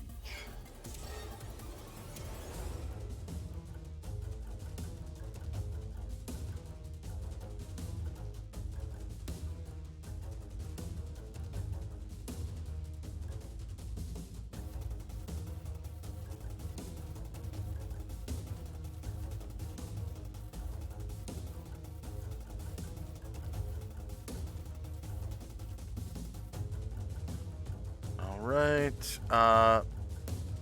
Astro rolls a 1. And Musashi rolled a 1. Barangard. Oh, he's asleep. Astro Barangard's asleep. again, and end of round. Regeneration.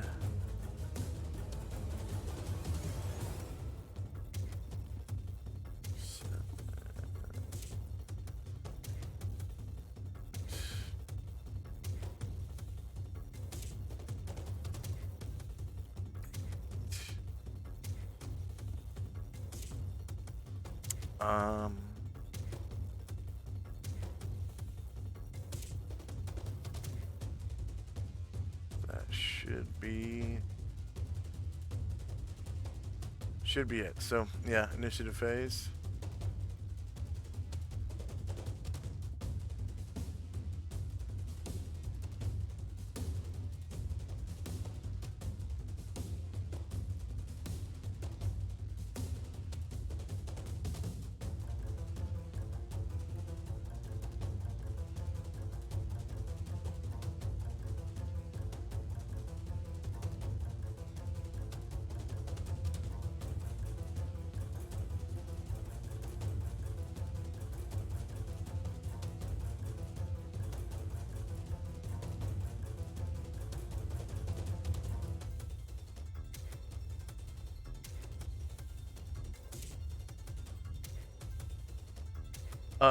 Taking a whole round of defending yourself and not doing anything else, including movement, increases your armor class by 4. So you don't increase your armor class. There's actually just a -4 to hit you for the entire round.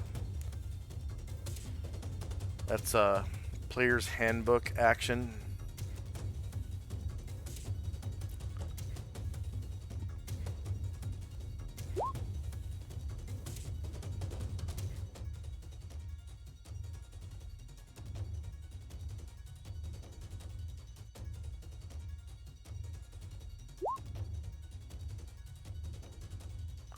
Oh man.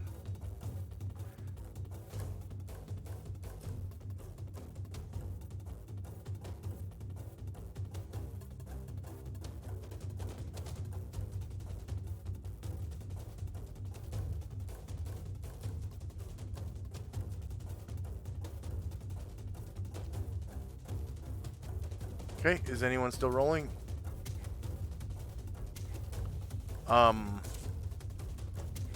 Barangard was just put to sleep last round, right? Yeah. And then Musashi's no longer off balance, and neither is Ashriel. Ashriel. Okay. All right, here we go.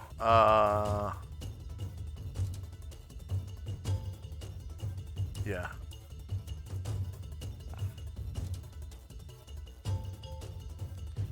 Let's see, 10, 14.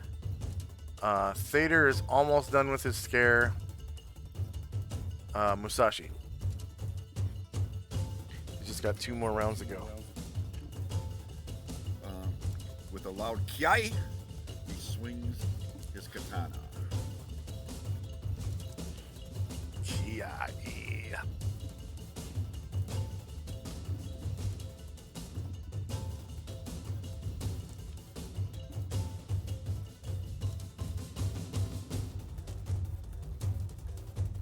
Kidding me. Yep, that's another one. One of these green bastards. He's gonna attack back at Musashi.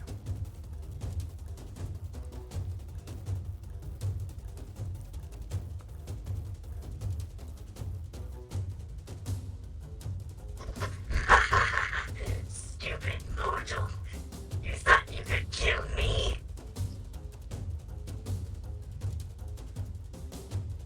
At this point, he's lucky to just be standing.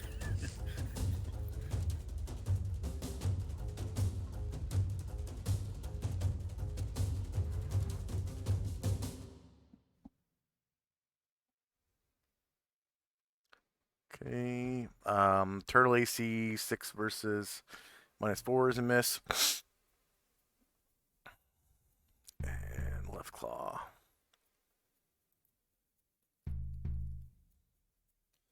Okay, turtle AC 0 versus -4 is a miss. And that's both of his Kote down.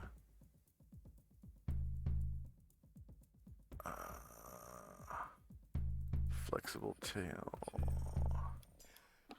+2.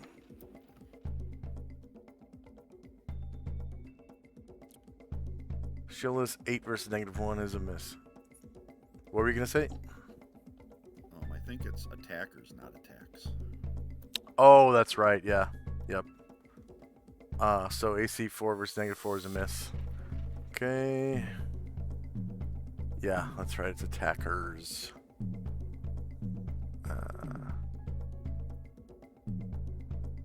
Okay, this Green Abishai is going to attack Ashriel. Right claw.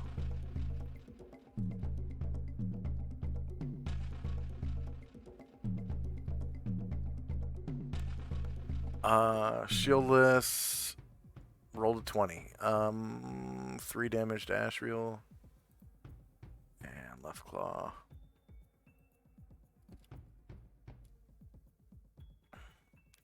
Shield is 9 versus AC -1 is a miss. And tail doesn't matter because he's immune to poison anyway, so I'm not going to roll it. Fenmar is defending, right? Yep. Okay. Red Abishai is going to... Let's see, since Fenmar is defending and Thader is still scared, this Red Abishai is going to come over here.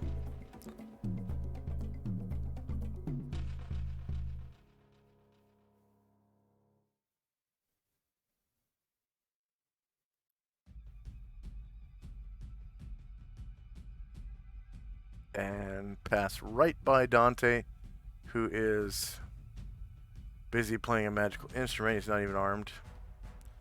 Let's say that's 7 squares. So no tax opportunity. And he's going to attack Musashi from behind. Unless Musashi turns the face. Since I'm off balance, can I even do that? Oh, yeah, you can't. So this is rear attack.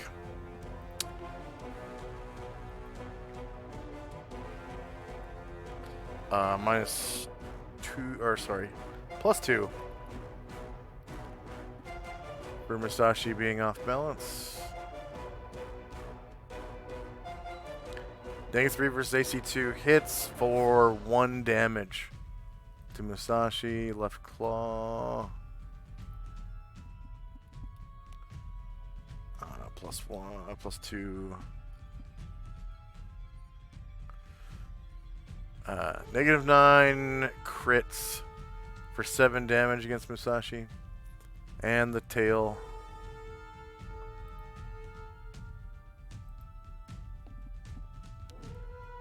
At +2. -7 versus AC2 hits Musashi. The tail does 5 damage, and he has to save versus... Yeah, save versus poison. Will be injected with F-type poison.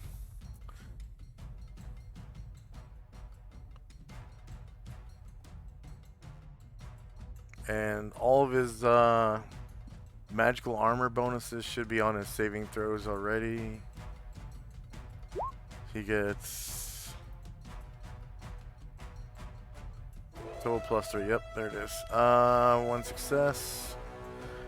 Wow, your target number is 5. He rolled a 6, so he is not injected. Barangard is still asleep. Dante. He wishes he was asleep. He is going to try and defend himself. He can't move because there'll be an attack of opportunity, so just try and defend himself there. He's not even threatened right now by anybody, so there's no attack of opportunity. No, could he hide somewhere as best he can? Because, I mean, you can take cover, but yeah. he's not the kind of rogue that knows how to hide. No, he just doesn't want more magical fire thrown at him, really. Yeah, there is cover back here. Yeah, he's going to try and skip around there. You'll probably want to avoid walking through the threatened squares. Yeah, he went around the back. Uh, Can he do that? oh, okay, yeah.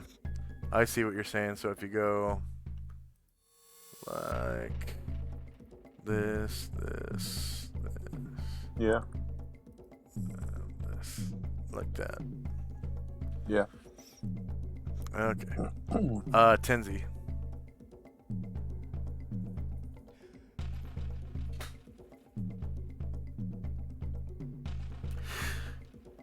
Tends to move down adjacent to Ashrill, face this creature and attack it.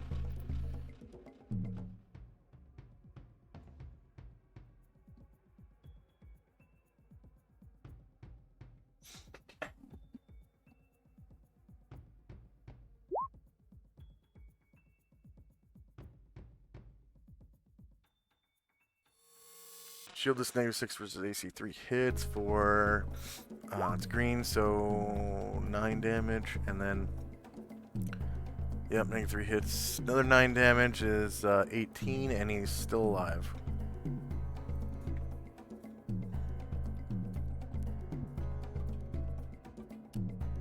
I have 2 blocks if I do get attacked. Okay. Green Abishai.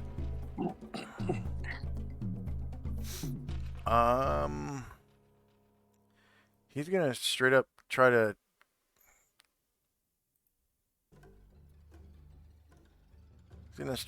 charm person.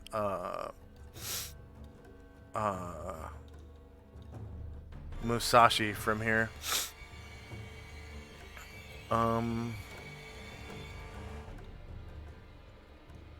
Abishai.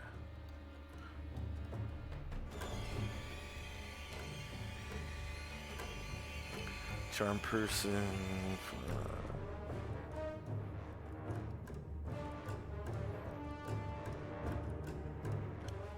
Musashi gets a saving throw adjusted by his saving throw versus spell adjusted by his magic defense adjustment from wisdom to avoid this charm.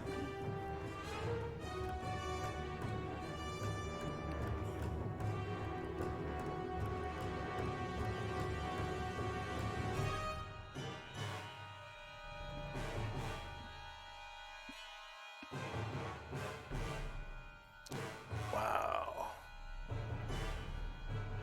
Target number was 8. You rolled a 15. Pretty good. Usat. Going to lead with the bite again.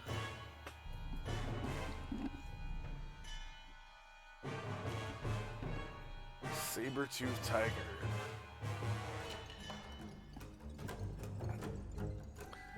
Shieldless, -6 versus 3 is a hit. It's a large creature, you cause 6 damage, and it survives.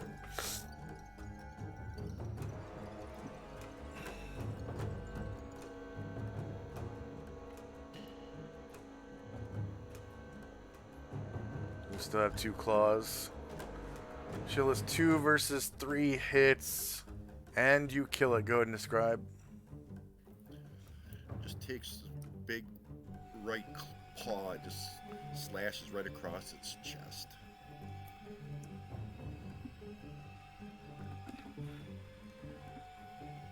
Okay, and Usat still has a bunch of movement left and 1 claw. Unfortunately, the grip has to be both claws against one creature. Right. So he'll just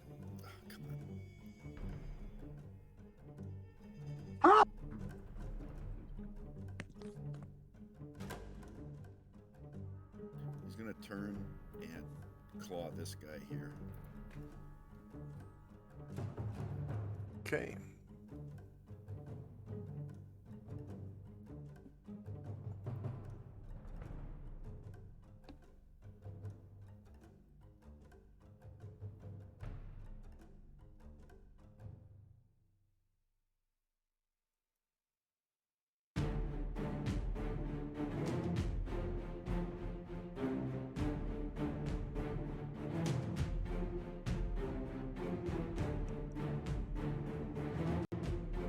Musashi thought he was gonna go and save the tiger.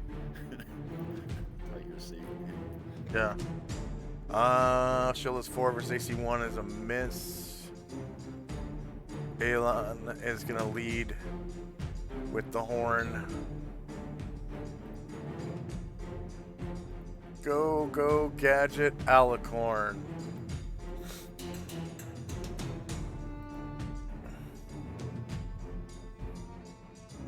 Shieldless -3 versus 3 hits. 8 damage. Oh, and he drops the green Abishai finally. I didn't realize that unicorns were this weak.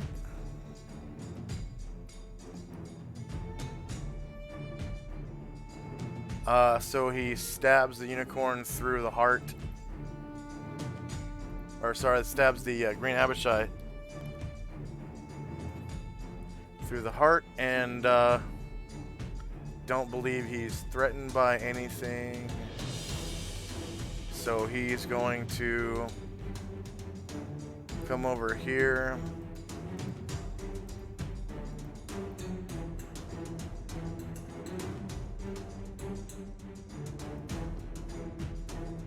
And, oh, that one's dead already. That one's dead already. Yeah, he's going to assist over here with this red Abishai.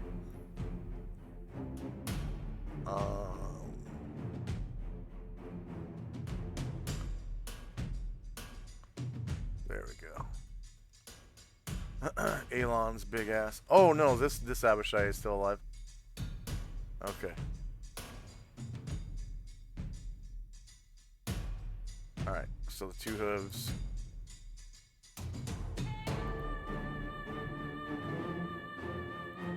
Left hoof.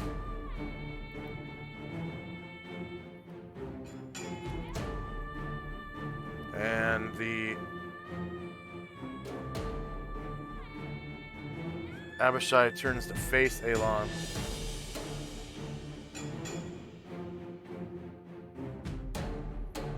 Or Fenmar, rather. So this is from front shieldless, so 3 versus 3 hits just. And he takes 4 damage from the hoof.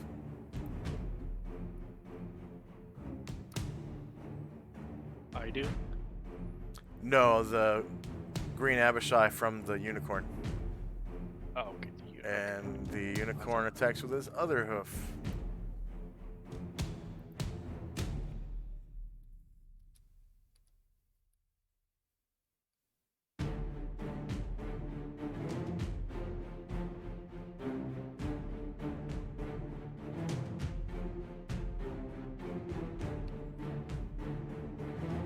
Okay, green Abishai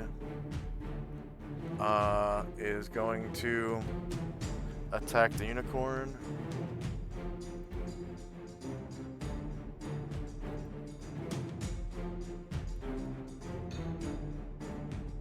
Right claw, unicorn.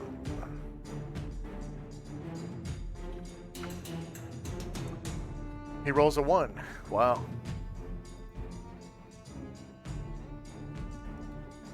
Oh, hey, Asher just showed up. You guys are wrapping soon, don't worry, but I am home now. All right. Let's see. Green Abishai rolls a 1, and next up is Ashriel.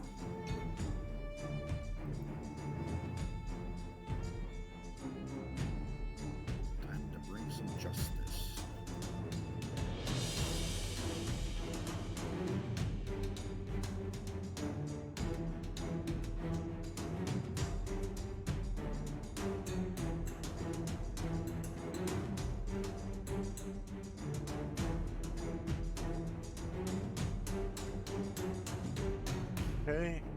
Shieldless crit. Large damage -2 would be 28 against this guy.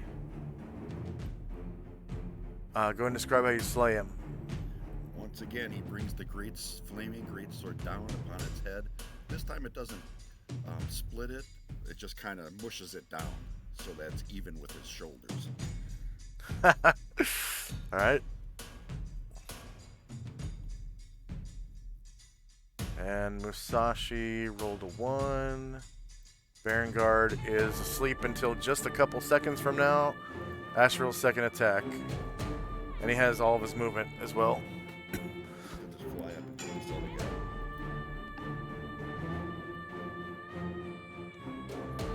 guy. See if he can roll another crit.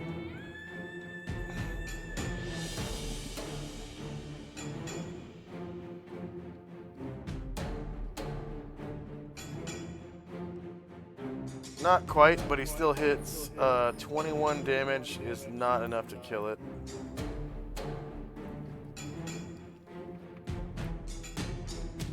Okay, end of round. Regeneration. So Asriel gets what, 2 Yep. HP? Okay.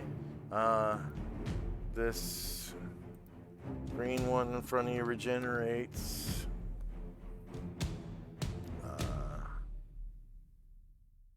I think that's the one in front of the unicorn regenerates, and his shit goes away. And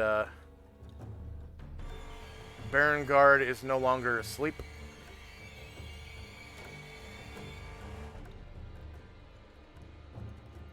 So you can remove Barangard's sleep thing. Cool. I forgot to mention standing up is a half move action. So if you're asleep, you kind of fall to the ground. With half moves, like your missile weapon fire is cut down to 1 shot, and normally your melee attack number is cut in half unless you are a specialist, which Barangard is not a specialist, but he is a expert with his weapon, which is, it counts as the same thing with regards to everything except pluses to hit and damage. So standing up, doing a half move action, he still gets all of his attacks, and then he also has a half move. Cool. When he stands up. So I think that, oh yeah, and the unicorn is not off balance anymore, which I think that's been there for a while. I just forgot to remove it.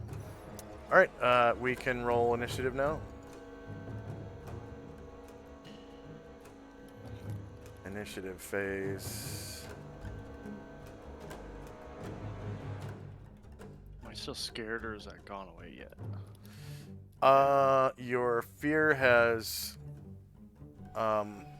2 more rounds at the end of this round. Or sorry, 1 more round at the end of the at the end of this round. So end of next round, he'll snap out of it.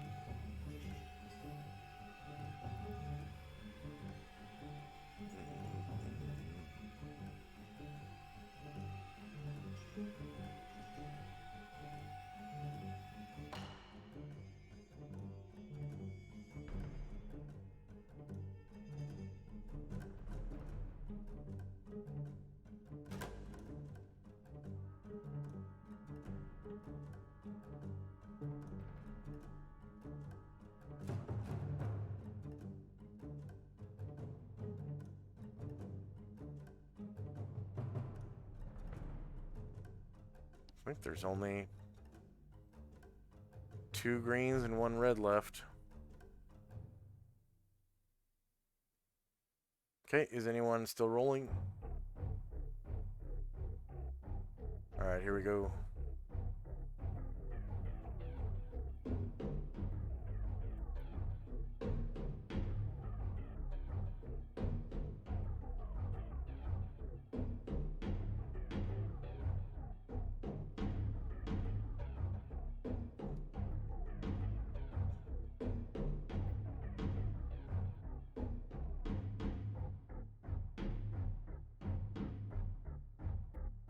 Right. First up is Fenmar.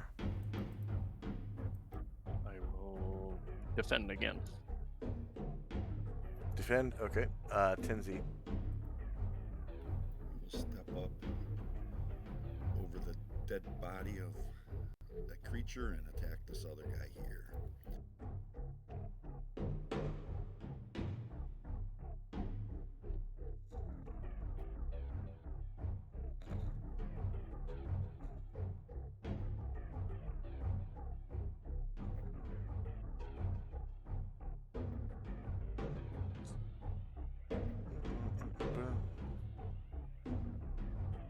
Right.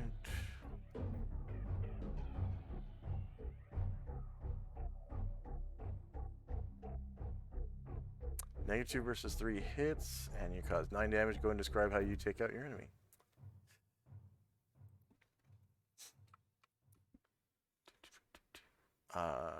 Tenzi, with your Psy attack. Yep.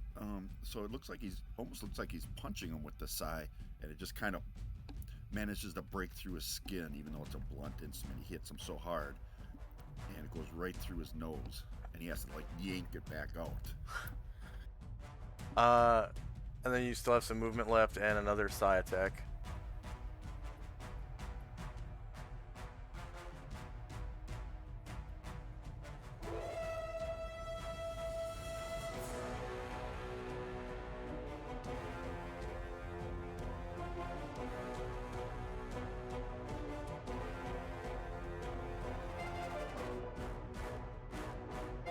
Okay, Shieldless 2 versus AC 3 is a hit, causing 9 damage, and he survives. Oh, wait, that's from his flank. Shieldless flank, -9 versus 3. Still a regular hit, and causing 9 damage. That's not enter. Okay, Musashi.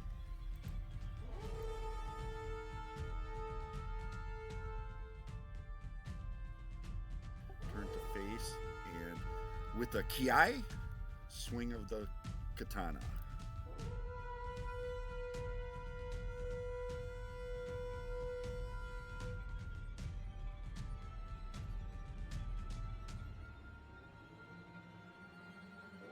Right, Shieldless -3 versus 1 hits. You cause 16. Wait, no, he's a medium creature. Reds are medium. So that's 18 damage.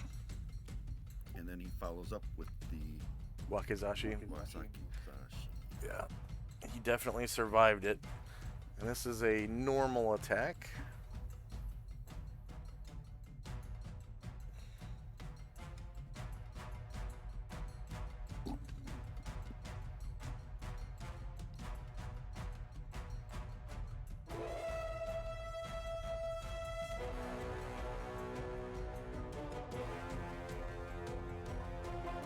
All right, you crit him for 21 damage. Go ahead and describe how you slay your enemy. Comes up with the Wakizashi right into his like underarm on his the creature's right armpit, and it goes right through and cuts the arm off.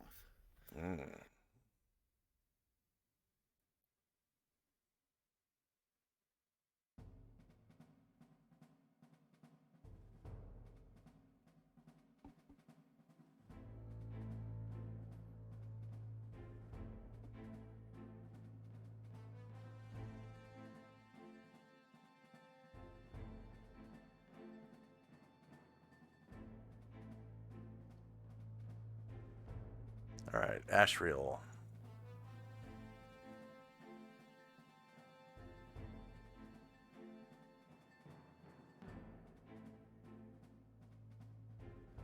Fly up here over that character and attack this creature.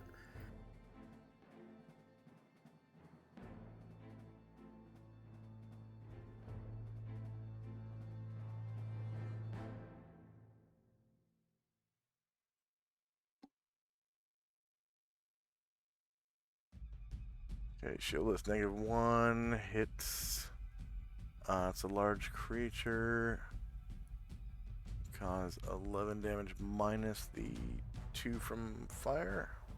So 9 damage.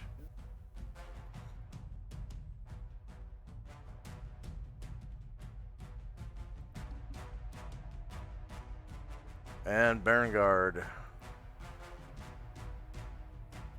Yeah. So this is the only one that's to the left. Yep, the The one one one right next to you. Cool. Finish him! Finish him! Yeah, it's a nice idea. Ah. Yes, okay.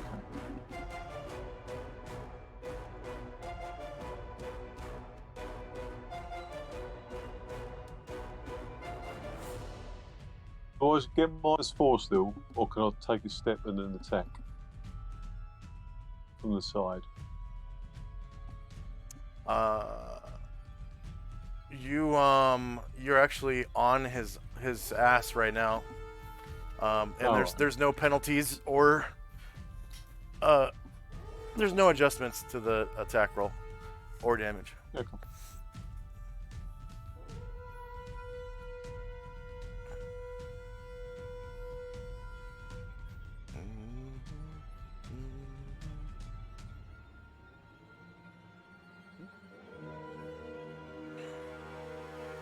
All right, rear 7 versus AC 3, missed. You rolled a natural 2, but Usat will get him. Usat. Yep.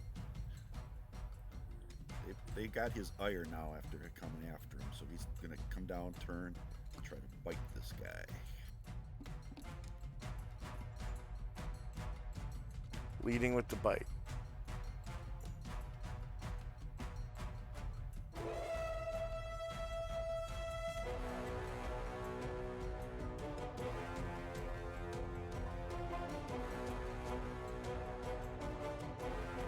All right, that's a rear attack.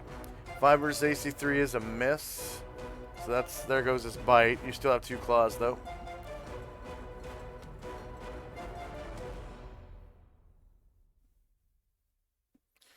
Zero versus AC 3 is a hit. He's green, so he's large. He takes 4 damage and survives.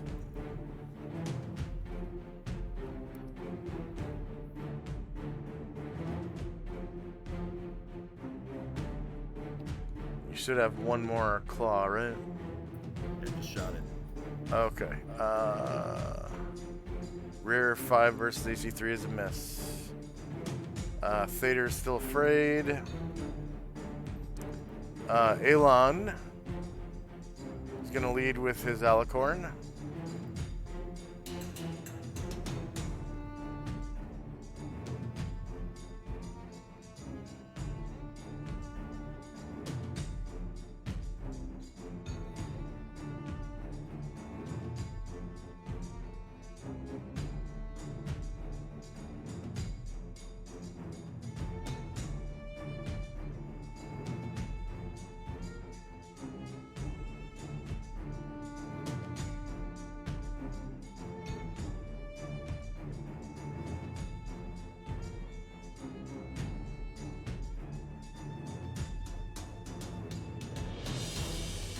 Alright, shieldless, 2 versus AC 3 hits, causing 12 damage, killing the last of the Abishai. Yay!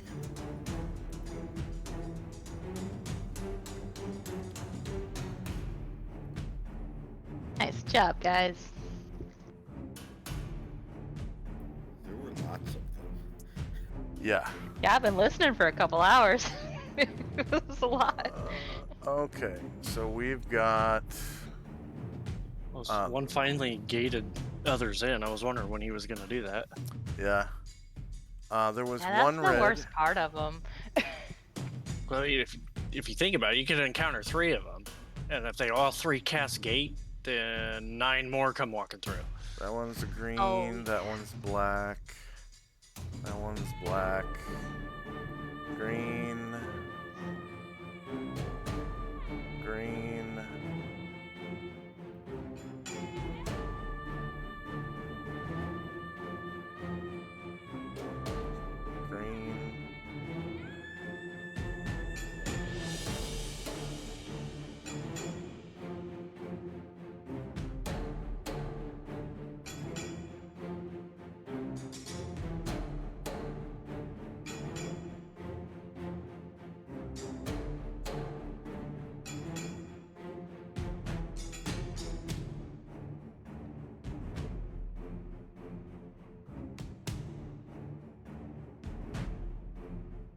one's green. Green. Green.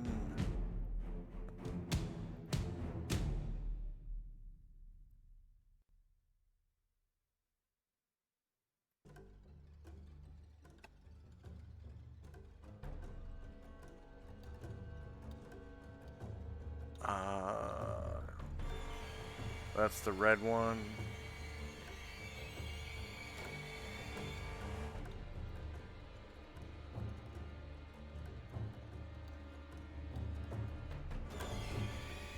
Green and green. So there were 3 black.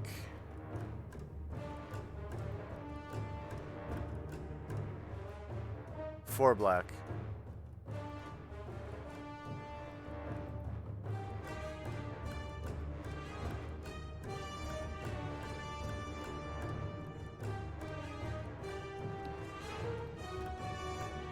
Five black. And I think that's all. Okay. 1, 2, 3, 4, 5 black. 1, 2, 3, 4, 5, 6, 7, 8, 9 green. And a red. So that's 16 Abishai in all. Alright, so the black ones first.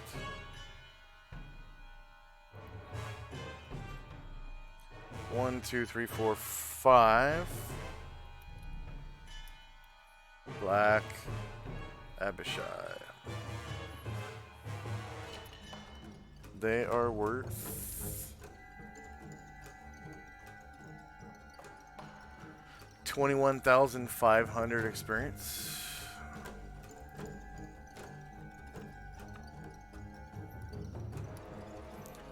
Player characters 1, 2, 3.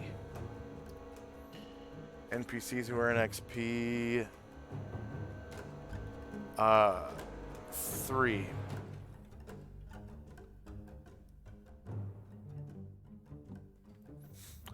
Creatures defeated was all 5. Hit dice per creature.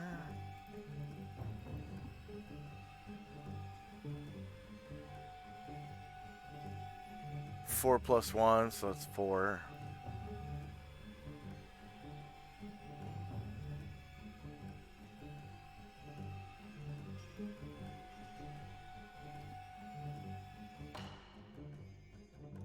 Warriors and bards in the party. There's Dante is a bard. Both the Norsemen are warriors and the samurai is a warrior, so 4.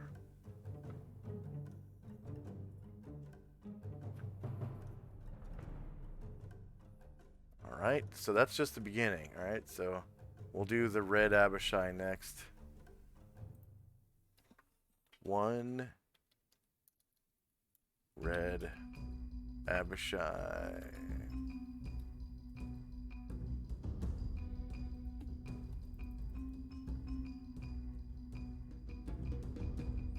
Red Abishai are worth 25,500. 25,500.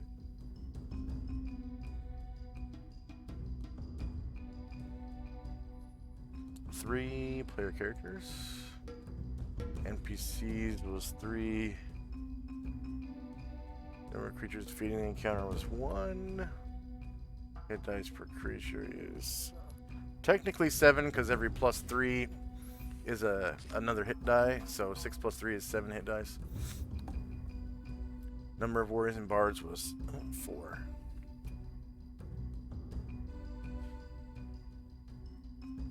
Okay, there's some more. And then 1, 2, 3, 4, 5, 6, 7, 8, 9 green Abishai.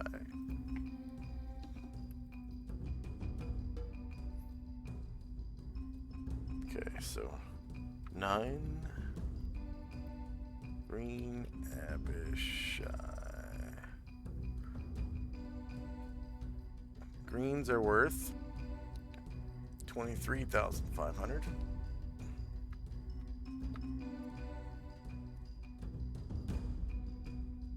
player characters was 3. NPCs 3. Number of creatures defeated, all 9. And hit dice per creature.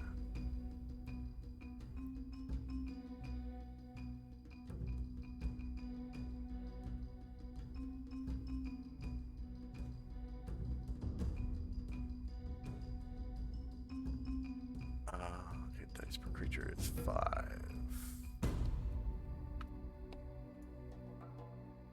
Warriors and bards in the party, 4. All right.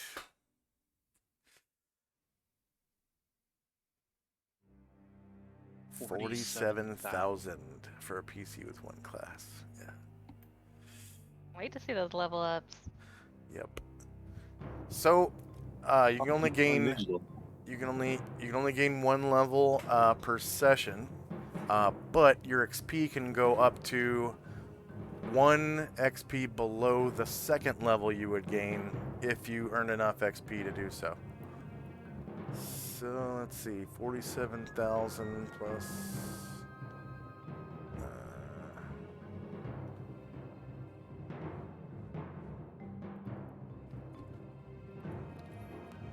Copy.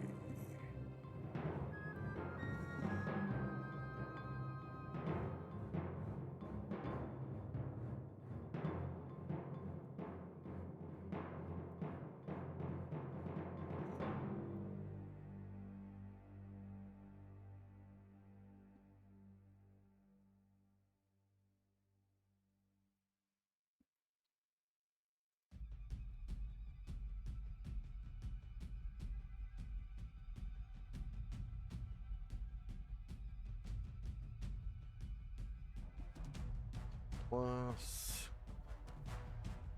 47,000.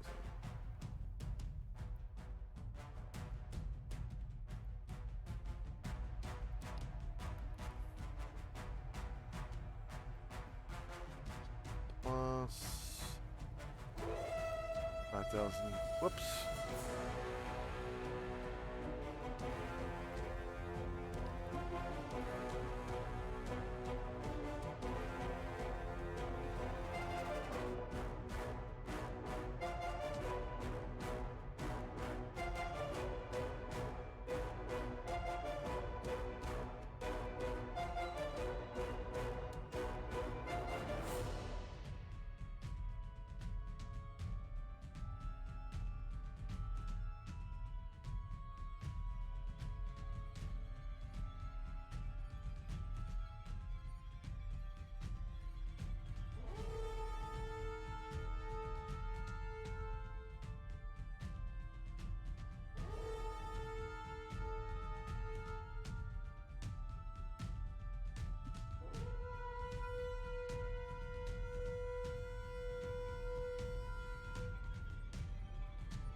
Okay.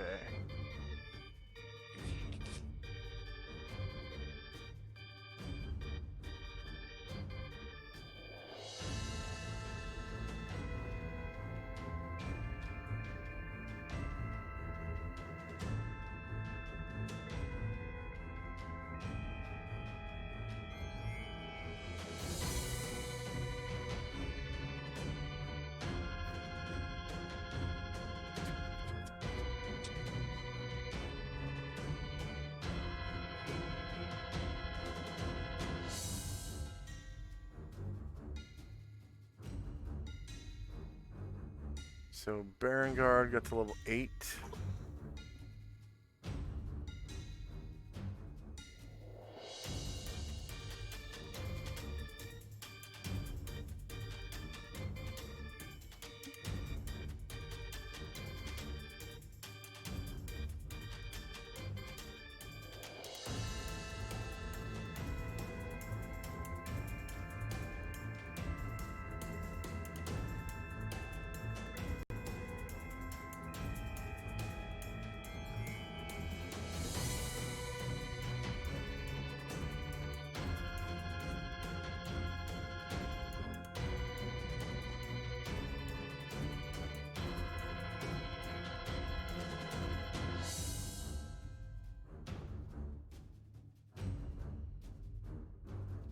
Leader.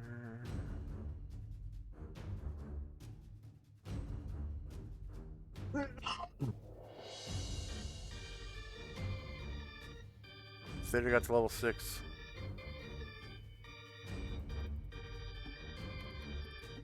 Neither one of them threw away XP.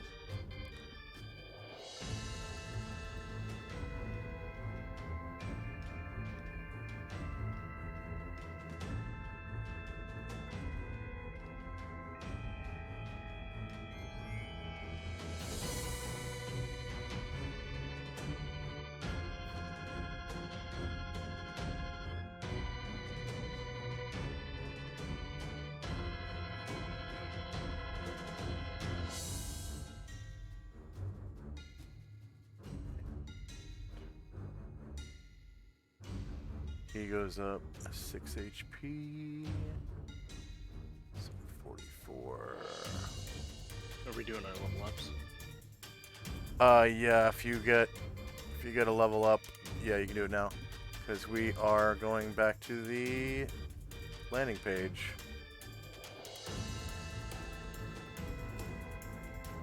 You gotta be fucking kidding me. What? This fucking character's dumb. What, did you roll a 1 again or something? Fuck yes. This is trash. Jeez. Wow. Level fucking 8 with 23 fucking hit points. That's Yeah. fucking dumb. Yeah. That's gotta be some of the worst luck I've ever seen. There was I mean, the only other characters I've ever seen with hit points like that is a fucking mage. Yeah. Yeah, I was about to say, there was a mage that rolled like 1 or 2 on every single level he got. Until he was level 6 or 7. Let's see. And he's dead. Let's see, he's under deceased characters. Lucas, yeah. Lucas of Illuminar. He rolled 1. Okay, so yeah, he had a full hit die at level 1, of course. But for level 2, he rolled 1. Level 3 and 4, he rolled 1. Level 5, he rolled 3. And then 6, he rolled 2. And 7, he rolled 1. So he had 4, 5, 6, 7, 10, 12, 13 hit points at level 7.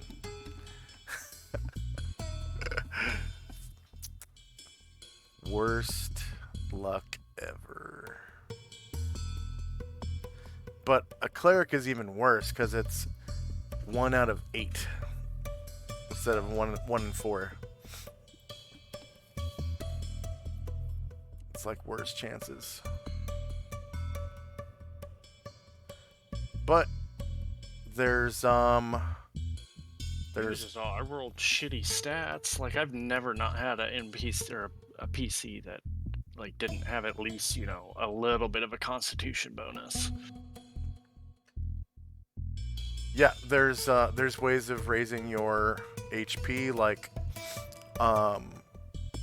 once you get your constitution to so high, you start re-rolling 1s, you know? Yeah, you reroll 1s and 2s and Yeah.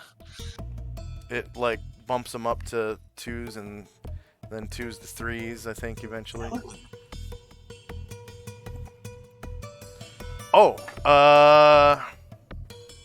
we got a magic item redemption from Thaco Tuesday. Thank you, Thaco Tuesday. Yay. Let's see. Don't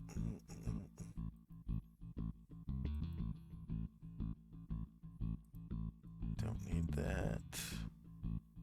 Okay. Not sure why, but I just found Allen wrenches in my purse. Did you recently move? Allen wrenches are pretty useful when you move. No. I just threw them in there. Some project. So this is one of the magic items you don't have to roll. So that is pretty cool. Let's see, I'm just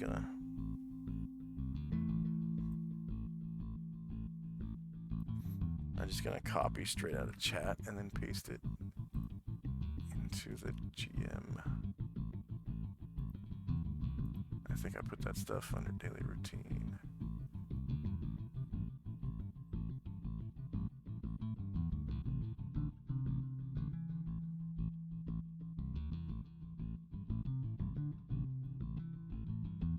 And why?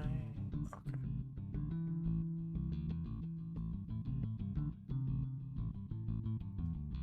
There we go.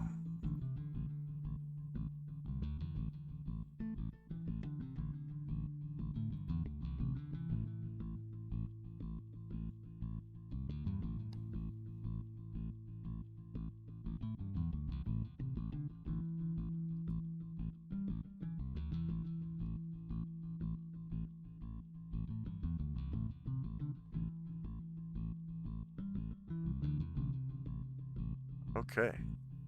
So there's gonna be 2 extra items in the next treasure hoard. There was one from last week from Watch Your Pants, and one this week from Thaco Tuesday. Very exciting. And I'll put everybody's tokens back where they were.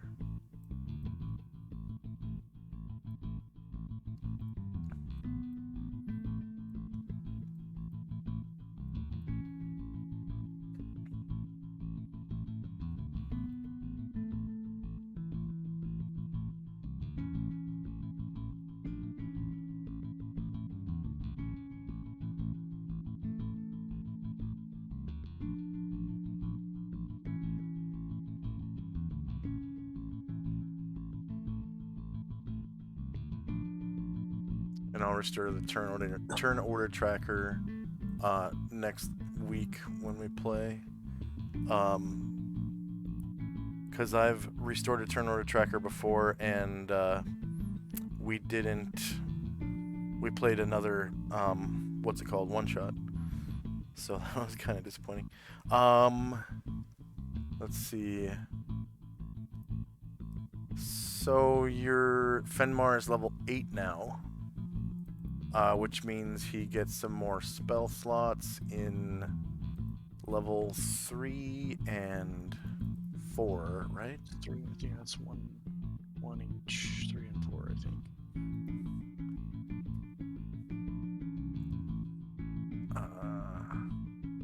Yeah, 1 and 3 and 1 and 4. So now you have 3, 3, 3, 2. Plus your bonus 1 or 2 from Wisdom. 5, 4, 3, and 2. 5, 4, 3, 2. Okay.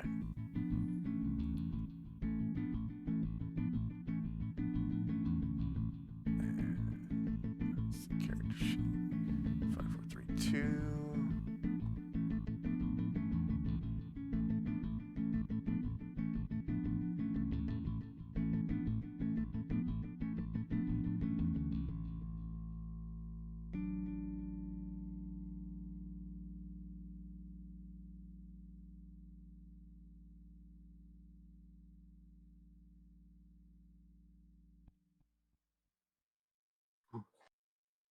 And you said 4 second level ones, right? 1, 2, 3. Yeah.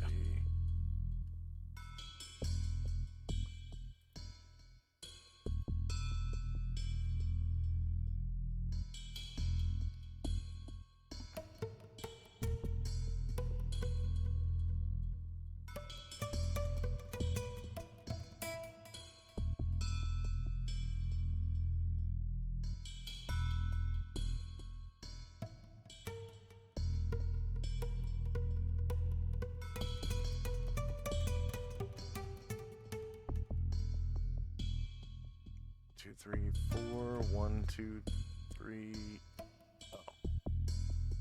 5, 4, 3, 2, so 1, 2, 3, 4, 5. 1, 2, 3, 4. So you got a second level slot you can fill. 1, 2, 3, and 1, 2.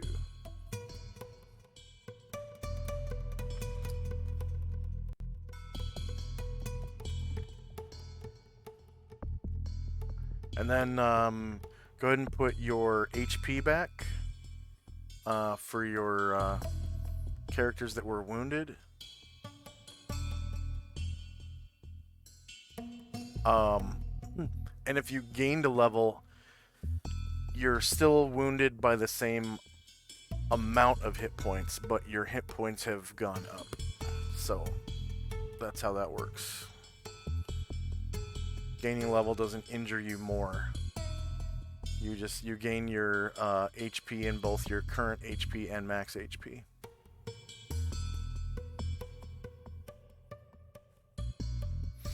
And then Dante, you're level what, 3, just about to be 4? No, 4, about to be 5. About to be 5, okay. So you've got more spell slots as well, correct? I've got, yeah, 1 second level spell. Slot, but no. 4. Yeah, no second level spell to fill your new slot yet. Yeah.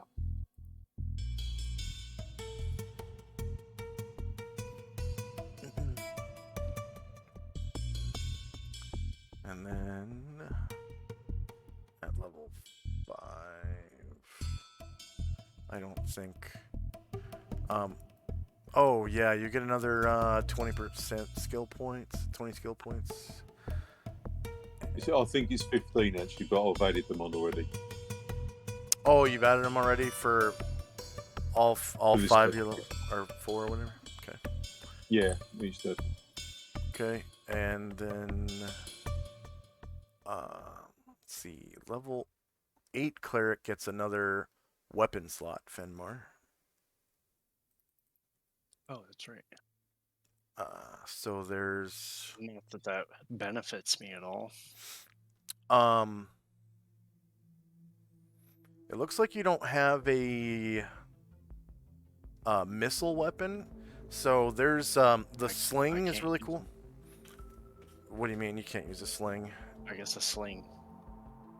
You can use slings. It's a projectile. I can't use P. No. P is piercing, not projectile. Yeah, but They're bludgeoning. They're bludgeoning weapons. The sling is a bludgeoning missile weapon. So is the pellet bow, but that's it. I thought they were B and P. They were bludgeoning, but they were piercing too. You thought wrong. Read it again. Are they strictly bludgeoning? They are strictly bludgeoning. And then the pellet bow is available in halfling cultures, and I think maybe Eastern. I will look it up real quick. I can't use a crossbow, can I? No, those are strictly piercing, as are guns.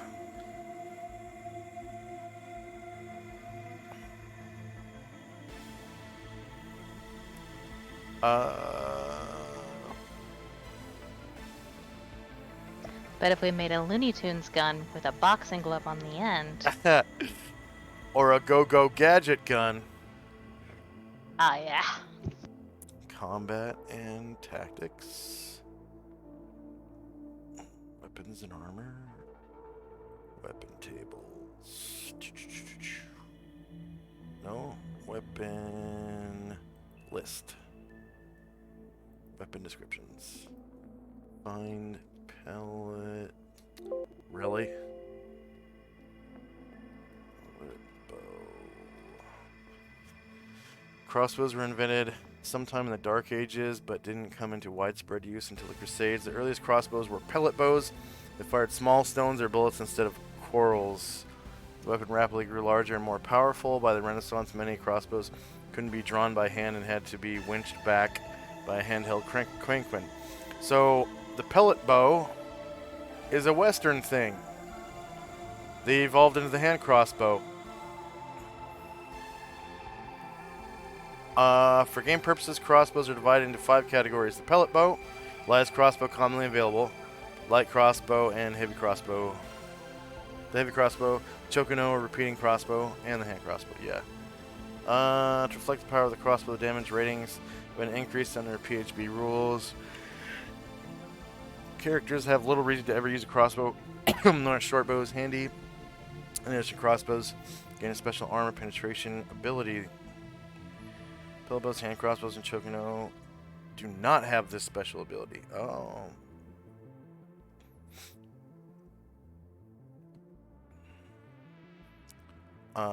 The pellet bow.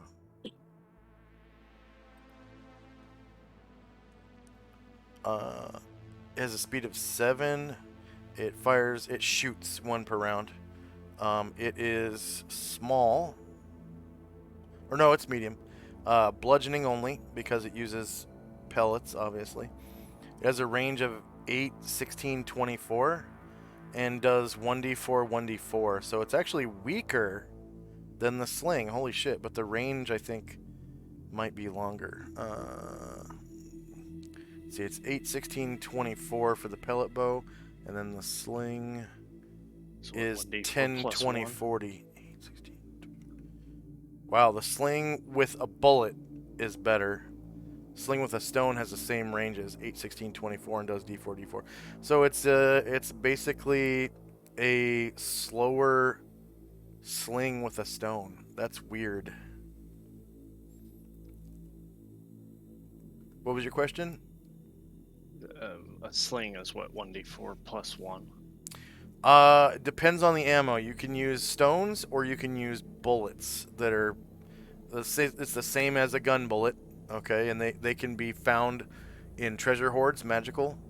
It is 1d4 plus 1, 1d6 plus 1 with a bullet. So large creatures, you do more damage. And actually, small, medium creatures, you do plus 1 damage on top of what the pellet bow and the stones do.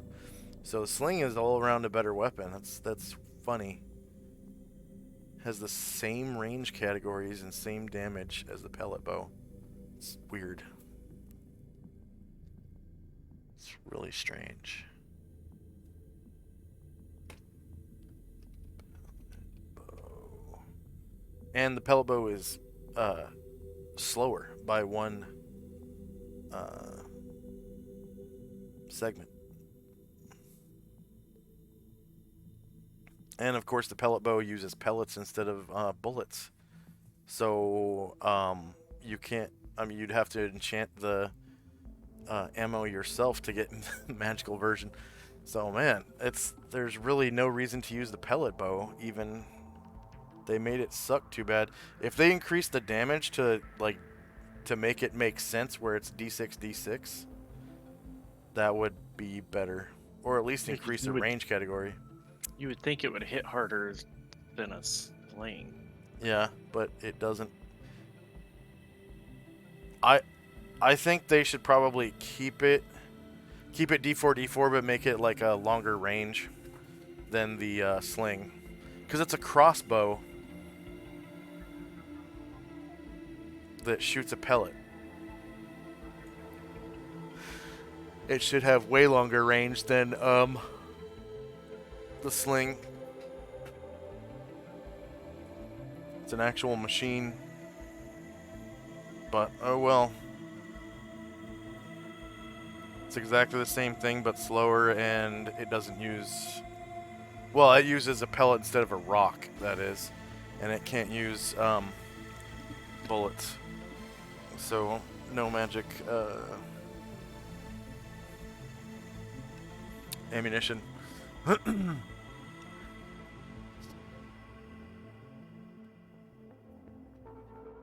then let's see. There My has thought to be... with a sling was, could I use magic stones in a sling? Would that work or no? magic stones. Just define magic stone for me. Like you The spell pick... magic stone. Oh yeah, it says in the spell you can use a sling to shoot it. Yeah. Okay. Yep. Yeah. And I think that might be worth it. yeah, I think you get more shots out of it. Or no, that's right. You shoot slower, but you get a better range category because it uses the range category of the sling rather than the range category of the spell. I think the spell's range is only like 60 feet or something. But if you use a if you use a sling, then you get sling range category for stone. Or slung at an opponent. If Yeah. hurled, they could be thrown 30 yards. 30 yards, so 90 feet. You can And kind of then- throw them like, if you use the pebbles, they're like a grenade. You can throw all three at once. Well, it's technically a multiple attack, so it's not all at once, but 3 times in a round, yes. Yeah, all three can be thrown in one round. Yeah. Yeah. And then you can slow it down to where you're shooting with a sling. And yeah, because the sling can only shoot once per round unless you're like a specialist or whatever. But you get the range categories of the actual sling with a stone, of course. So it's 8, 16, 24.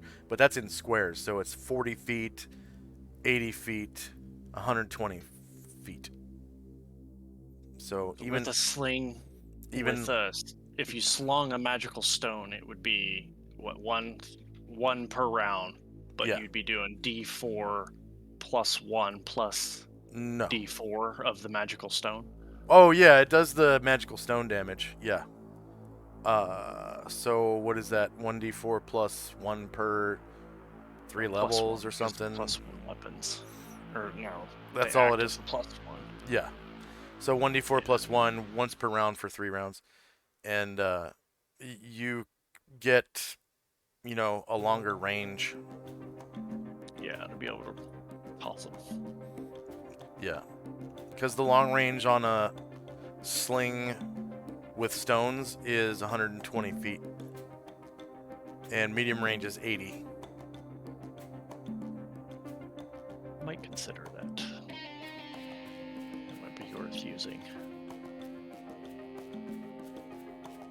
So if you have to hit a target that's more than 90 feet away, it behooves you to use your sling. But if it's within 90 feet, you might as well throw it, because you can throw 3 per round.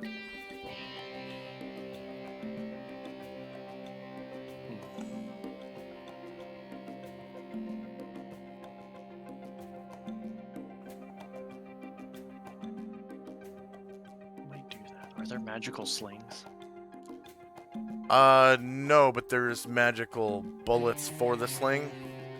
And when you use bullets, the range categories go way up.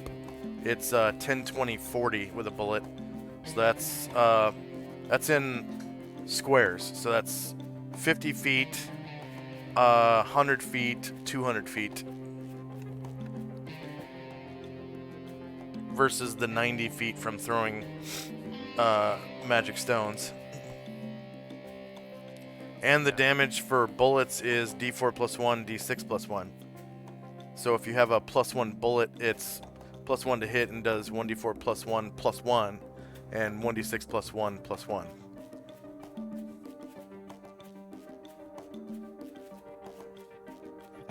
That's confusing.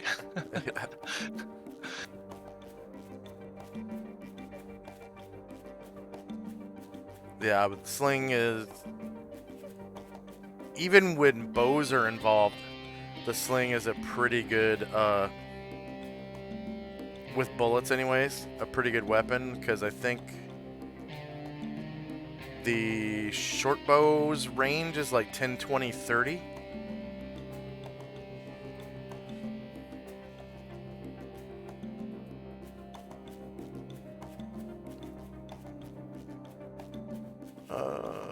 Yeah, with a flight arrow is 10, 20, 30. So a sling with a bullet can actually shoot further than a short bow. And a composite short bow for that matter.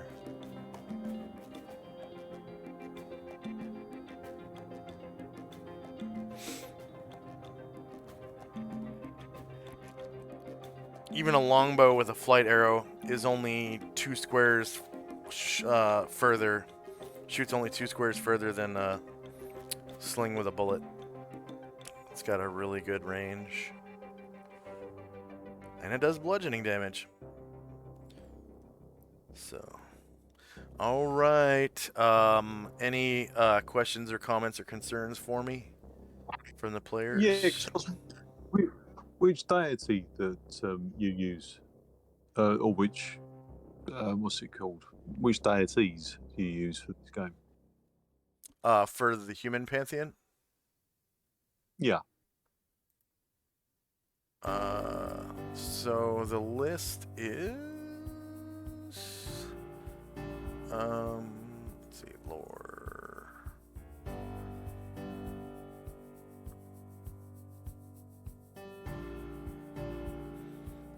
Okay, the human pantheon.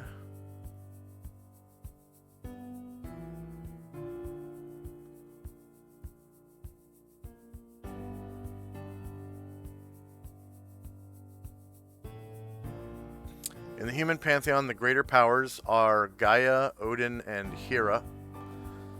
The intermediate powers are Isis, Raiden, Set, Ushas, Loki, Freya, Poseidon, Hades, and then 2 custom gods, 2 custom religions I made. The Duality of the Wheel and Motivus, who is... Okay, and then he's like the supreme archon of heaven, basically. And then the lesser powers are Kung Fu Tzu, Lao Tzu, Coyote, Raven, and Snake.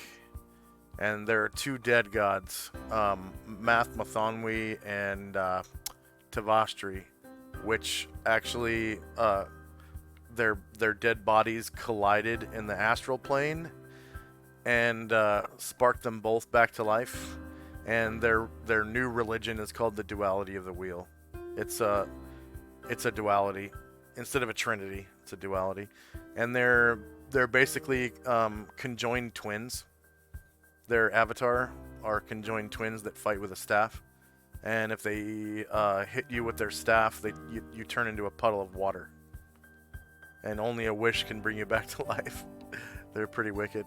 And then I think one of the other hand has a dagger that it just kills you in 1 hit. It's like it hits you and you die, I think.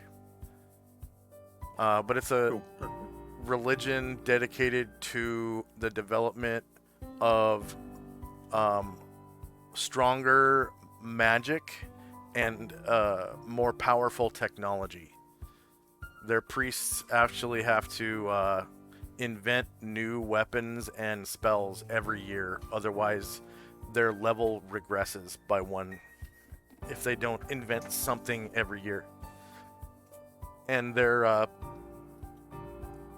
priests are insane crazy.